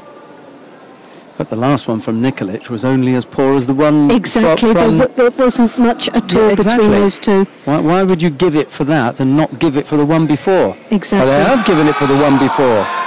Yeah, there was an attack. Yeah, there was an attack before, and that's what it was given for. Yeah. That's the one, and she goes away. She's hiding. Look, on the way down, she's hiding her arms. Look, she's not getting involved in the attack on the way down. That's why they gave that. Yeah. No rotation, and then as she's going down, she's tucking in. That's not an attack. No, definitely not. So at the end of the day, it sort of worked out right. But it ended up looking very scrappy. And the sad thing about it for Pareto, if she'd worked as hard as she did in that golden score, then she would have never had any penalties. Nikolic would have picked up the 3 penalties in normal time. Well, it's something she'll look back and reflect on, and will be most probably quite disappointed that she had it in her hands. She was there in that final. Tell you what, red back patch or gold back patch, there's no protecting you. No, definitely not.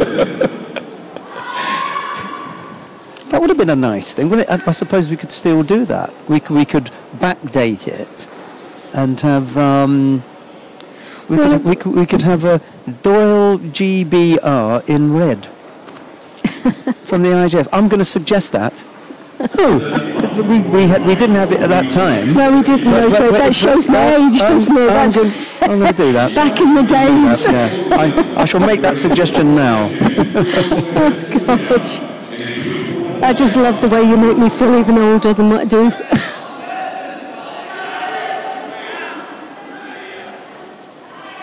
Well, Magalashvili here we have in the under 66 repechage.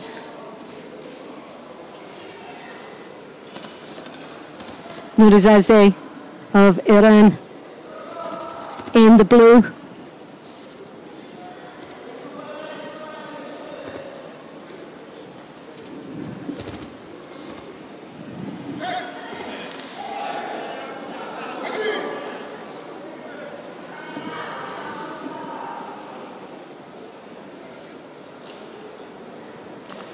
Well, Magalashvili looking a little bit apprehensive there as the arm gets thrown across. So, but there you have a Makakami.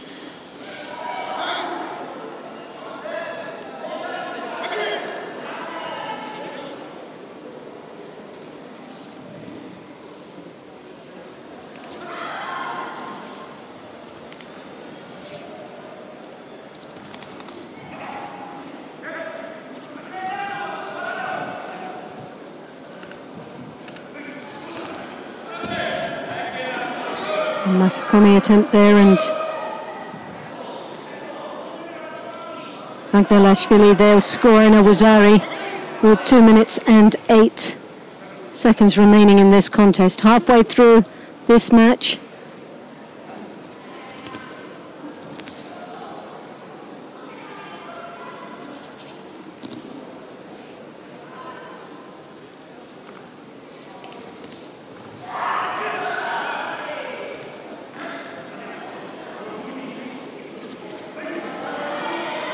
Senior Magalashvili there, senior world championships this year, took a bronze medal, as well as in Düsseldorf Grand Prix, the gold and a bronze in the Grand Slam in Paris. So he's had an astounding build-up to not only the world championships where he performed outstandingly, but now finds himself in the repechage here for a place in the final, the bronze medal.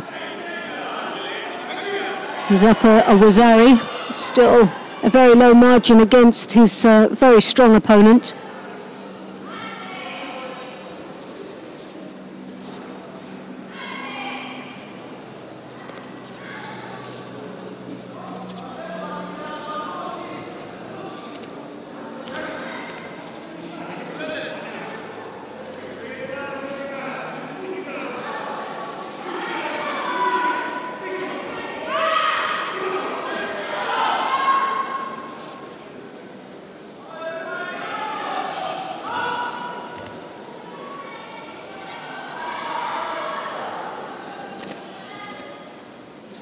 Magalashvili there, still maintaining a lead with a half a minute remaining.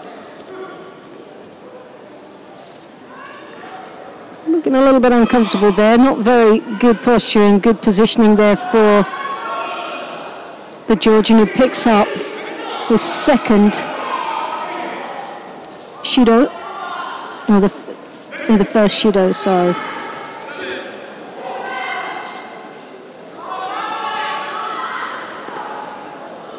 With just seconds remaining, the Georgian still maintains that lead as the Iranian piles on the pressure. An attempt to go across with that Osota, but sadly runs out of time.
Shahalizada here representing Azerbaijan in the under 66 kilos in the white gi.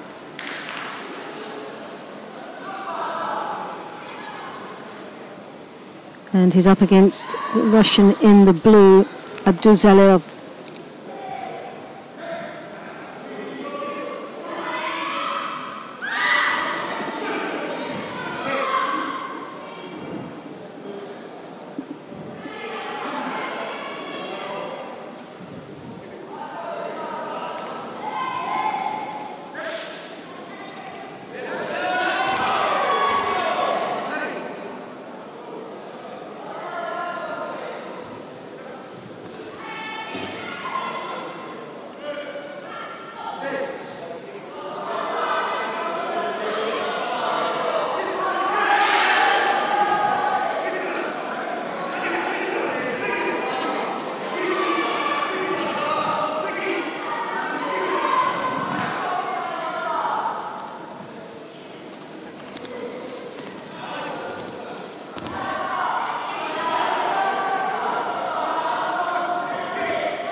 Well, the battle is really on between these two athletes, and there was Zari there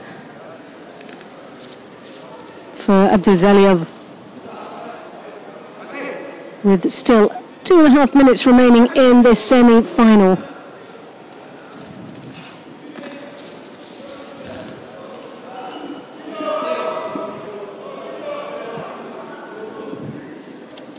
Right, we've been able to locate Adonis Diaz, and he's going to come and sit in. That was so nice. With the Retakusak ball. That's Abdul Jalilov going over there from Nijat Shikanizada. Yes, and they're wanting a video. I just love that. Everardo de Garcia decides, I want to have a replay of that. And whilst they're having a look at that, it's like a game of charades, isn't it? Whilst that's happening, let Adonis Diaz come in and say, oh, he's got him again. This second Wazari there. Right, here's Loretta Kusak-Dahl to finish things off, and she's going to be joined by Adonis Diaz.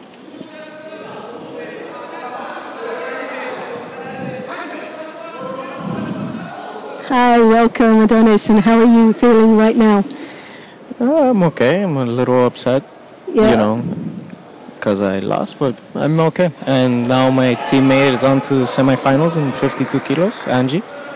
Oh, excellent. So there's something to sort of celebrate, hopefully, at the end of the day. But it is obviously very disappointing, isn't it, when you travel so far to come to events like this. And it's not easy, is it?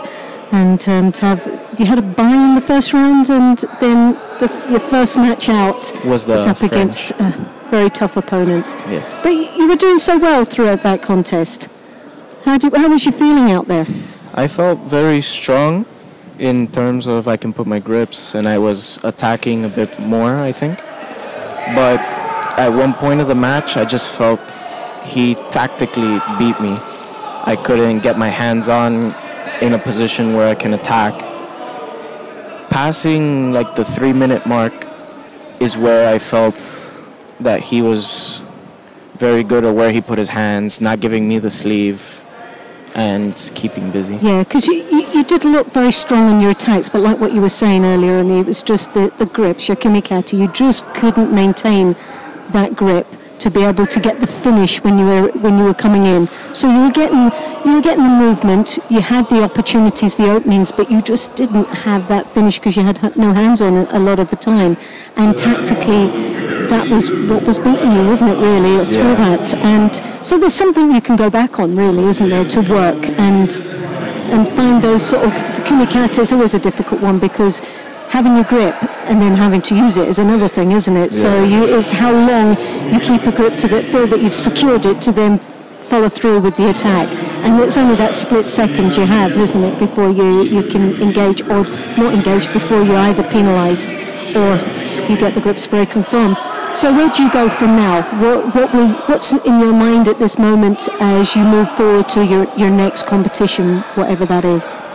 Well, now I have to figure out a way to get the grips I need to attack and to score from, for people who are more tactical fighters as opposed to people who prefer to score big.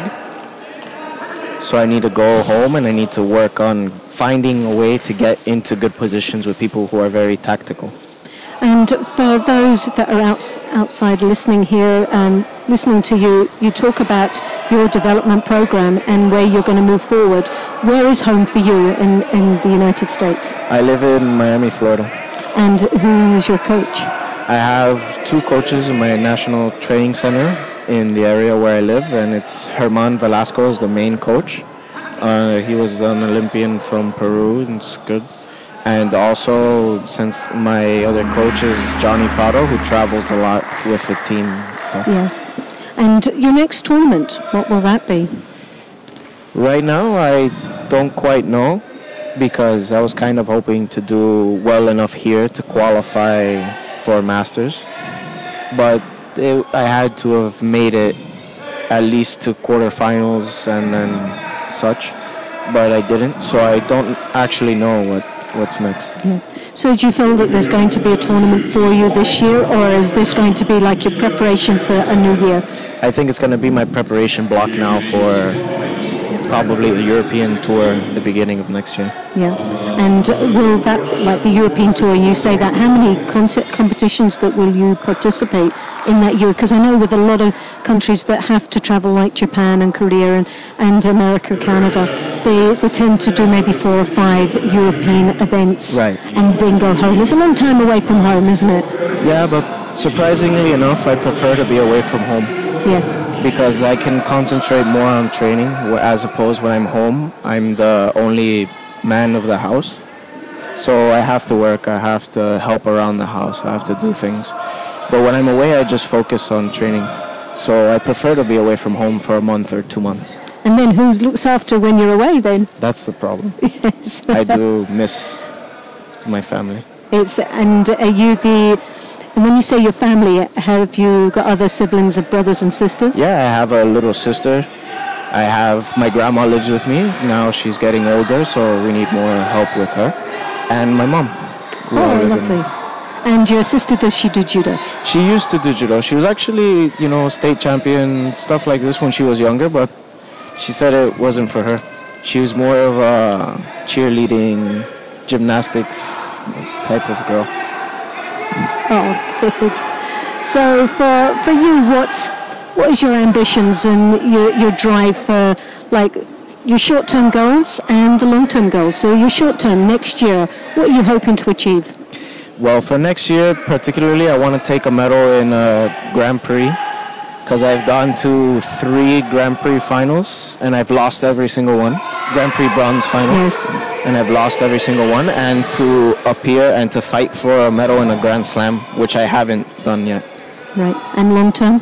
Long term, I think it's the same goal for pretty much every single judoka. You'll sit them here and you ask them, what are your goals in judo? I want to be Olympic champion. You want to be well, the Americans have done well. They've been able to achieve that, haven't they? We have really good peaks when it comes to like the Olympic Games with Marty Malloy, Travis Stevens, obviously Kayla. Yeah. And they're great role models for you guys, aren't they? Sort of someone, and for a country that we know it is difficult. You've got such a large country. For you to just get into your national training and going from one area to another, that's flights. That's expensive, and it takes a lot out of your budget to be able to do just a national circuit. Mm-hmm. So to be able to go into Europe, which is very costly, and to be obviously in the world ranking, because we know that's the difficulty.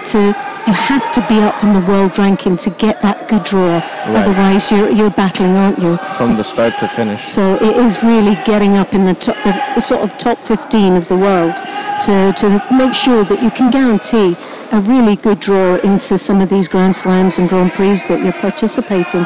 So that on its own is a real challenge, isn't it? So I really do wish you the best of luck. And you sound like a really great guy.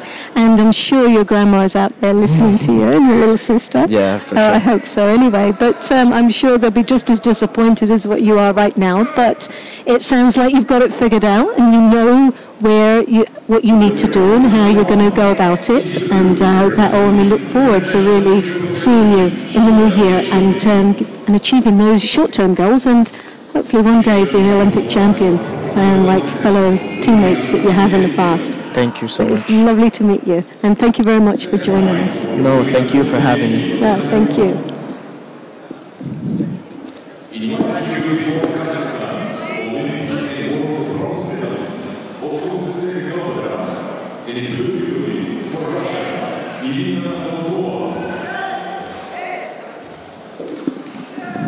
Well, that was an absolute delight to talk to that young man. He seems like he's got it all figured out, and he's got a direction and the will to win. And we do wish him the best of luck in the new year. I said he could come up here for the interview. I didn't say anything about giving you a kiss. Oh, that was the best part of it. You know?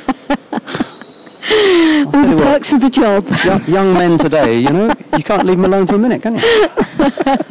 But an absolute delight. We really do look forward and wish him the best of luck in the future. I'm quite sure he'll be following quite a few of his teammates in that Olympic success.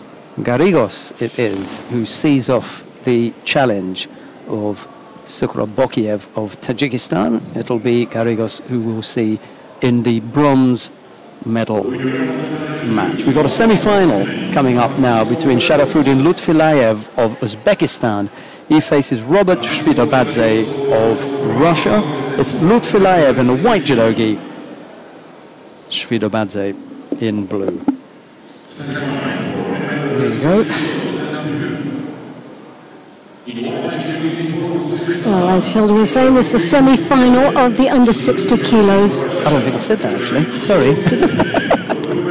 Well, I have. I just said who was fighting. That was the sweetest way of saying you've forgotten to say what it is, you know. Sorry about that. The words is quite right. Go ahead. Say again. Well, we can't always get it right. Lutfilayev there.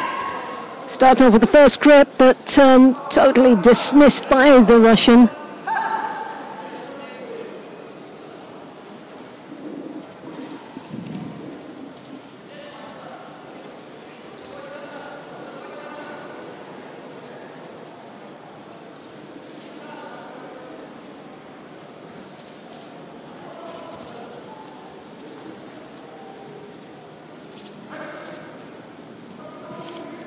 Now the Russian there is circling motions around his opponent. He's got that right lapel grip. As you can see, he's blocking out quite nicely and dominating the pace of this contest, using his feet to break down his opponent's balance.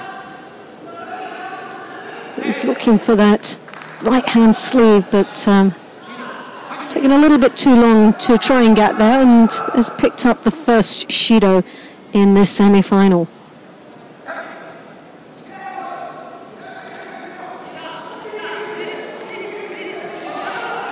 Shvidobadze in the blue there, trying desperately to get inside in the lapel grip.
Well, as a real battle, neither one of them can get close enough to get that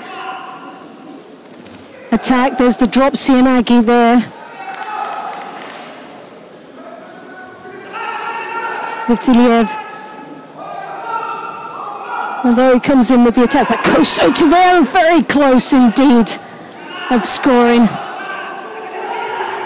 Just didn't have the upper body control, but very gutsy move as he hooks in there, as you can see with Uchimata. Lovely attack. Nice combination there, and a lot of pressure on the Russian.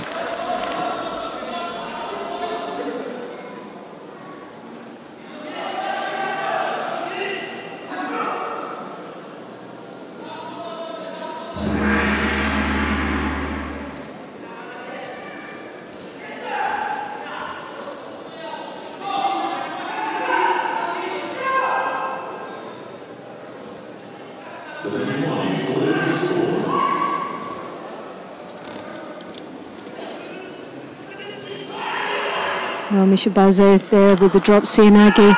Again, just didn't have that finish.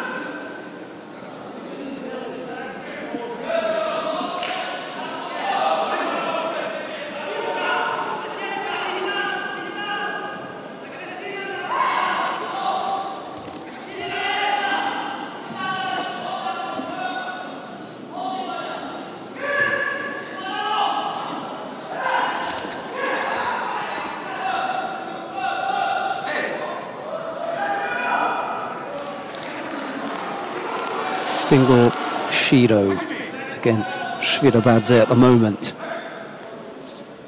Filayev.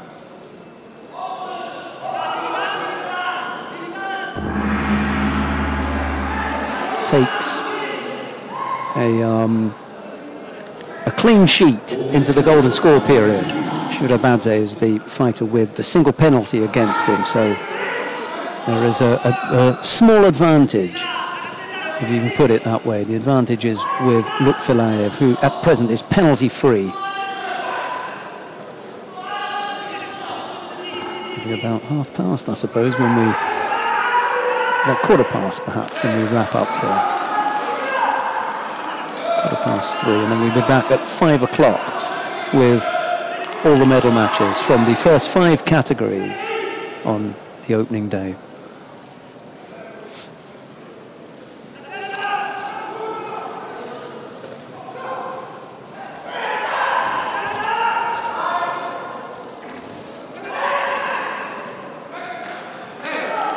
Filayev just managed to avoid getting thrown there. It was a terrific effort from Shvidobadze.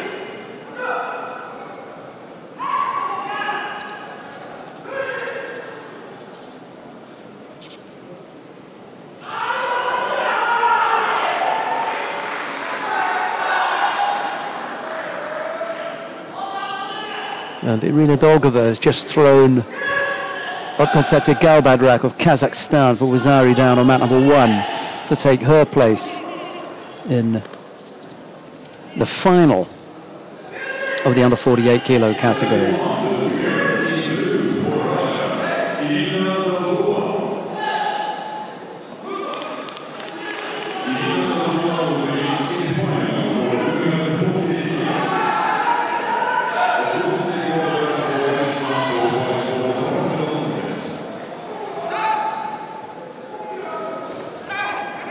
Yeah, and she'll face Milica Nikolic in that final.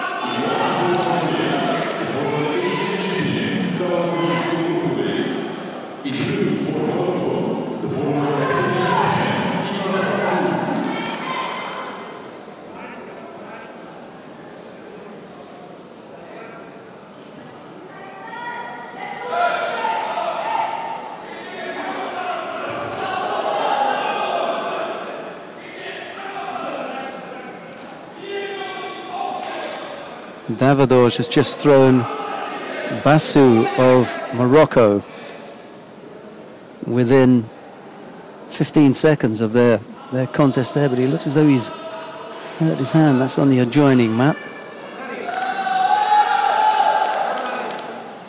He can't even shake hands.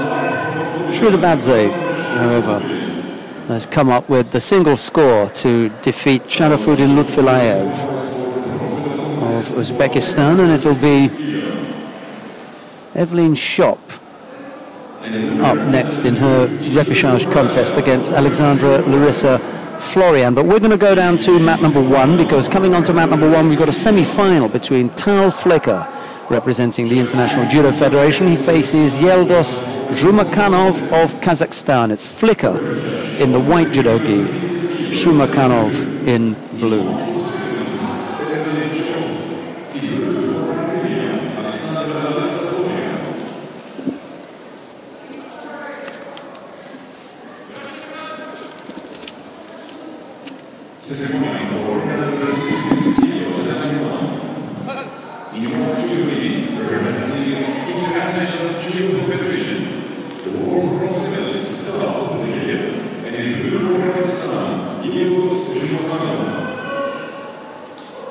We've got the quarter-final lineup for that. Well, Flicker is already in the semi-final, so we've gone past that, and then he's up against Zhumakanov. Down in Pool C, we've already got Shikalizada and Abdul Jalilov, the two semi-finalists. Well, this was a really tough weight category. 31 competitors competed today in this weight category, and Flicker obviously was the #1 seed, and he's not disappointed as he's got himself now to the semi-final. But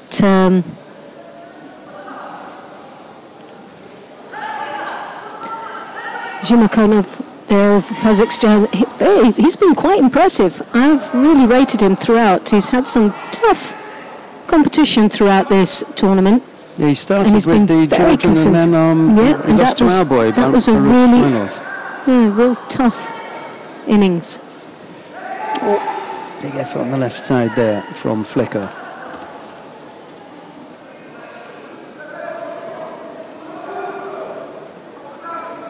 Again, left-sided. But it's an odd one. It's a hook in, but then there's no sweep. Yeah, it's. He picks up his first judo there, and Flicker, he's been busy. He's been busy doing. He's not been explosive about that. He just controls the whole contest. He takes control right from the beginning. Doesn't always put all the attacks in, but he maintains the level of control. He dictates the pace of this contest and every other contest that he's had throughout the day. It's quite an interesting athlete to watch. He's not as explosive, and he's definitely not as exciting as some of the throws that we've seen throughout, but he's consistent in making sure that he maintains that control. And as a result of his controlling the tempo of the contest, Zhumakanov has fallen behind. And Zhumakanov has been really busy out there, but busy losing a lot of energy and not really getting anything from it.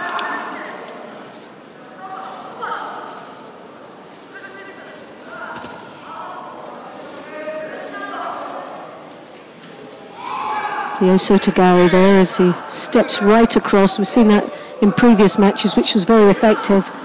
But again, it's like he's in first gear and he's pacing himself there. He's got plenty of fuel in that tank, and Kazakhstan has been going like in fourth gear. And it's just a matter of time he'll make that ultimate mistake, I believe.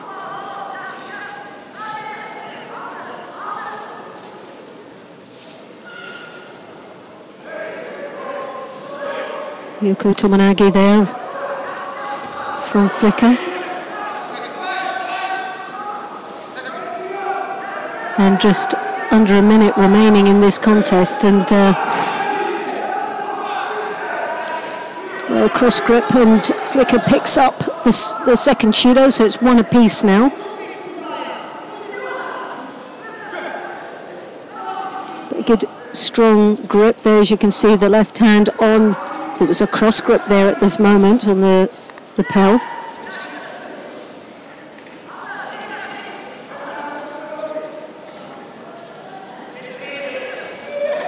Or the Osota, he steps.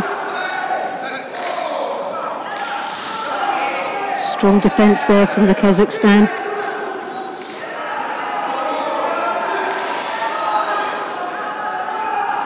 Well, just seconds remaining, and we'll be going into golden score here. The drop Sianagi, a last attempt there from Flicker. Again, a real tactical ploy, because that's what the referee remembers, is that last attack and who did it, as they step into the golden score. So it's a positive move into that second part of this contest.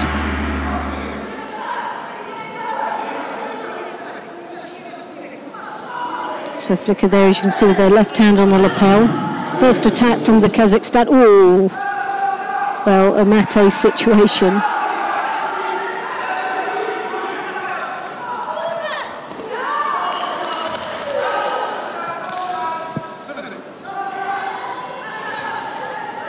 There's another drop from Kazakhstan. Wasn't effective this time, as we've seen in the previous.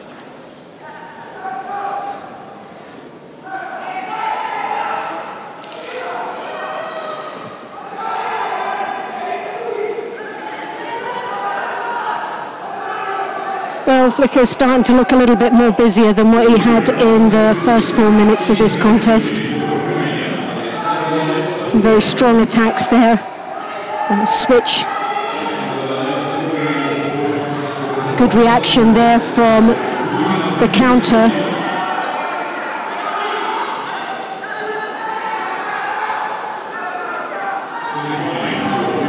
He's got the cross grip there. He's got to be very careful, because it's a Judo piece and he's not really doing anything with that cross grip.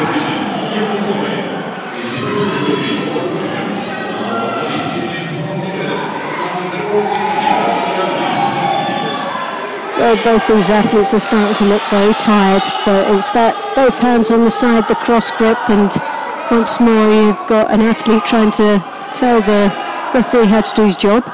Someone's going here.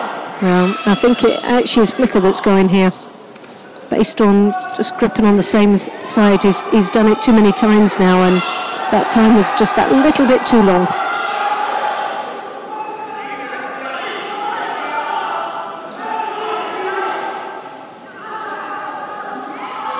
Oh no, wouldn't have. Yep, well, find that quite surprising, really.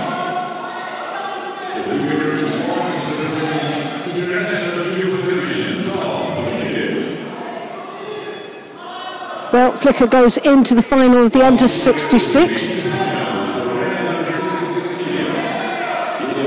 Andrew McCannell goes into the bronze medal final.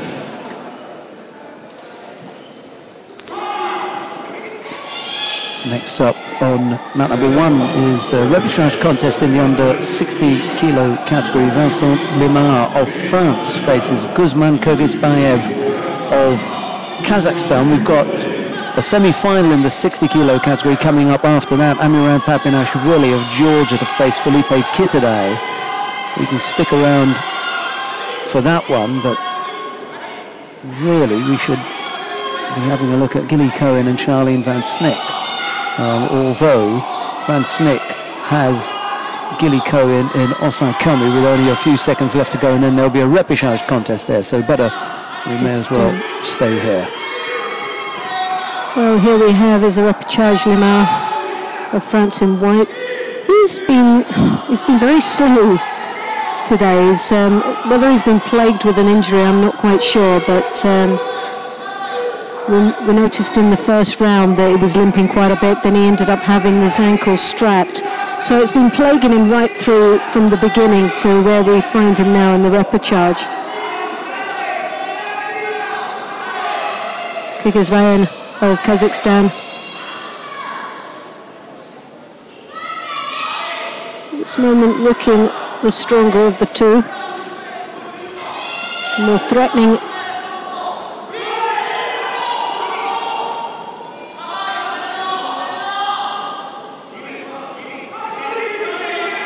Kazakhstan trying to get over the top, but you can see he's trying to get that right hand, and he's almost got it there.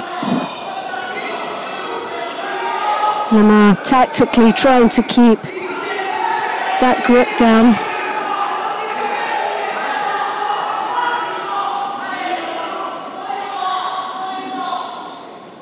Picks up the first Judo.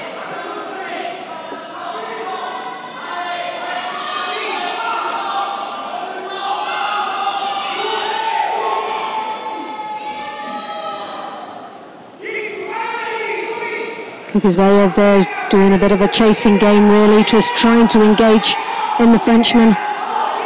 It's that right hand he wants high up onto the collar, but Lamar is controlling that sleeve as much as he possibly can. But here you have is the Makakomi.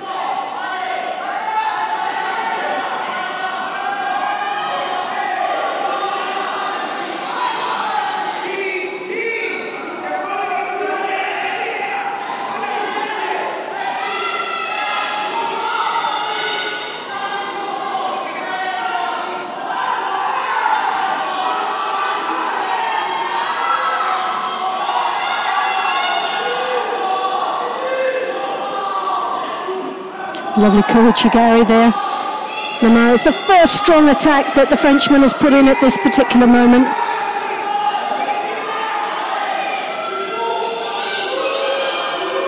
Well, he's had a real battle throughout this day. It's not been one of his greatest performances that we've seen in the past, but the experience has carried him through to this repechage. Because Bayev there desperately once more trying to get that arm, right sleeve, and he's come round now under the arm as he lifts his opponent up, trying to get leverage there onto the hip.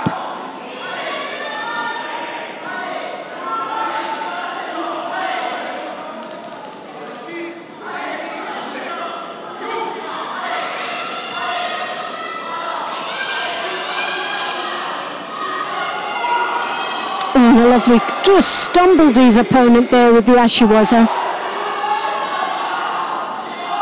Lamar did so well to rescue that.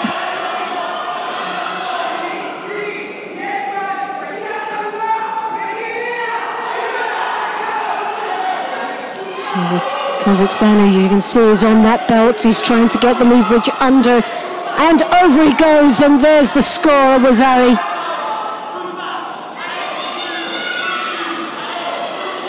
Well, he had been threatening that a couple of times. He just needed the opportunity to get through the strong defences of Lamar.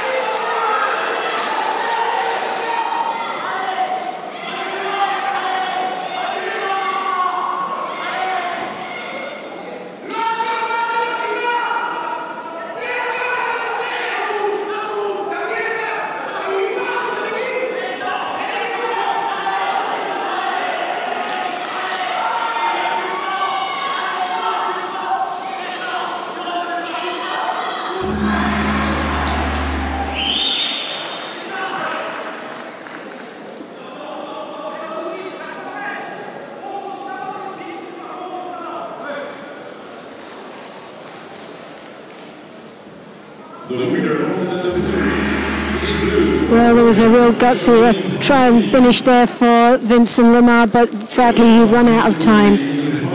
Kukizbayev with that lovely lift, as we saw earlier on, was the final decision of this repechage match that takes him into the final of the bronze medal.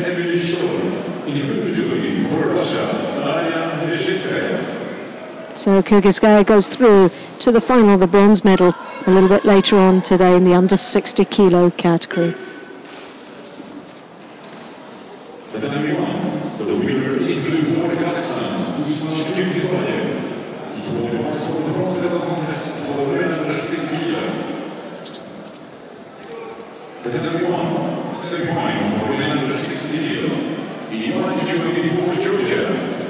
So now we're coming to the semi-final of the under 60 kilos, and that's will be against Georgia represent in the white gi, Papinashvili. Portugal representing Brazil in blue.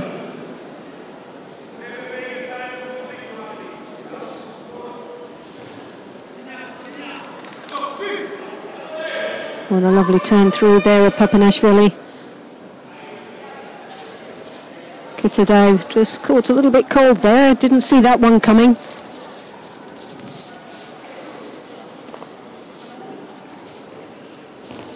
Well, the Brazilian has now woken up. A change of pace in this contest as it comes in with that drop. And definitely back engaging into this contest. You see that right hand on the lapel as he tries to break up his opponent's balance and creating a space as he come across there with the drop Tayatoshi, very low indeed, but nevertheless a good entry into that attack.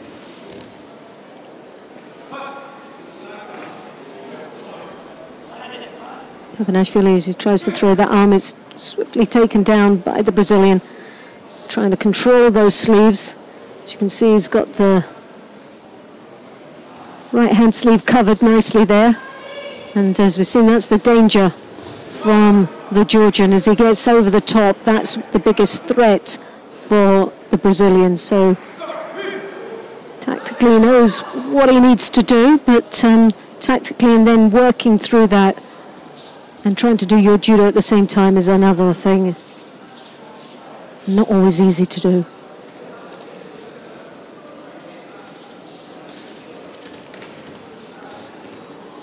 Again, we see that Tayatoshi stepping across. This time dismissed a little bit by Papanashvili, but he picks up his first Judo. So he'll have to start putting a little bit more effort into the attacks and try to come back into play. He's got a turnover here, nicely executed. Just didn't get that finish at the end, but got the lift and the rotation, but not the planting of the attack.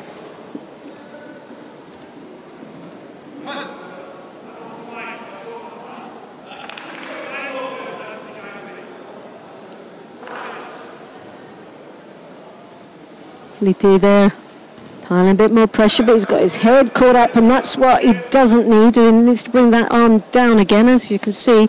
Once more, he's got that sleeve, but he didn't control it enough, and Papanashvili took the sleeve with him. Again, very powerful indeed that he was able to come across.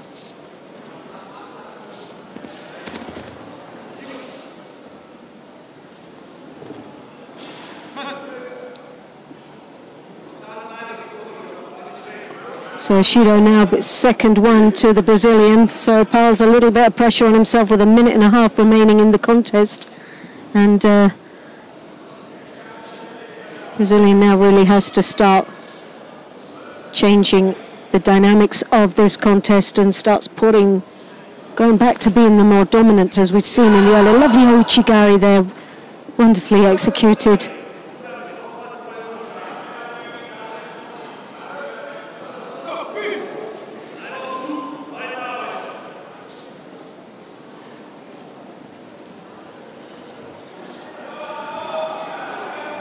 An attempt there of the Uchimata from Papanashvili.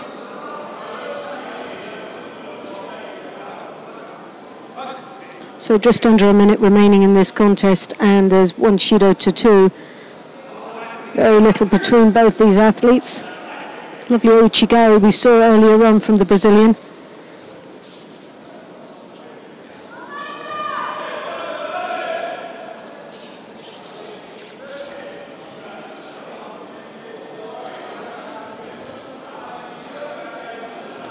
Well, Papanashvili's attacks seem to be getting stronger as the minutes tick away here.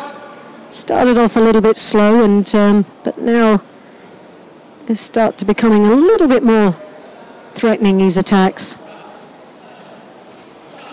That's the danger, is that right hand, but there we have a lovely Sinagia move, following through with the arm lock. It looked like Papanashvili just didn't even see that one coming. Just gave him the arm and gave away a place in the final. Well, that is an absolute shock.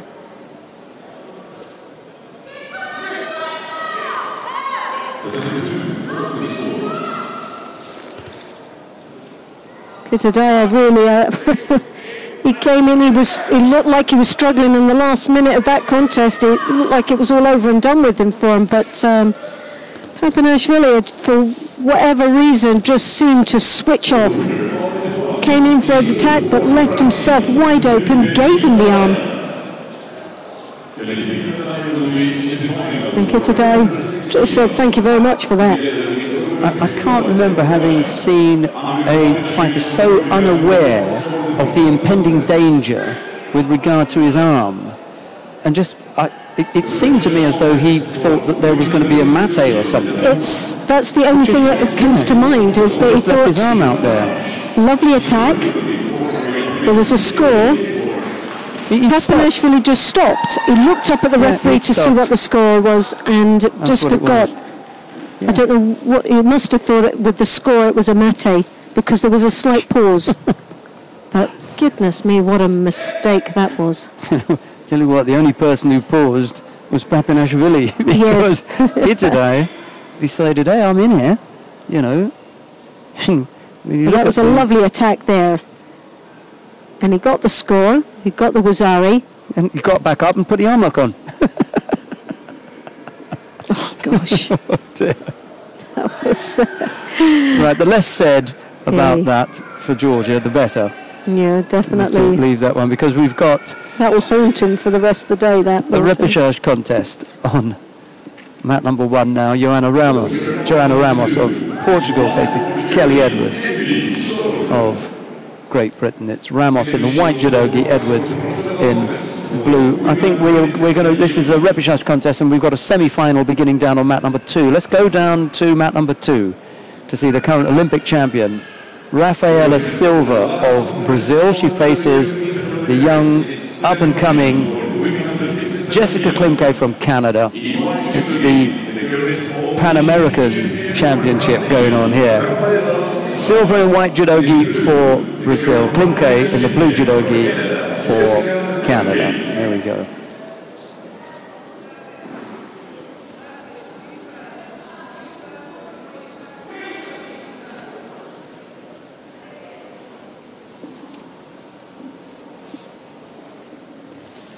Well, we'll see what Klimke's Marata Seoinage is like. Well, I just love the energy of this Canadian. Klimke has been outstanding. She is such a vibrant, she's so much, she bounces around. Dangerous if you're on the end of someone's ashiwazas, that's the only thing, because she is quite a bouncy character. See, she was right in for that Marata Seoinage there. Yep. But is she going to get that again? What happens is a lot of players that you compete against get that, it's like a trigger. They realise what your trigger is for the launch, and they're able to block it. So you only get 1, maybe 2 chances at that. After that, they can see that coming. There she is again. Oh, she's got so much energy, but what we do know is Silva's got lovely ashiwazas. When she's able to get connected, oh, she can throw them.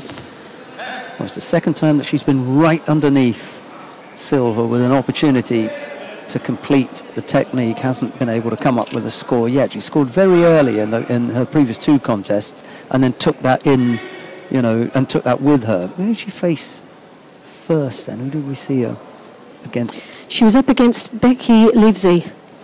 Oh no, she wasn't. She was up against the... Daria Skirpnik of Belarus, and then in the quarterfinal, Daria Mezhetskaya. Yep, yeah, that's right. Mezhetskaya, well, she fought Mezhetskaya, she was brilliant with. Again, so vibrant, so bubbly, and bounced in and out. She just doesn't stop. She makes you tired just watching her. Yeah, she's had three scores in her 2 contests. So 3 Wazaris on the board already, and they're all from that Marata Seoinage. Can she come up with another of her go-to techniques? But the only thing is, it's the only technique that I've seen that's been effective. Yeah, absolutely. The only technique. So if that's the case, someone like Silva, who's very competent, and she'll, like we saw earlier on, was watching those matches. She paid full attention to what was coming up next, and she'll have done her homework. Yeah, I think the likelihood in any case is that she's not only seen her before, but been on with her as well. Yes. And you see, they're less and less effective now, so much so that she's now picked up. She's picked up her first Judo there for it. A Judo, yeah.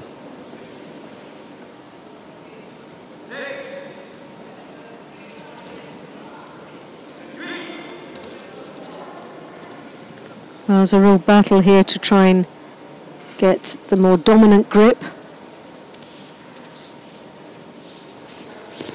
Well, the hips go through, but there's Silva. She waited for it, countered it, came round the back, and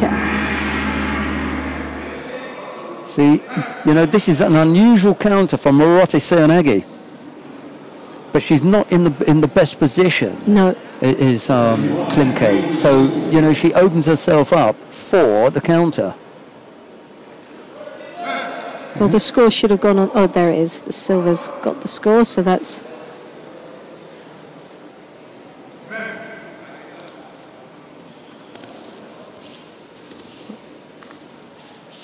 Well, Klimke there comes out again, bouncing away. Koichi Gari, there's something different there to try and create that opening. She's come again in for the drop Seoinage, but Silva's been there waiting for it. And now trying to work her way down into the Niwa. So she's got the Sangaku turn.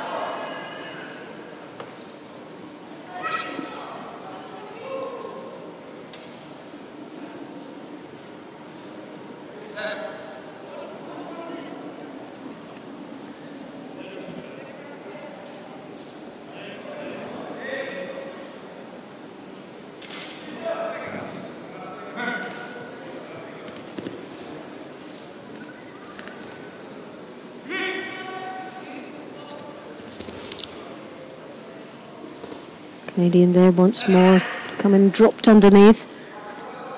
Well, it's technically, she's very limited, the Canadian. She has the Koichi that we've seen a slight hint of, that she's not really advanced too much in it. She doesn't commit. It's created more as an opening for the drop Seoinage.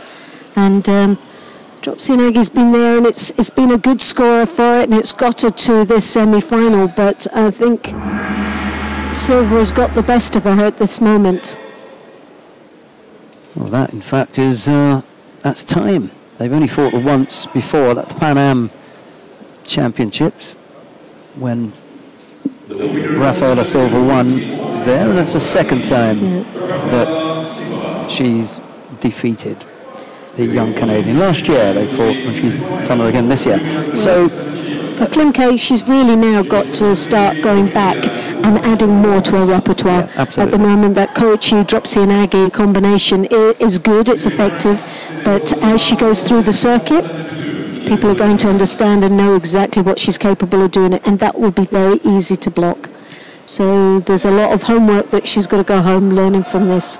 The higher level fighters are not going to fall to those two techniques. Well, she's very predictable, very predictable now, and that energy can sometimes stumble people. They tend to try and go with the flow as far as that pace, and as soon as you start slowing that pace down, blocking it, she then comes unstuck.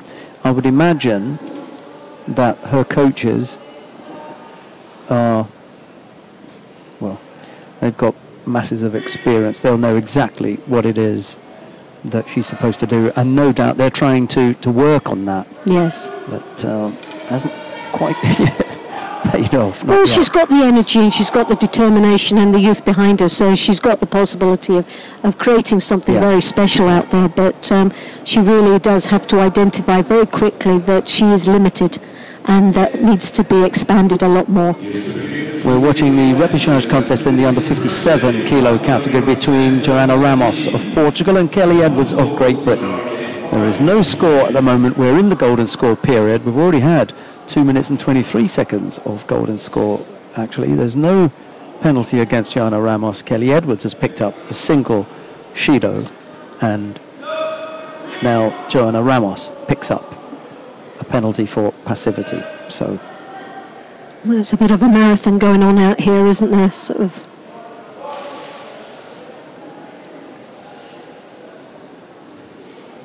Kelly Edwards last year picked up her bronze medal in the Grand Slam in Abu Dhabi, so She thought, well, why not come for another one? She's come for another medal. Well, she's in the repechage. She's in a good position, but she's up against a very experienced and tough opposition with Ramos.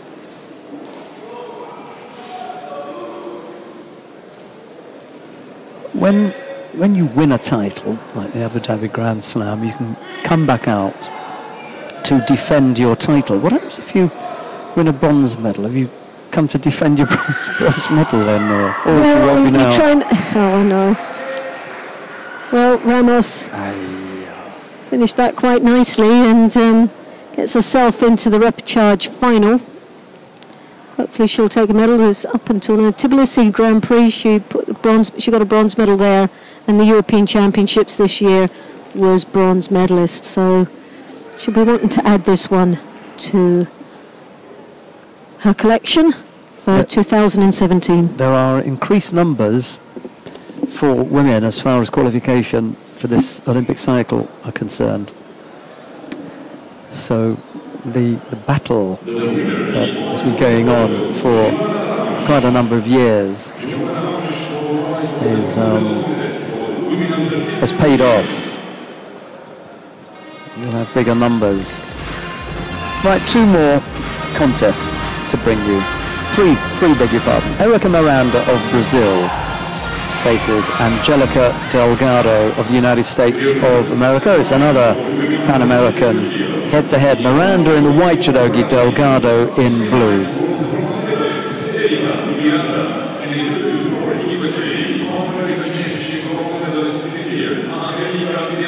And then we've got one more after that, I think. Well, Miranda, as we know, world bronze medalist this year.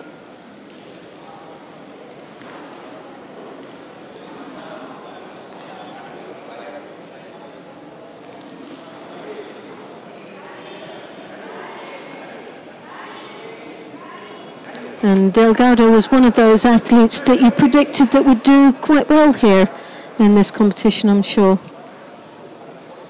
Did I say that? Yeah, you had her picked as one of the quiet ones.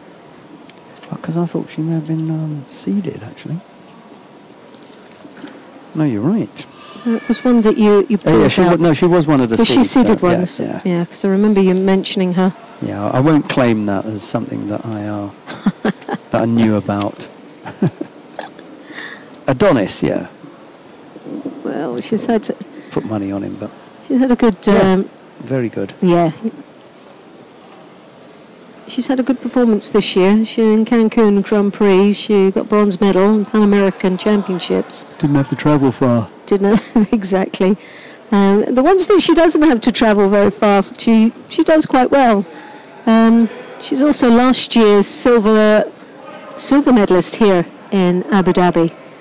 So interesting to see how she performs against Miranda.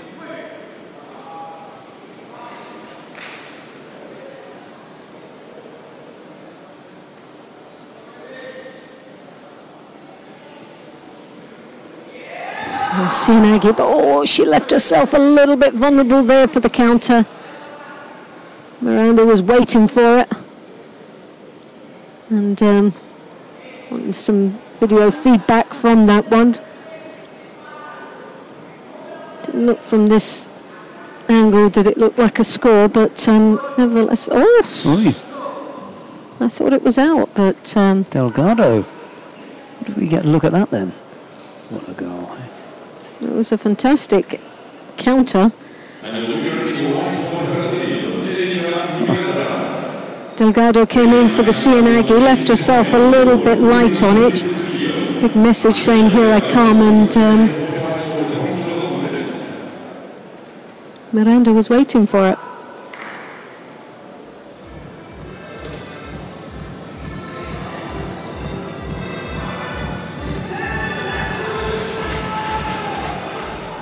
Coming up next, Anna Borowska of Poland faces Nakoda Smith-Davis of Great Britain. It will be Borowska in the white judogi, Smith-Davis in blue, a repechage contest in the under 57 kilo category.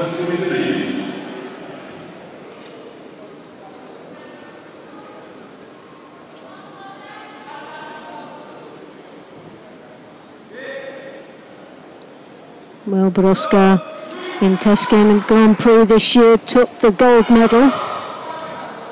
Back in 2014 European Championships gold medalist.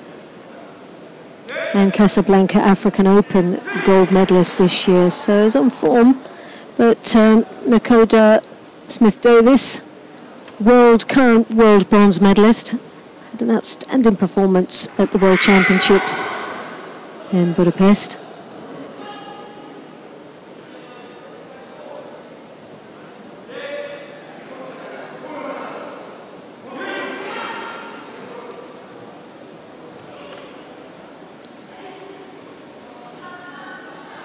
Smith-Davis plagued with a few injuries at the beginning of the year and straight after the Olympic Games, but has come back very, very strong and positive indeed.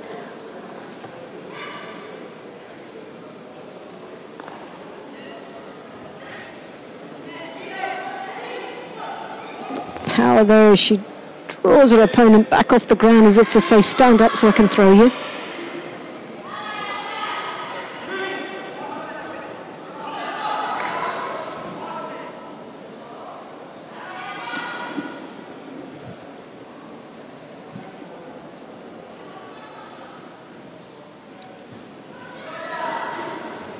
Attempt of Koshiguruma there, falls to the ground, but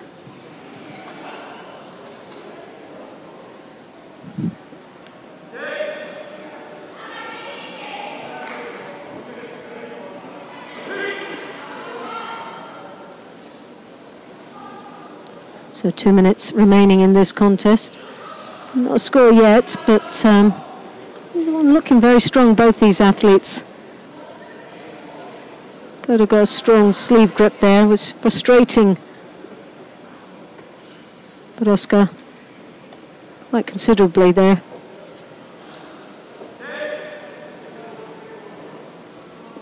Nakoda picking up her second Shido and also Borowska her first, so this puts the pressure on Smith-Davis.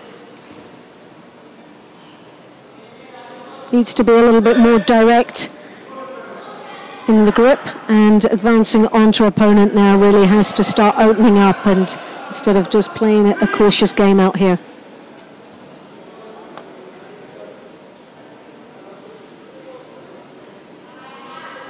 Just have a bit of a habit. Oh, the Koshiguruma there once more comes over. Borowska threatening, very strong attack against Smith-Davis. An opportunity lost there for Smith-Davis with the Osota.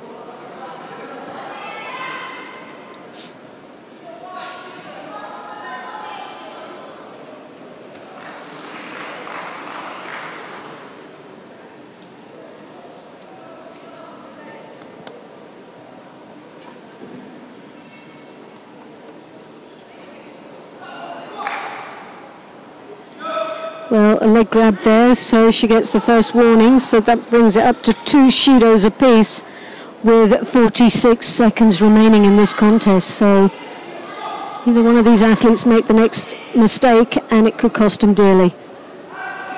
But again, you've got that Koshiguruma attempt.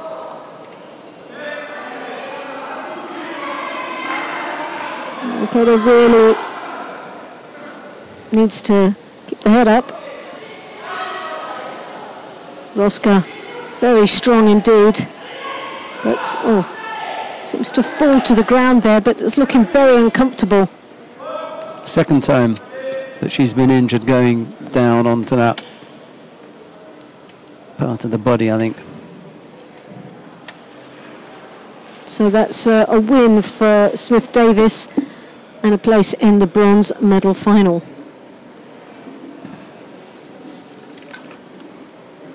We've got one more contest to come after this then. The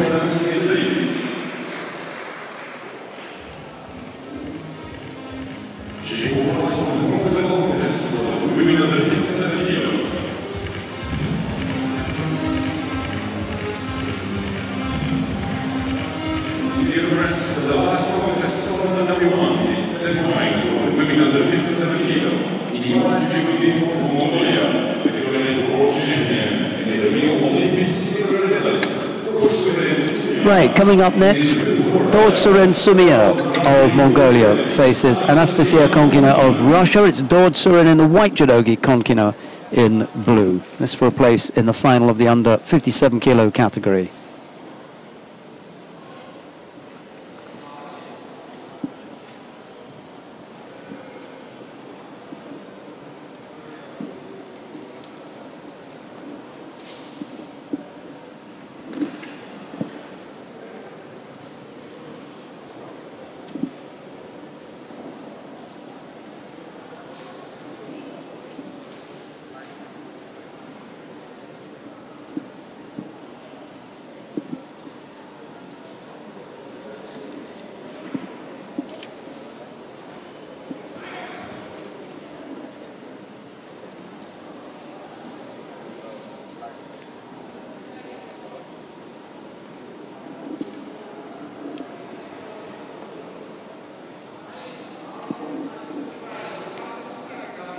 Now there's the first Judo being awarded there to the Mongolian, Dorsian.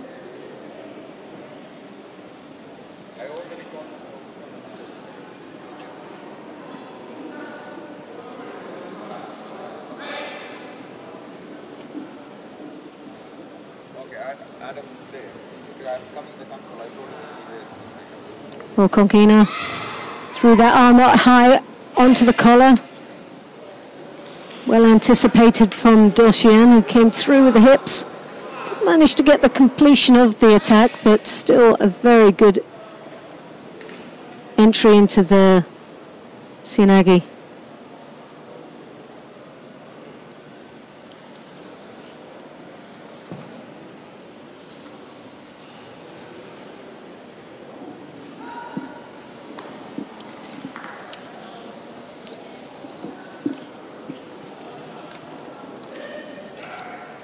The Sodi there from Konkina, Ashiwazu Koichigari from Dorsian.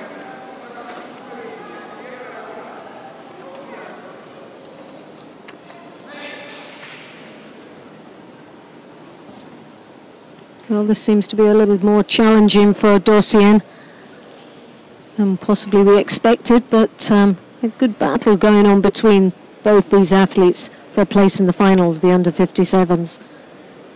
Konkina slightly taller than her opponent, so has that advantage of looking very strong and in control.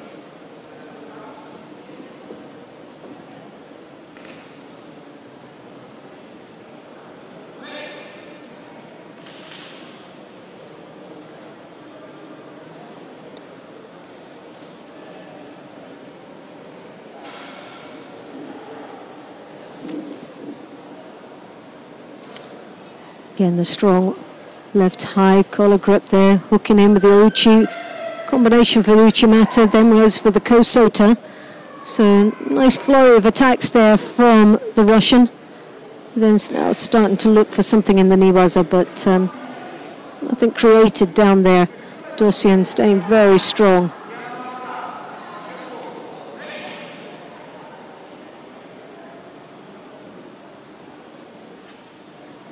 Oh, just over a minute remaining in this contest. Dorsian trailing with one Judo.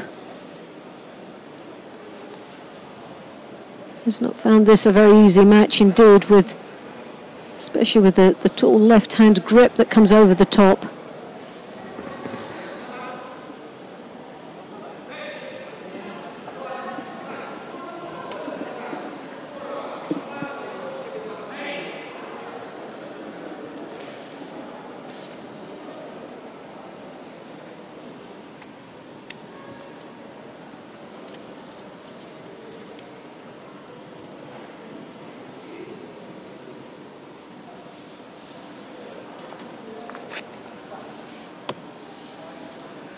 Well, just half a minute remaining. Konkina looked to be dominating this contest. Still hasn't got a score there, but Dosien's really not had... Oh, the flexibility of Konkina there. She's in the splits as we talk right now.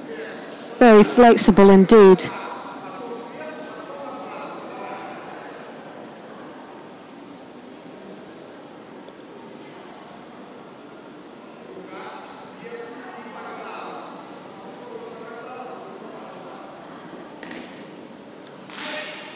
So it's looking like this contest will go into golden score.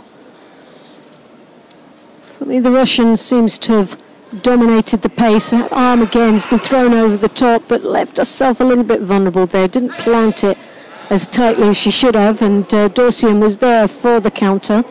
Didn't manage to benefit from it, but still there was a real threat. So now we're into the golden score.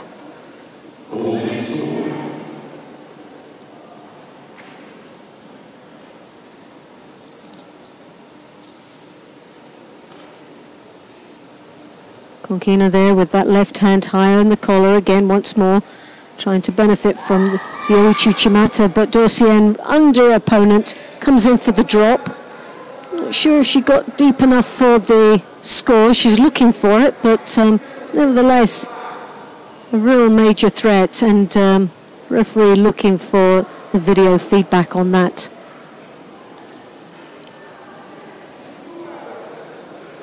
He's found his calling, hasn't he, Roland Poiga, with that little... I know. I quite like it. Signal. Looks really professional. He loves it.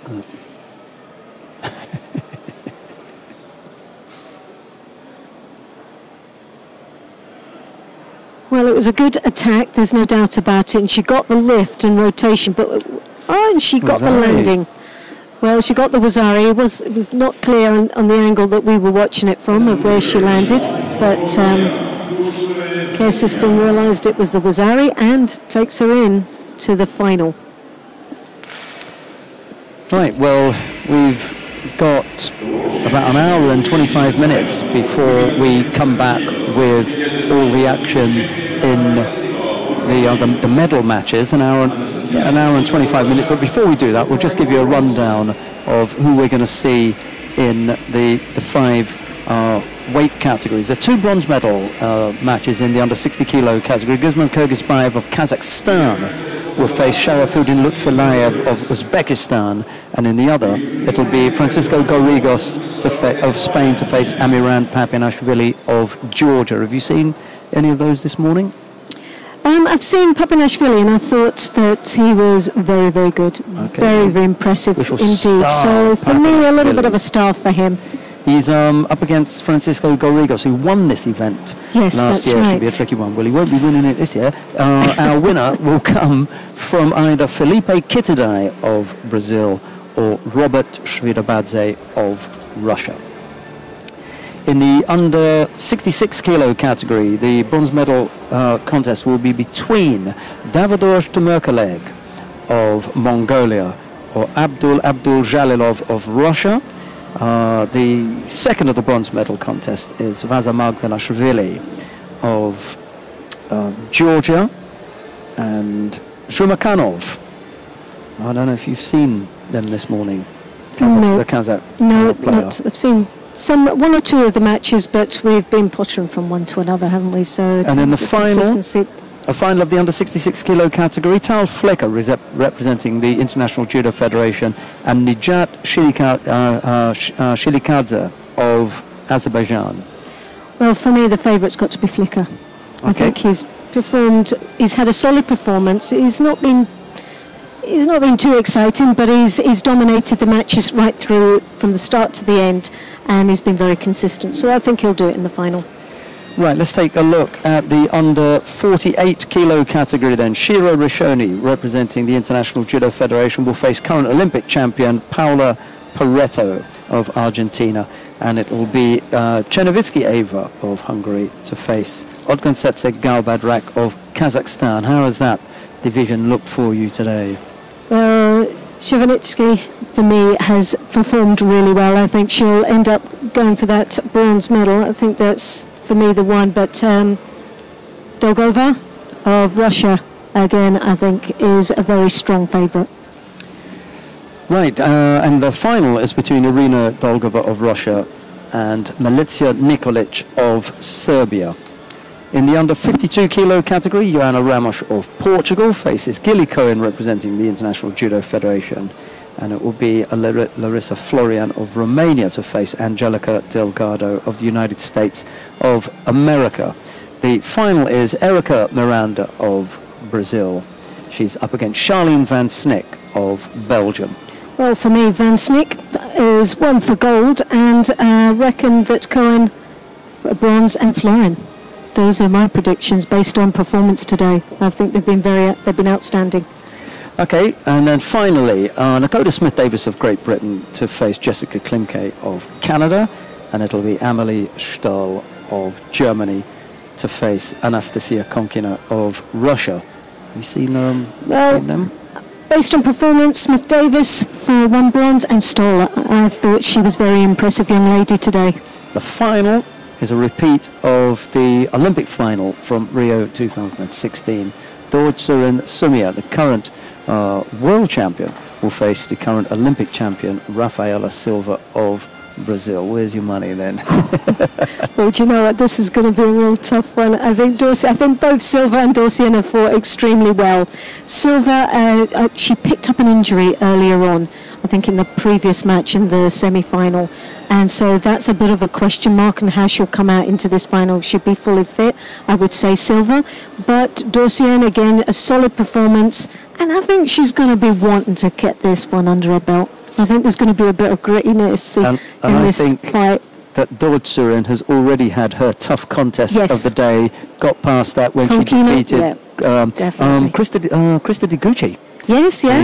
The Canadian early on. And even just that semi-final, Konkina was a battle for her. So she's had some real battles her way up to this final. But and Silva, both of these athletes you can't underestimate, and you don't know which way they're going to go. But I think I'm going to put money where my mouth is and go for Dorsian. I'm going to go for Dorsian, yeah. We'll be back in an hour and 20 minutes. Join us then for all the medal matches. But from Loretta Cusack-Doyle and myself, it's bye-bye for now. Bye-bye.